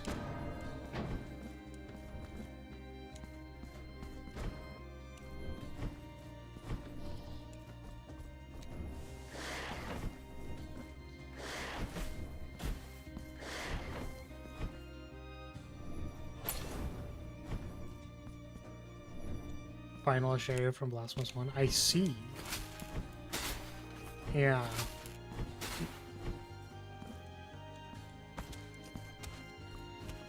I didn't remember what the name of it was called. Yeah, this all looks vaguely familiar. Like,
yeah, the thing that I remembered, or like that, I saw it and I was like, oh, it's these guys. Was these guys, the floating chair dudes?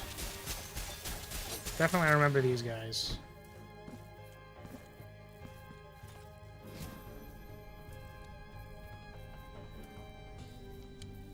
I can only assume.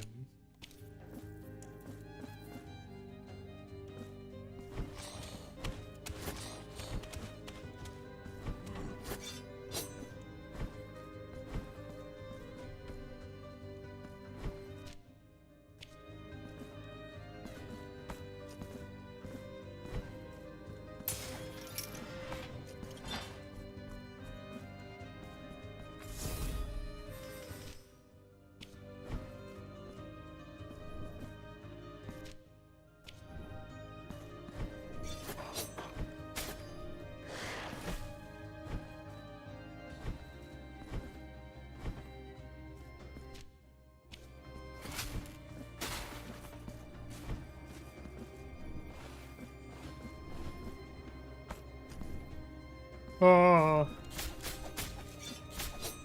So redo it now. No.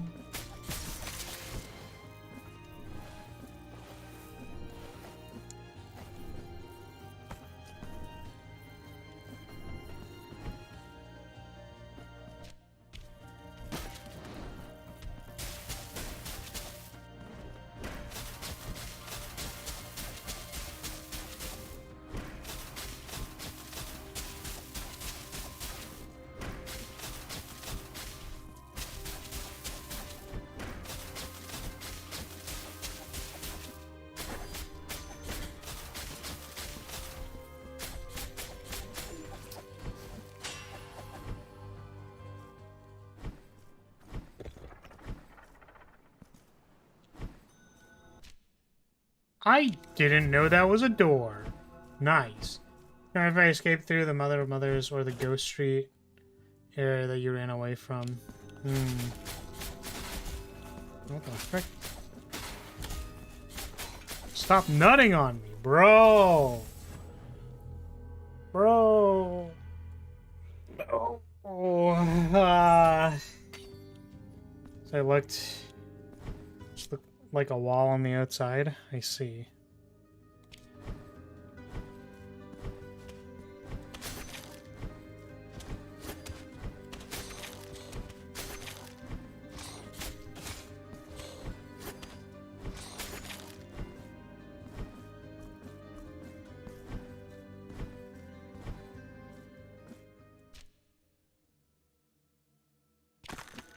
Alright, I think I'm getting a little tired because I had a busy week. I'm just feeling a little sleepy. This is probably gonna happen more often. It's that I get tired and a little sleepy. So I think the last thing that I want to do before ending this stream is to get the double jump. So why don't you just give me a more direct hint of where I'm supposed to go? So like here, like assuming I need to finish exploring an area to get it or something, like is it here? Over here? Or like, was it in this area?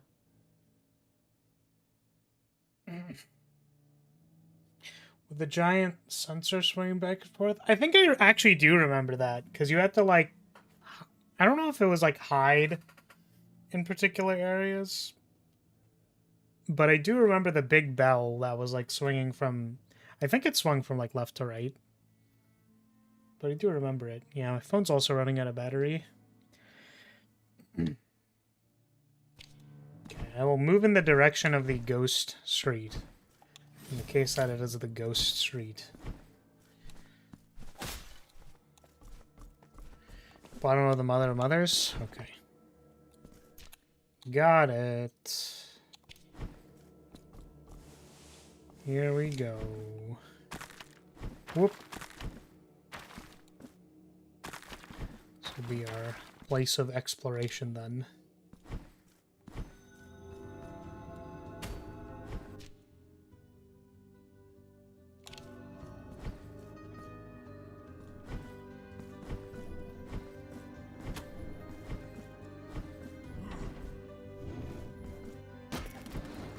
Bronk.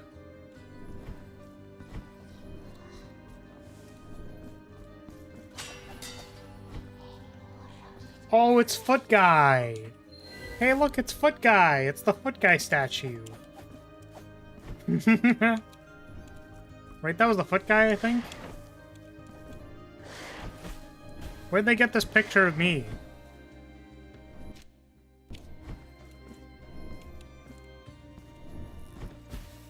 Wow, dude, reference. That's crazy.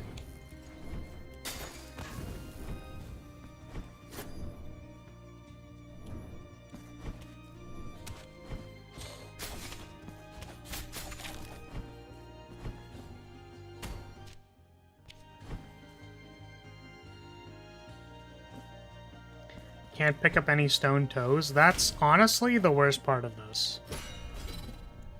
What a terrible time to be alive.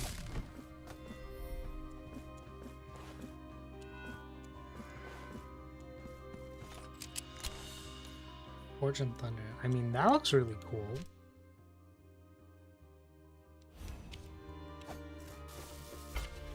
Oh. Nice. I know I'm ugly, but you don't have to call me out for wearing a hood for it. Wait, when did I say that?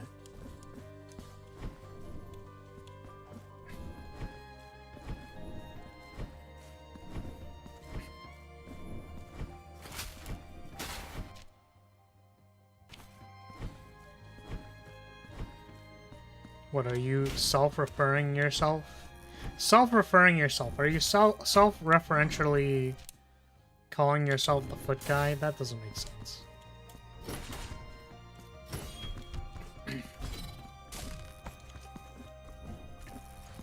I never picked that up? We never picked what up?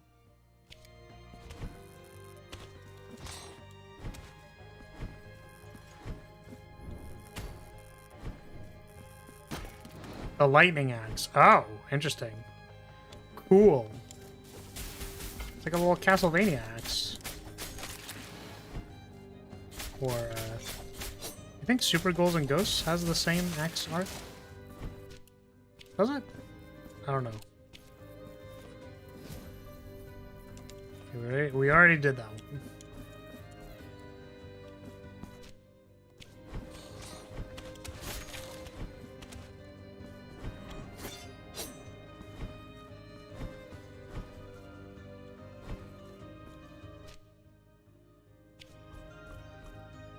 It's like down to me.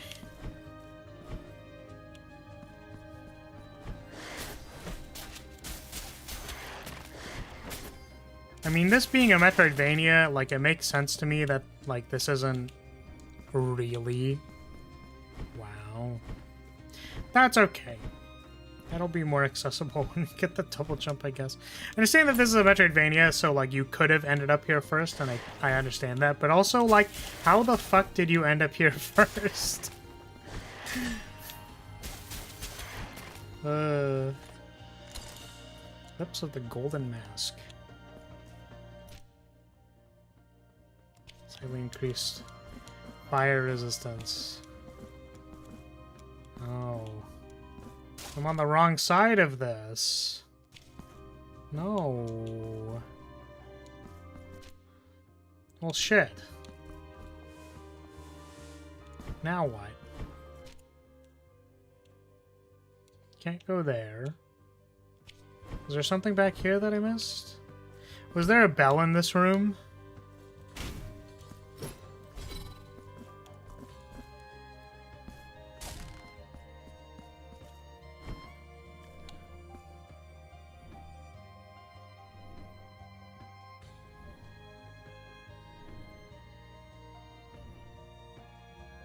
Damn, that sneeze did not want to come out. You took the carriage and couldn't leave since you didn't have the rapier and mace? Hilarious.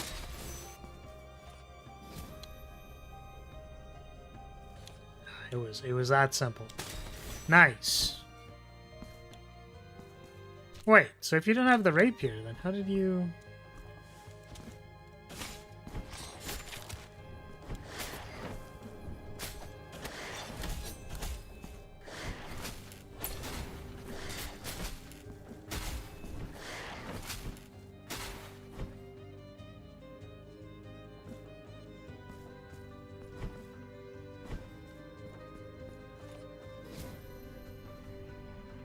Ah.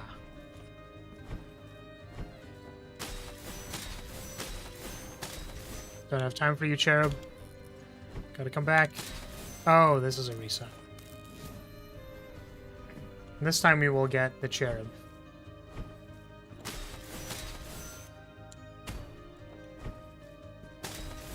Which I guess I don't need to... Okay. There we go.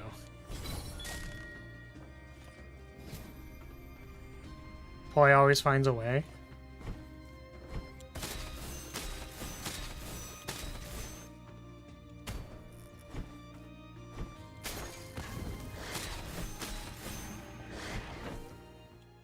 Didn't get down here specifically, but I don't think it's necessary to get the double jump. And if it is, then I got it after exploring the embroidery place a little bit, but not beating the boss.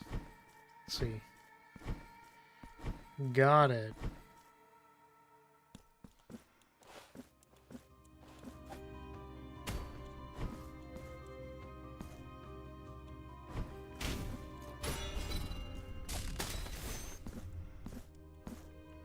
Just open up this. La Mesquita. Is this? This place?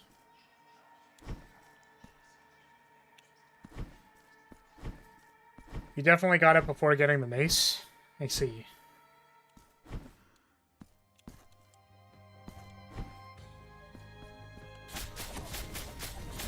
That's the tree of the first miracle.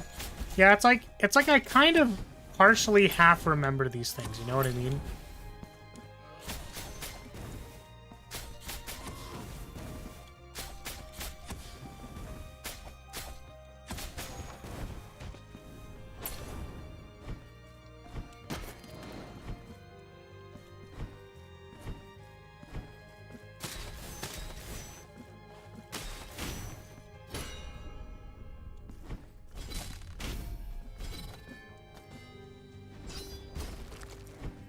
It's a fun little thing.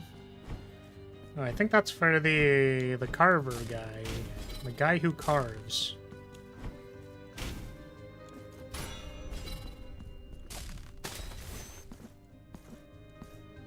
Huh.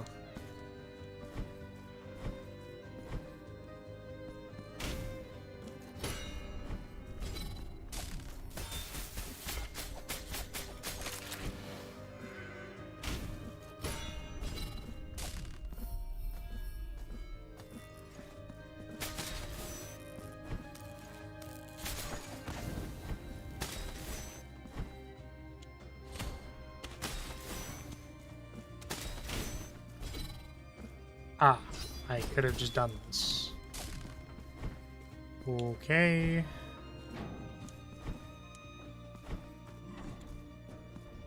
What a bizarre room.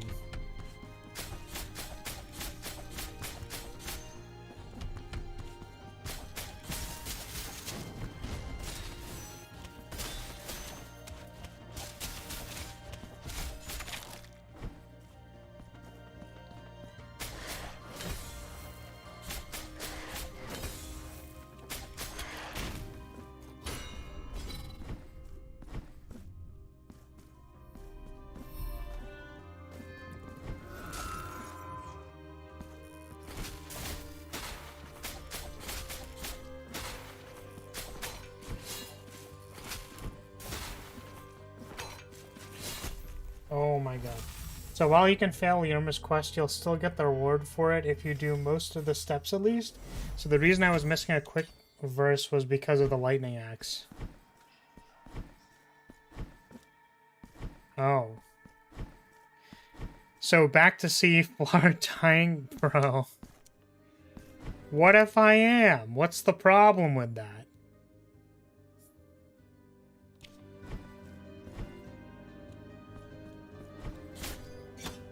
You can reach the double jump area regardless of weapon.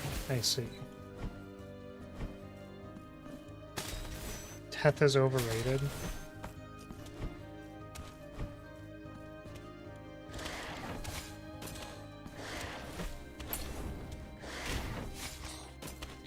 Oh my god. Can you fucking chill, bro? What the hell, man?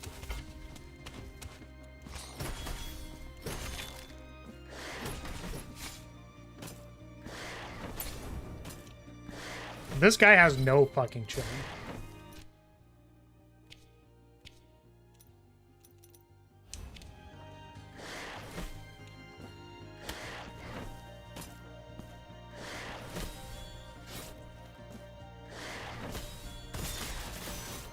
Wow, that is a funny interaction. Okay. I don't think we even had to come up here because...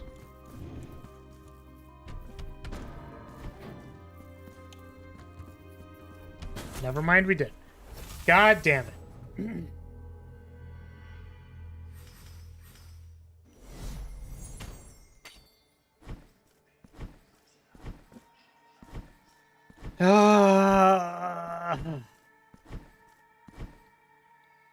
I am in pain. Oh, God.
Never mind everything I said, my memory is going bad early.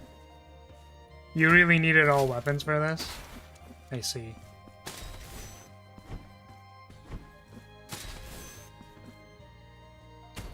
Oh, it turned the switch off. Yeah, I'm assuming this is the get to the other thing.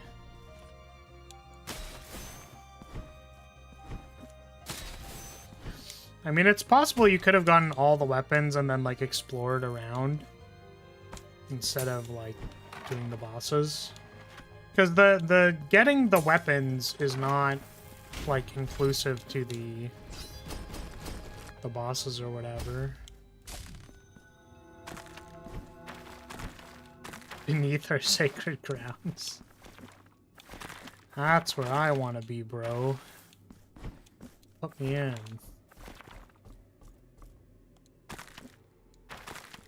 Oh, can't go there.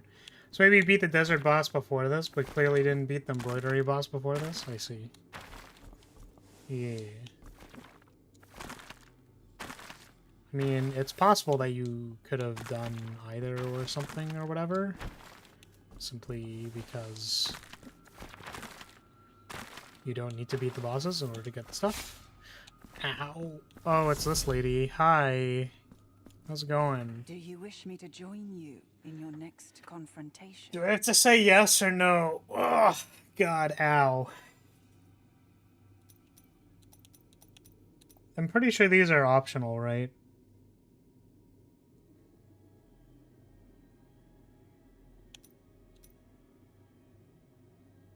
Then I shall until our next meeting. You can say no.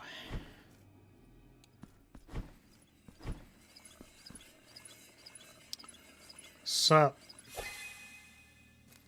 Sup, gamer? Spin?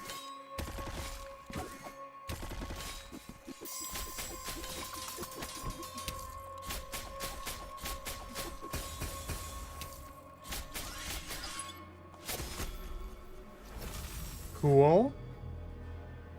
Very cool. That seemed cool. That was pretty cool. I'm gonna go right. It's a hand. Hand portal.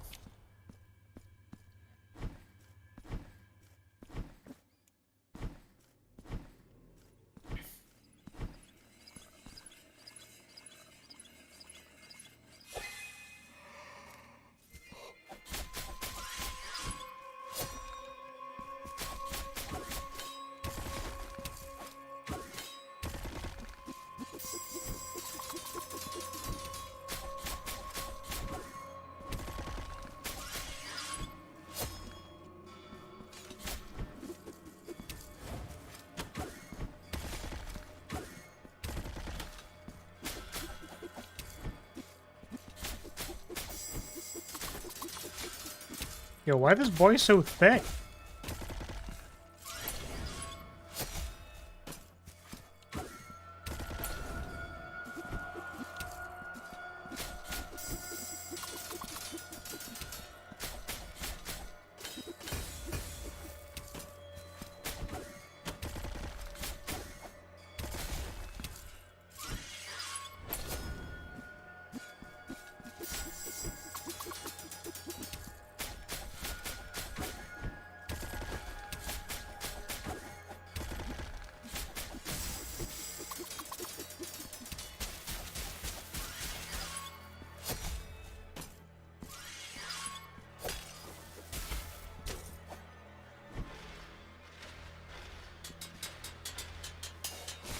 Other than he really likes collecting weapons.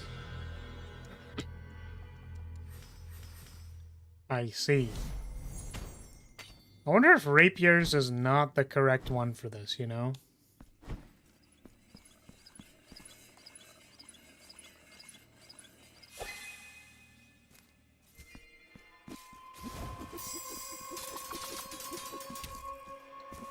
I feel like this guy's a little goofy looking. Also, the fact that it goes like broop broop.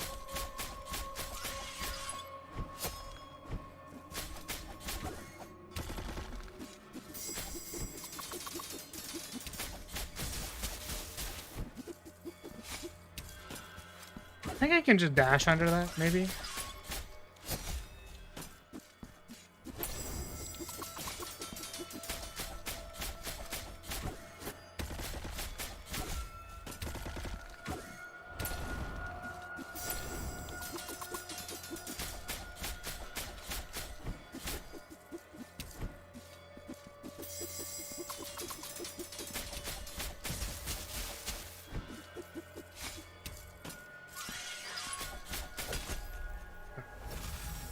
It's like...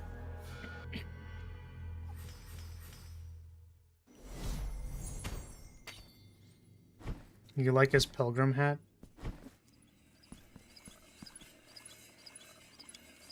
He's a little goofy goober looking guy.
Oh no, he has a thingy now.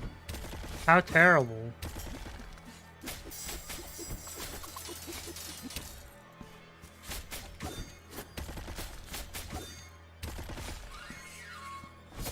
Okay, so I wasn't wrong. The I thought the rocks didn't hit you. Or I initially thought the rocks hit you, and then it seemed like they didn't hit you, so I was like, oh, okay, so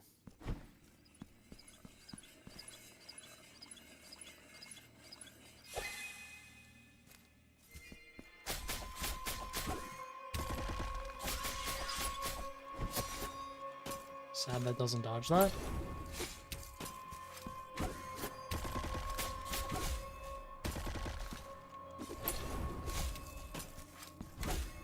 Oh my goodness. Oh.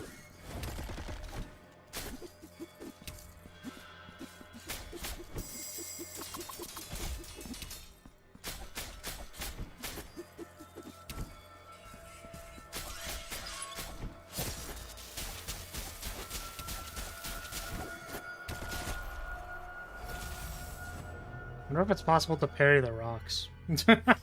I don't think so.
What the fuck? Come on.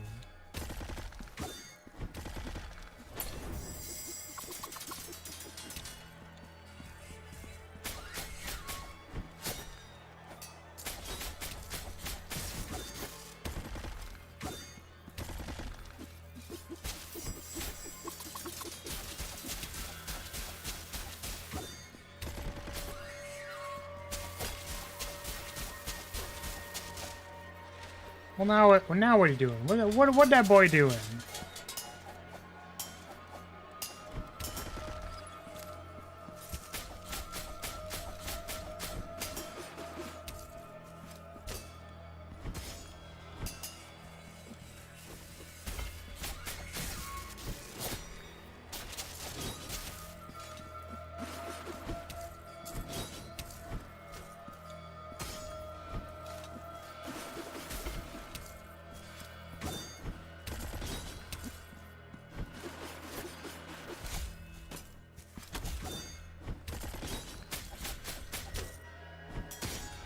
Ah.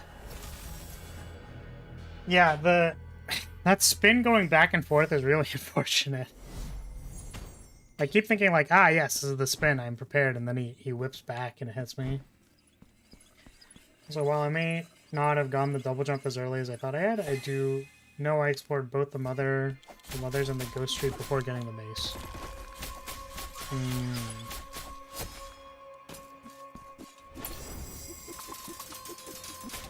Yeah, so like you basically did this entire area sans the boss before getting the mace.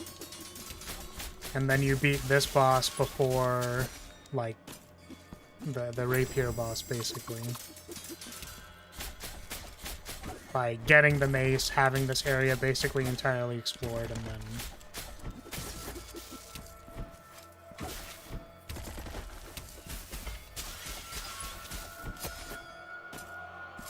yeah, that's what I could gather.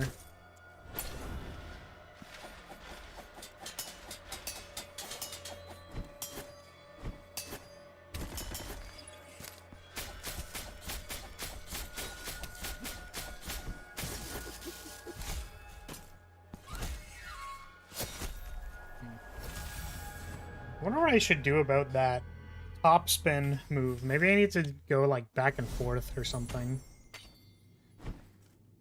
Spin to win is the best fighting style.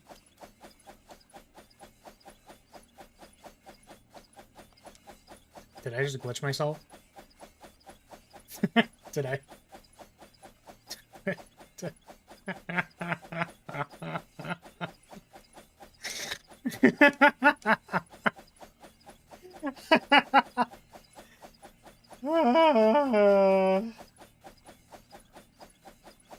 You can stop attacking, you know. How?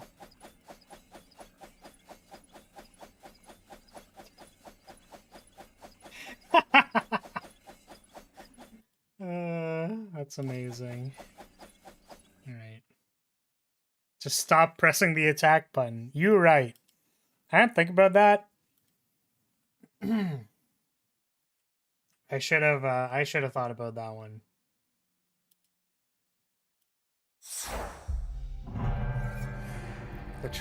The true boss, the glitch. Yeah.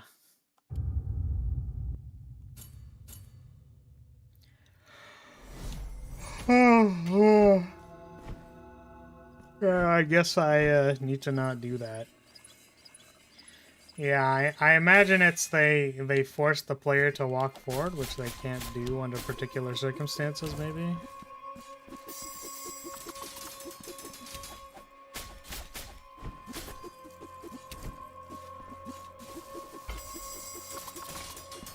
They have never shot it in that trajectory before. Like, dead ass. And they did it twice in a row.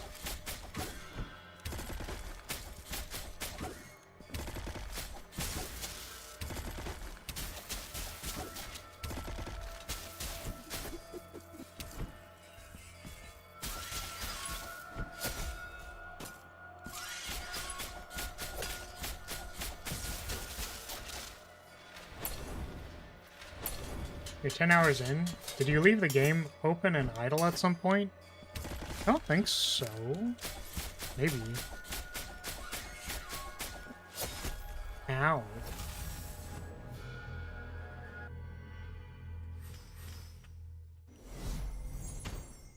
Just got PTSD, so tried to stop you. Are you insane? We died more than 10 times.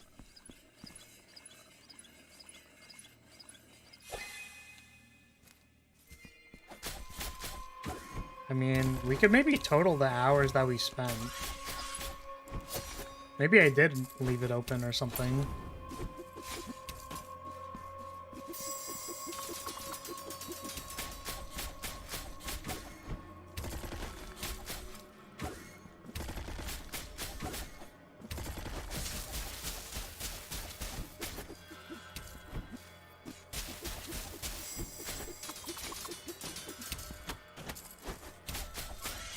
Spending a lot longer than I expected.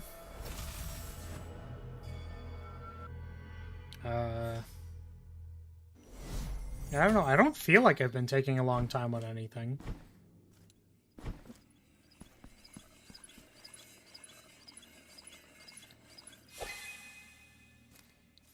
Just feel like I've been playing the video game, you know? You know what it could also be is that, like, you know, all the times we stopped for tangents. Right? I feel like I've been tangenting a lot heavier. Because I've been in the middle of doing shit.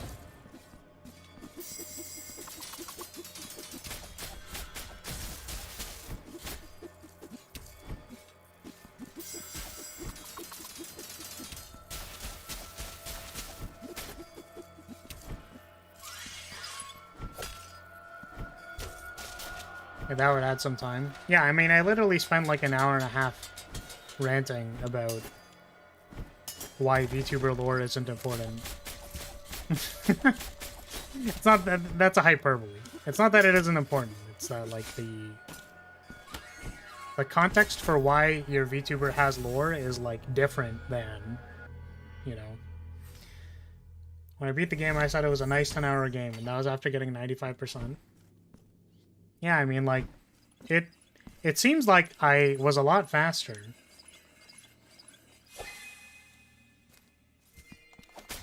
Yeah, and then there was the one about,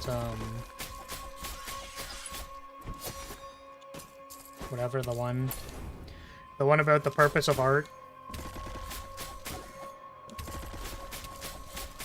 I should just do, like, hypercuts of all my rants and then see how much it triggers people.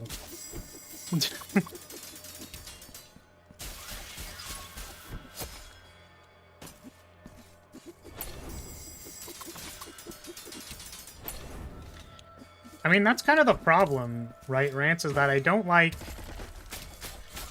hot topics, you know what I mean? Like, I think hot topics are, like, often filled with a lot of babble that doesn't matter.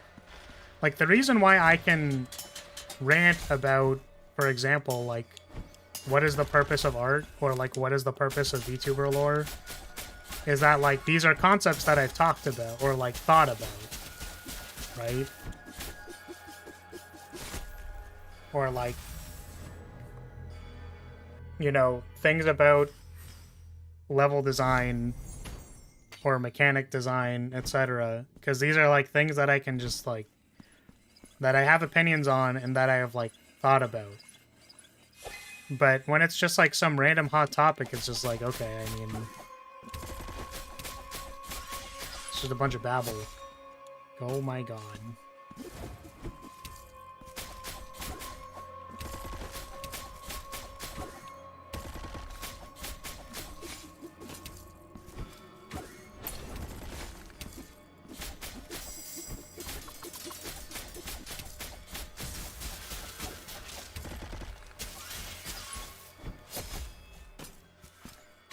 I feel like I had the timing for getting behind them on that, like, 1/ thing.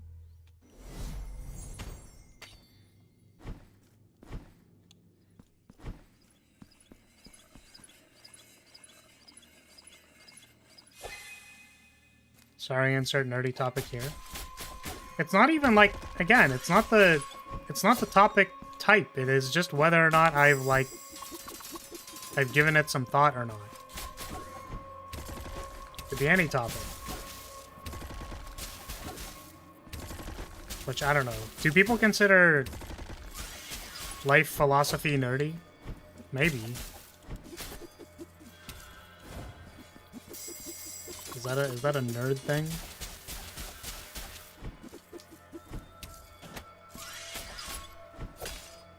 Jeez, man. Getting real frustrated with that sword swing.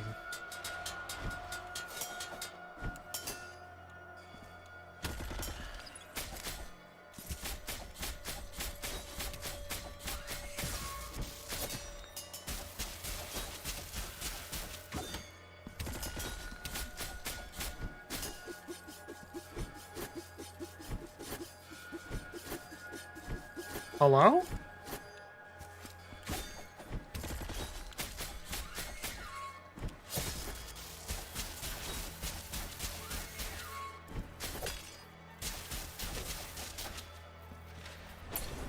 Socrates would have been shoved in a locker had he been alive today, so yes, it's nerdy. Oh my god.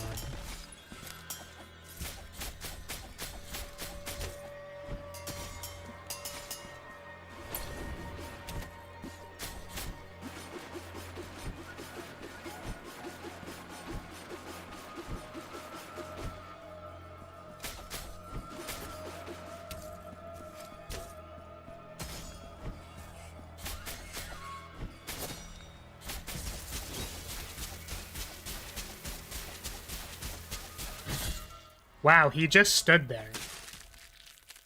He literally just stood there. Oh my god. It's not sports or beer or guns. So I'm inclined to say yes. I'm only joking. Or I am also joking. I mean, the interesting thing about stuff like sports and sports and beers and guns and stuff is that, like, it's just like sports, it's like all the metacognition around sports is what's interesting to me. Because, like, I don't... Or the fact that, like, you know... There's a lot to appreciate about sports that isn't, like, my team good. It's like, the cool thing about it is saying my team good. Like, why do people say my team good? And why does that matter? And the fact that, like, you build a sense of identity around this thing that you like, right? And it's kind of, like, weird, because, like, you might think, like, people go, like, well, why do people integrate, like, a VTuber as part of their identity, right? Like, why do people, like, Oshi a particular thing that they like so much, and, like, you know? Why do people do that? And then people go, like, okay, well, why do people put sports as, like, why do they integrate that as part of their identity? And it's like, it's a thing that they like that becomes part of them in some way, right? It's kind of, it's a very similar process, you know? Yeah, and then there's, like, the stats perspective. People are very nerdy about stats. But I even just think it's like, well, why? And then you might say stuff like, well, there's a bunch of other people who like the same thing, so I feel like I get to be on a team of people who like a thing. Said the one person in the 4,000 viewer VTuber community of everybody all likes the same thing, and there's a sense of community and stuff. And, like, you know, it's very similar. The intricacies are different, maybe, but, like, the perspective at which I would appreciate the thing is just not, like, the sport itself. Whereas, like, for a VTuber, I would appreciate the VTuber itself. Because, like, there will be an applicable lens and then a non-applicable lens. And I will only speak from the perspective of the applicable lens because that's what I understand.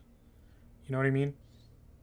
Yeah, I did recognize that. I did recognize this guy as the winged guy. How dark and uncertain are the rooms where the miracle allows us to see and talk to one another, even after the death. Or even for, like, guns. It's like, you know, personally, I find guns kind of scary because they, like, represent death. Like people dying, like, immediately or shortly after.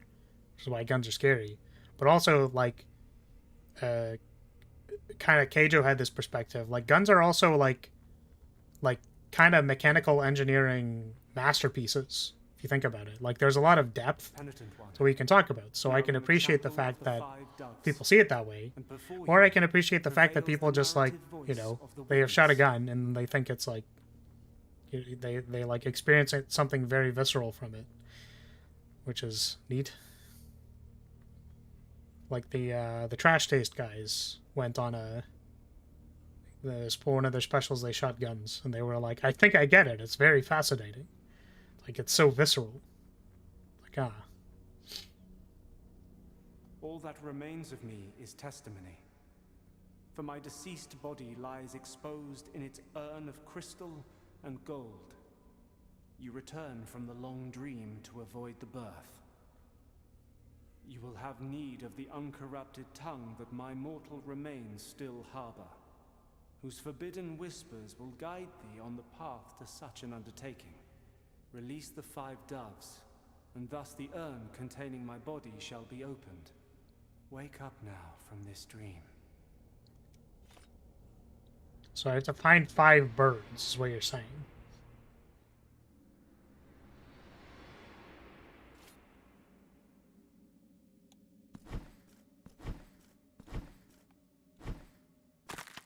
Oh.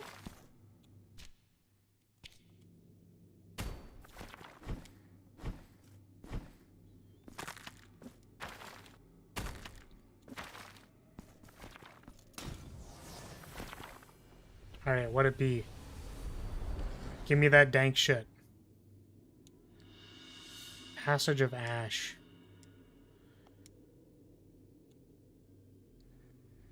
Mid-air jump. Nice. We have done it. We can jump twice. How wonderful. Spectacular. I love it here. We're right at home. Alright. Guess that's it. We'll pick this up next time. Next week. Something. Next week, probably. I'll actually be around on Monday, because I shouldn't have any commitments.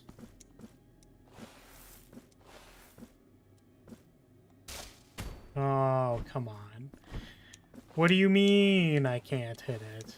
Can I hit it with a magic? If I had any magic? I don't have any magic because I am guilted. Okay. Forgot to ask, why did you start the stream early? Just because I felt like it. Because I've been waking up at like 8 or 7 a.m. So I didn't want to have to like wake up and then be like, now I have to like wait a whole bunch of time for stream to happen. So I wasn't sure if I wanted to like continue doing that or not. Okay. Where can I save? Wow. Oh my goodness. Does it save if I just quit here? I don't remember. Fall down, then use the mid-air jump and hit. I won't complain, it's more Euro-friendly. I don't know. Anyways, we'll figure it out. I mean, people who've been around for a while, like, my schedule is likely to change as per what is needed. Like, I remember I used to have, like, one stream at, like, 12 and then one stream at, like, 6 at night. Which it might end up turning back into, but I don't know yet. So, but I think, yeah, Fridays are probably no good. So it's probably going to be Monday, Wednesday, then Saturday, Sunday, Monday. So I guess that means I might actually be posting my schedule on Wednesdays. Like, Wednesday will be the end of the week, in air quotes.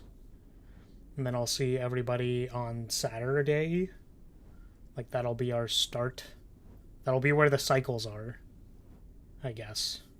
Because the cycles used to be on Sunday because I could center my week around Sunday, but now I can't do that. So, cool. Alrighty, so what I'll say is thank you so much for watching. Thank you for being here. Appreciate your support as always and listening to my babbles about nothing You know, my silly little opinions that I have on the internet. They make me feel slightly more validated, I suppose. I don't know. I kind of wonder where my brain would be at if I, like, didn't get streaming. You know? Because it just lets me, like, just speak. Just lets me, like, speak and say words. I feel like my self-confidence and self-worth would be, like, even lower. I don't know how that's possible, but it probably would have been.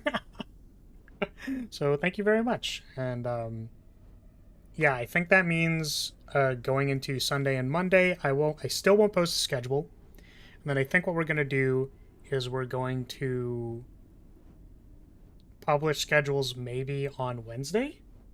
Maybe? Something like that. I'll have to find, like, the day where I want to be doing that. But because Saturday, Sunday, and Monday is... Anyway, sorry. I'm getting off track. See you later, everybody. Thank you for being here. And I'm going to go. Bye-bye. Bye, everybody. Bye.